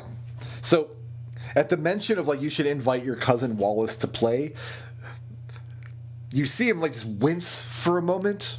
Like, the thought of returning home and speaking with anybody in his family is like, he's trying to play this game to get away from those kinds of thoughts. Going home is not a pleasant idea in his mind right now. Yeah, I'm gonna go ahead and I'm gonna nudge Alistair under the table with my boot when he says that. Okay? Red And- Knife, you should use your potion, float up to the top of the tower, and then work your way down. They'll never suspect it. Yeah, you guys can explore the castle in any order you want. Like, you don't have to go to any one particular place. Can we climb up the walls to start at the top? Parts of the walls are ruined enough. He's like staring at his Area 9 map that he's absolutely not going to let you guys see. I'm going to share the maps when we're done with this adventure because you cannot imagine how bad they are. But there's parts of the Size walls at the suggest. that are I'm sorry. you'd have to climb up over them. Like the gatehouse where you're standing now, they're 20 feet high, but there are other parts of the walls that are in much worse repair. The potion of levitation is a good idea. I'm just worried about leaving. Splitting the party. Yeah. Yeah, splitting the party exactly. I don't think our characters have figured that one out yet. I mean, it's just common sense for air's sake. Don't you guys split the party like all the time? Yes. Yeah, Yeah. it's actually Constantly. out of character that we're staying together this much in the game. So you can kind of Yeah, go into the yeah, gatehouse, you can climb up over a tall part of the wall, you can go over a small part of the wall, or you can levitate up to the tower, I guess.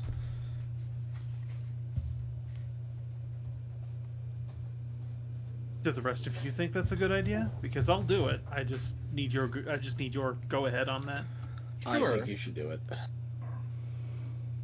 Very well. I shall Geppa it with aplomb. Geppa is a verb now. Just make sure you're sneaky. And Red Knife chugs the potion down and presumably starts to levitate. So, okay. You see he's a bit flustered because now we're not going in order, and he was used to going in order until now. Okay, so I'm going to do the tower backwards then. Okay, so you don't see the bottom. If you need help, I can show you what a levitate spell does.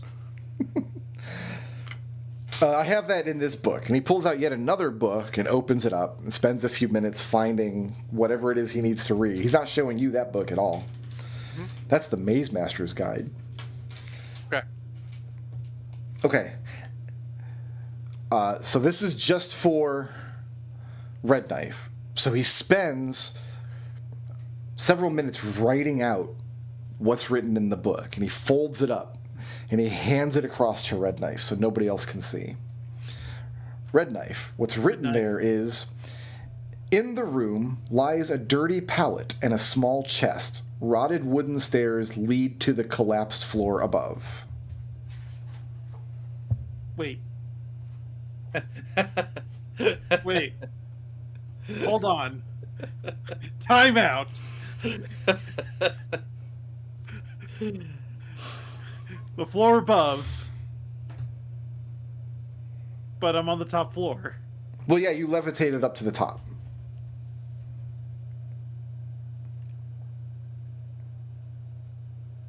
Hugo short circuits. He's Geppa is bored during this, and he casts Levitate on one of his d20s. Fair enough. Hendrik tells you can't roll with that one anymore. So now, Geppa, from now on, for the rest of this session at least, you're not able to use your weighted d20 to cheat because Hendrik has told you you can't. You cast a spell on it. Yep. It's not fair anymore. Right. But he is now mentally bobbing it up and down in the air with his mind. Sure. You got to keep yourself, keep your mind alive. Hugo sighs and starts scribbling out a note to. And he says, "Carry on with the others while I do this." Well, they're just waiting for you to come back.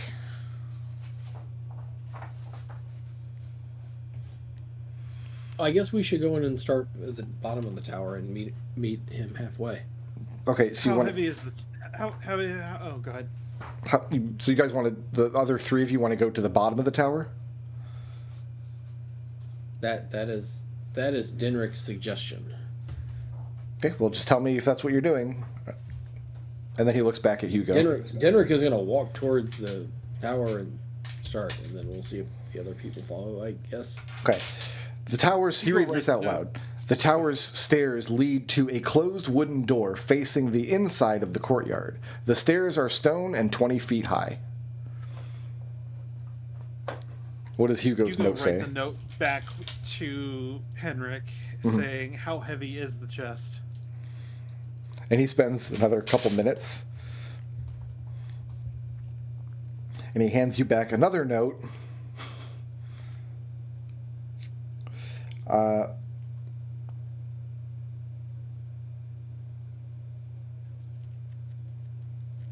I guess he has to get the abacus out for this. Oh. Abacus.exe. The note he sends back just says it feels like it's full of stuff. And he gives you this, there's this wicked glint in his eye as he hands the note over.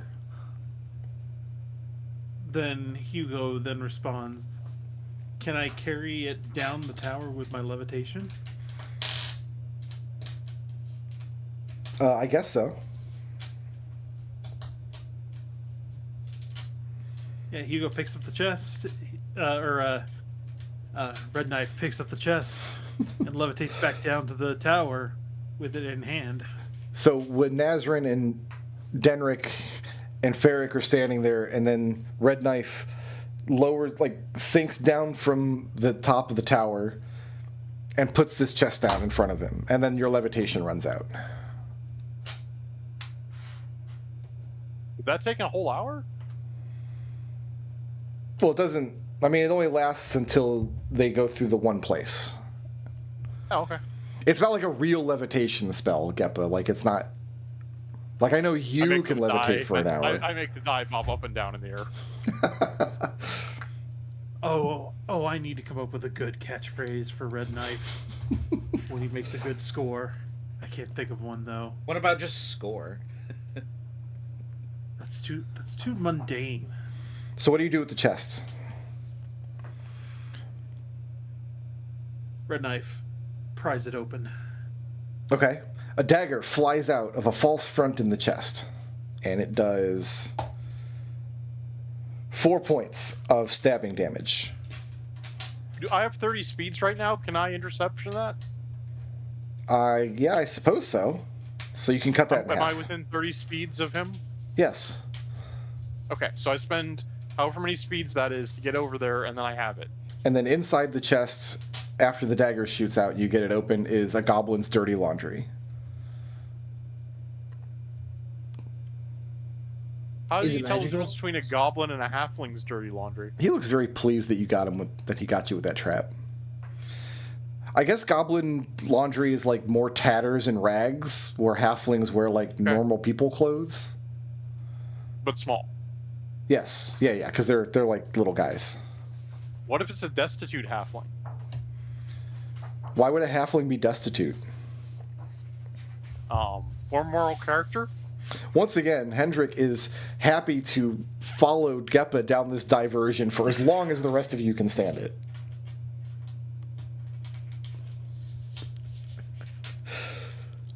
Everybody's stacking dice now. We've lost control of... Well, Genevieve's tracking her dice to see how well they're weighted, and it seems that they're pretty weighted because she managed to build an entire tower.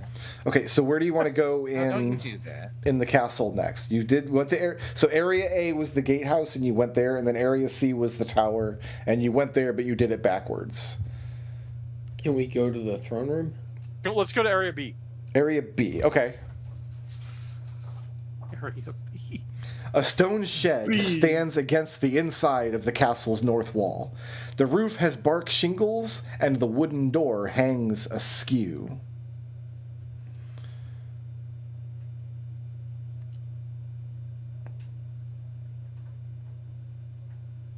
Is it dark inside?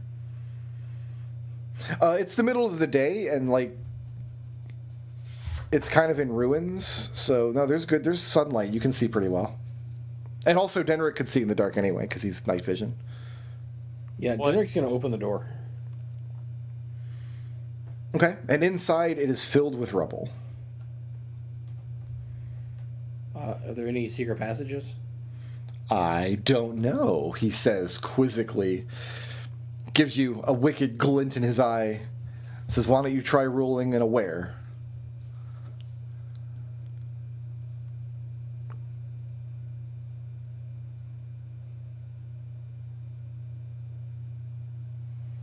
My aware, that'd be a 13. A 13. You don't find any secret passages, but while you're digging through the rubble, you encounter 5 rot grubs.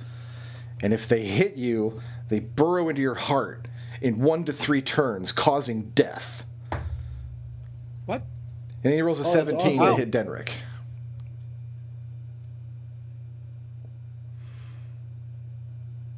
What was that? Uh-oh.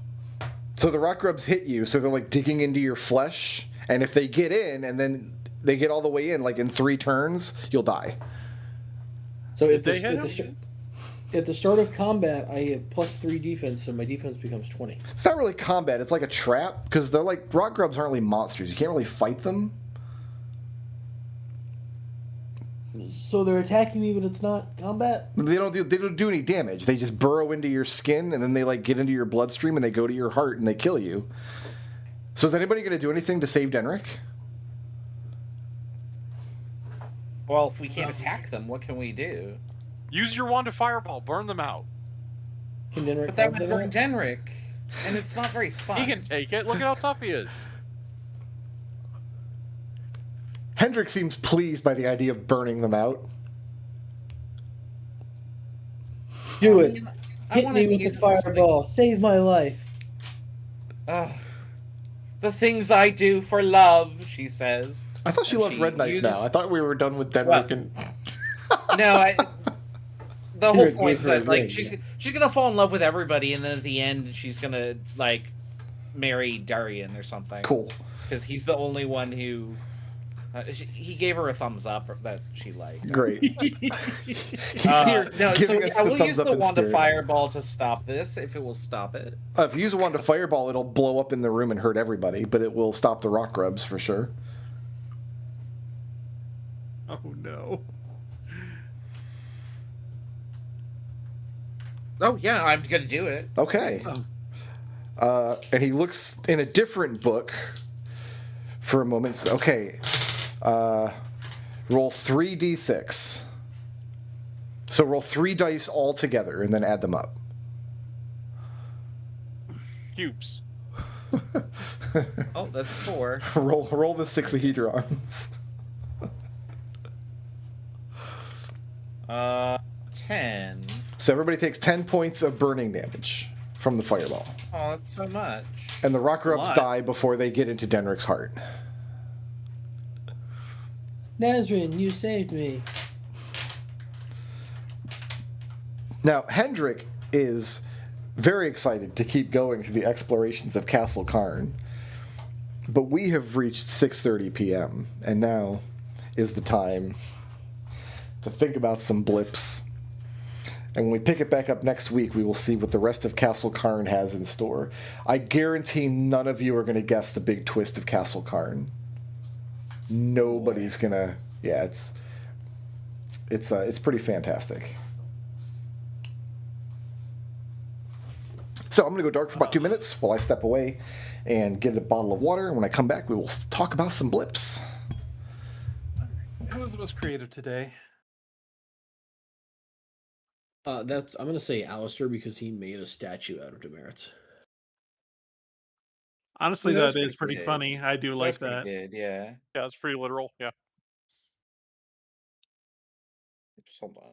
Should make a self statue out of the demerit paper mache next to I'll him. make one. I'll make one of Leo.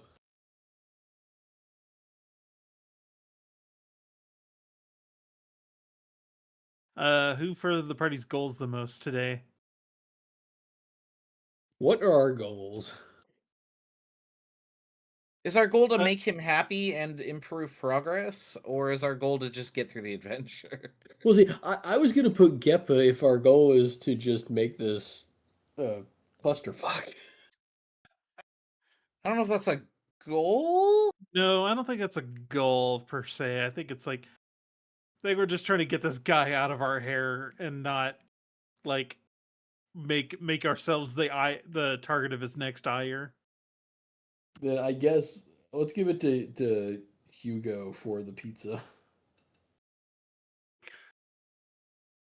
Who's a badass? Genevieve for the dice. For being a Sure. a D&D criminal. Yeah. And then And give then- intangibles to Geppa. For what, weaponized neurodivergence? Yes.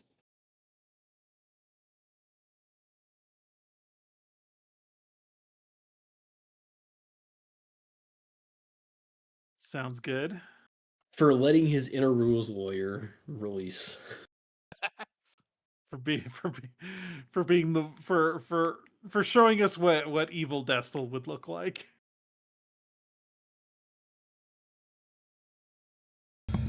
All right, you guys get no experience for the orcs and the Ozquips and the rot grubs and so on. Boo. Dire wolves, and I mean your characters would get experience, but Hendrik is more like a milestone leveling kind of guy. Oh. Excuses. Boo, milestone. I don't like milestone. That's why I don't use it. But Yeah. all right, who wants to make their case first for some blips? I can go. Hugo. Hugo says, my alignment, neutral, good. It'd just be excellent to your fellow man for continuing to be engaged in the game despite how unlike reality it actually is. And by like reality, you mean like the fake D&D reality that Hugo thinks is reality. Yes. Gotcha. Correct. Yeah, this is Hugo's reality I'm talking about. Mm-hmm. The one where he can conjure, fire from the magic runes on his weapons.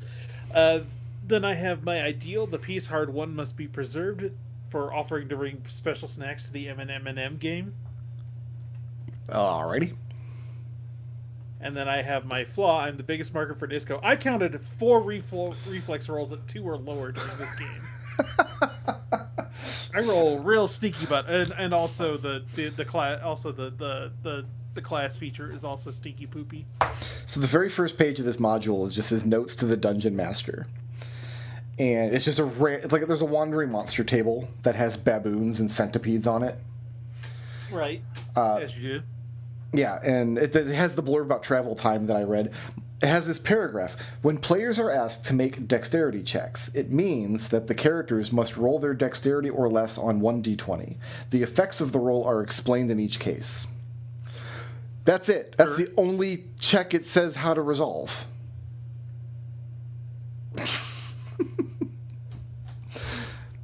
It's just...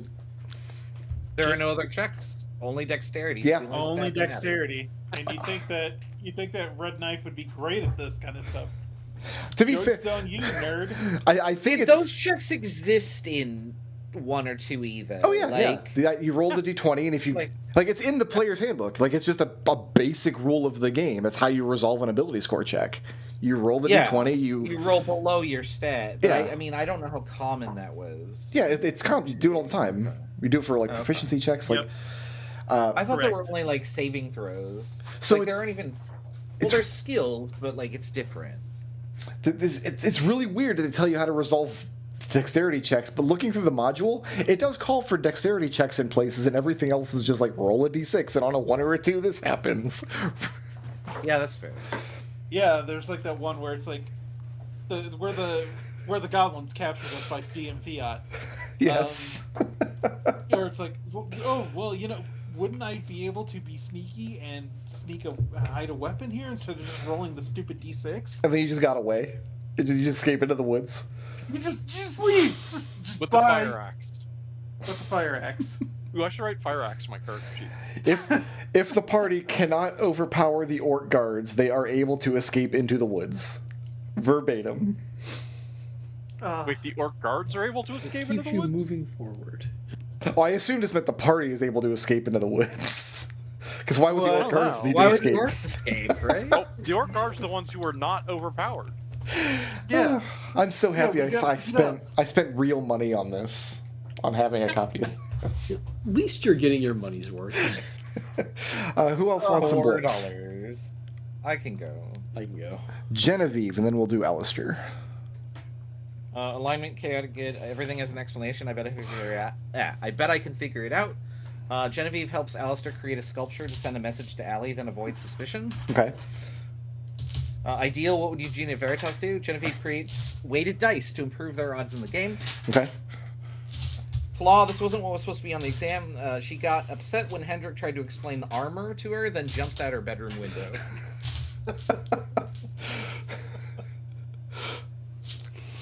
I feel like if Genevieve were going to make alterations to to monsters and mazes and mayhem, it would just be the same rule book, but like a 400-page addendum about armor. The armor tables would be much more fleshed out. He Right. writes up the arms and equipment guide. Yeah, that actually is like a funny supplement at that point. I love the arms and equipment Someone who guide. had a very specific point to bring up with Gygax. That was a 2E supplement, though. That was, I think. No, I just mean like like the non TSR published stuff was all like that. Yeah.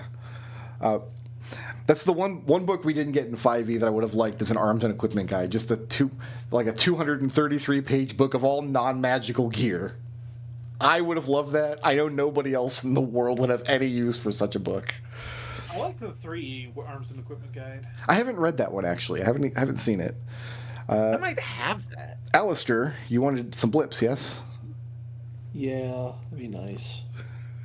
Alignment, chaotic good, good deeds, zone reward. That would be for putting demerits to good use. Okay. We're calling that good use. Well, you've reduced the amount of paranoia in the school. Yeah, I mean, I'm contributing art as a Prismari student. So, ideal. The glass is always half full. That would be having dinner get fireball in the face to get rid of the maggots because he'll be fine. He is fine. You could also just use a torch. Would have been fireball. would have been acceptable. Flaw. I just wanted to help. That would be trying to keep Henry happy by reading the rule book. For the record, I think the book actually does want you to fight 5 rock grubs, but like, screw that. I'm not running a combat with 5 rock grubs. That sounds awful. Imagine like fighting 5 rock grubs and not being able to hit them. Someone dying for it. Yeah, no, but I mean, that would probably make him happy.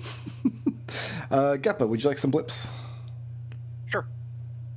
I've got my alignment, chaotic neutral. Why shouldn't I do what I want when I can? For saving half of Fizvan's arm. Okay. I have my ideal. When I set my sights on it, nothing can stop me for inventing turn undead. And I have my flaw. When I'm bored, watch out, and I'm easily bored for continually interrupting everyone. Quote my notes. Of all the NPCs you encounter in the adventure, that insane dwarf, he's such a non sequitur. Like, I mean, like, he's got this treasure, I guess. But like he doesn't guard it, and you don't have to do anything to get it. It's just sitting there, and you can take it. It doesn't say like so. They have you fight the Ozquips. They give you the stat block for them, and it says more Ozquips are supposed to come in and attack every round. I didn't do that part. That sounded awful. But yeah, after the encounter, the next thing is you just start reading that he's running around hitting Ozquips with a club. So you do the fight, and then you just describe how the fight goes, and then he dies in a cave-in, and that's it. The actual text in the book says, the party may wish to stay, but nothing more can be found in this area. I don't know what to do with that. I don't know a reasonable way to run anything that has to do with this insane dwarf or his treasure or this Ozquip attack. So yeah, that's the dwarf. That's dwarf friend. He's there. He is. That is it. Dwarf is, yes. Who had the most creative solution to a problem, with the understanding that Hendrik actively punishes creativity. We said Alistair made a statue out of demerits. And who did the most to further the party's goals? That was Hugo for bringing pizza? Hell yeah. I might get pizza for Inventing dinner. Pizza? I don't know. Yeah. Oh, that sounds good. Pizza does sound I'm good. so hungry right now. My Oh, lunch was no. nothing. Who's the badass? That was Genevieve for making weighted dice to cheat for everybody. And And then nobody used them. who is intangible this week? No, I used them. They got Oh, used you a couple did? Okay. times. Geppa weaponizing his neurodivergence against Hendrik. Oh, Geppa, make sure you note that you can't use your weighted D20 when we come back for next week. Yeah. Because you made it levitate. All right. Everybody came in with 6 blips. So everybody's rolling over 4 blips, and they're currently worth 366. 366. Let's go ahead and add that in. I had to calculate it. Yeah, let me bring it back with kiss.exe. And that's it. I'll see you guys next Sunday for more of the worst D&D adventure ever published. Oh God. Oh, it's not that It bad, hurts. is it? It I'm saying that hurts. with grit teeth. It's okay. Trouble's gonna be here next Sunday.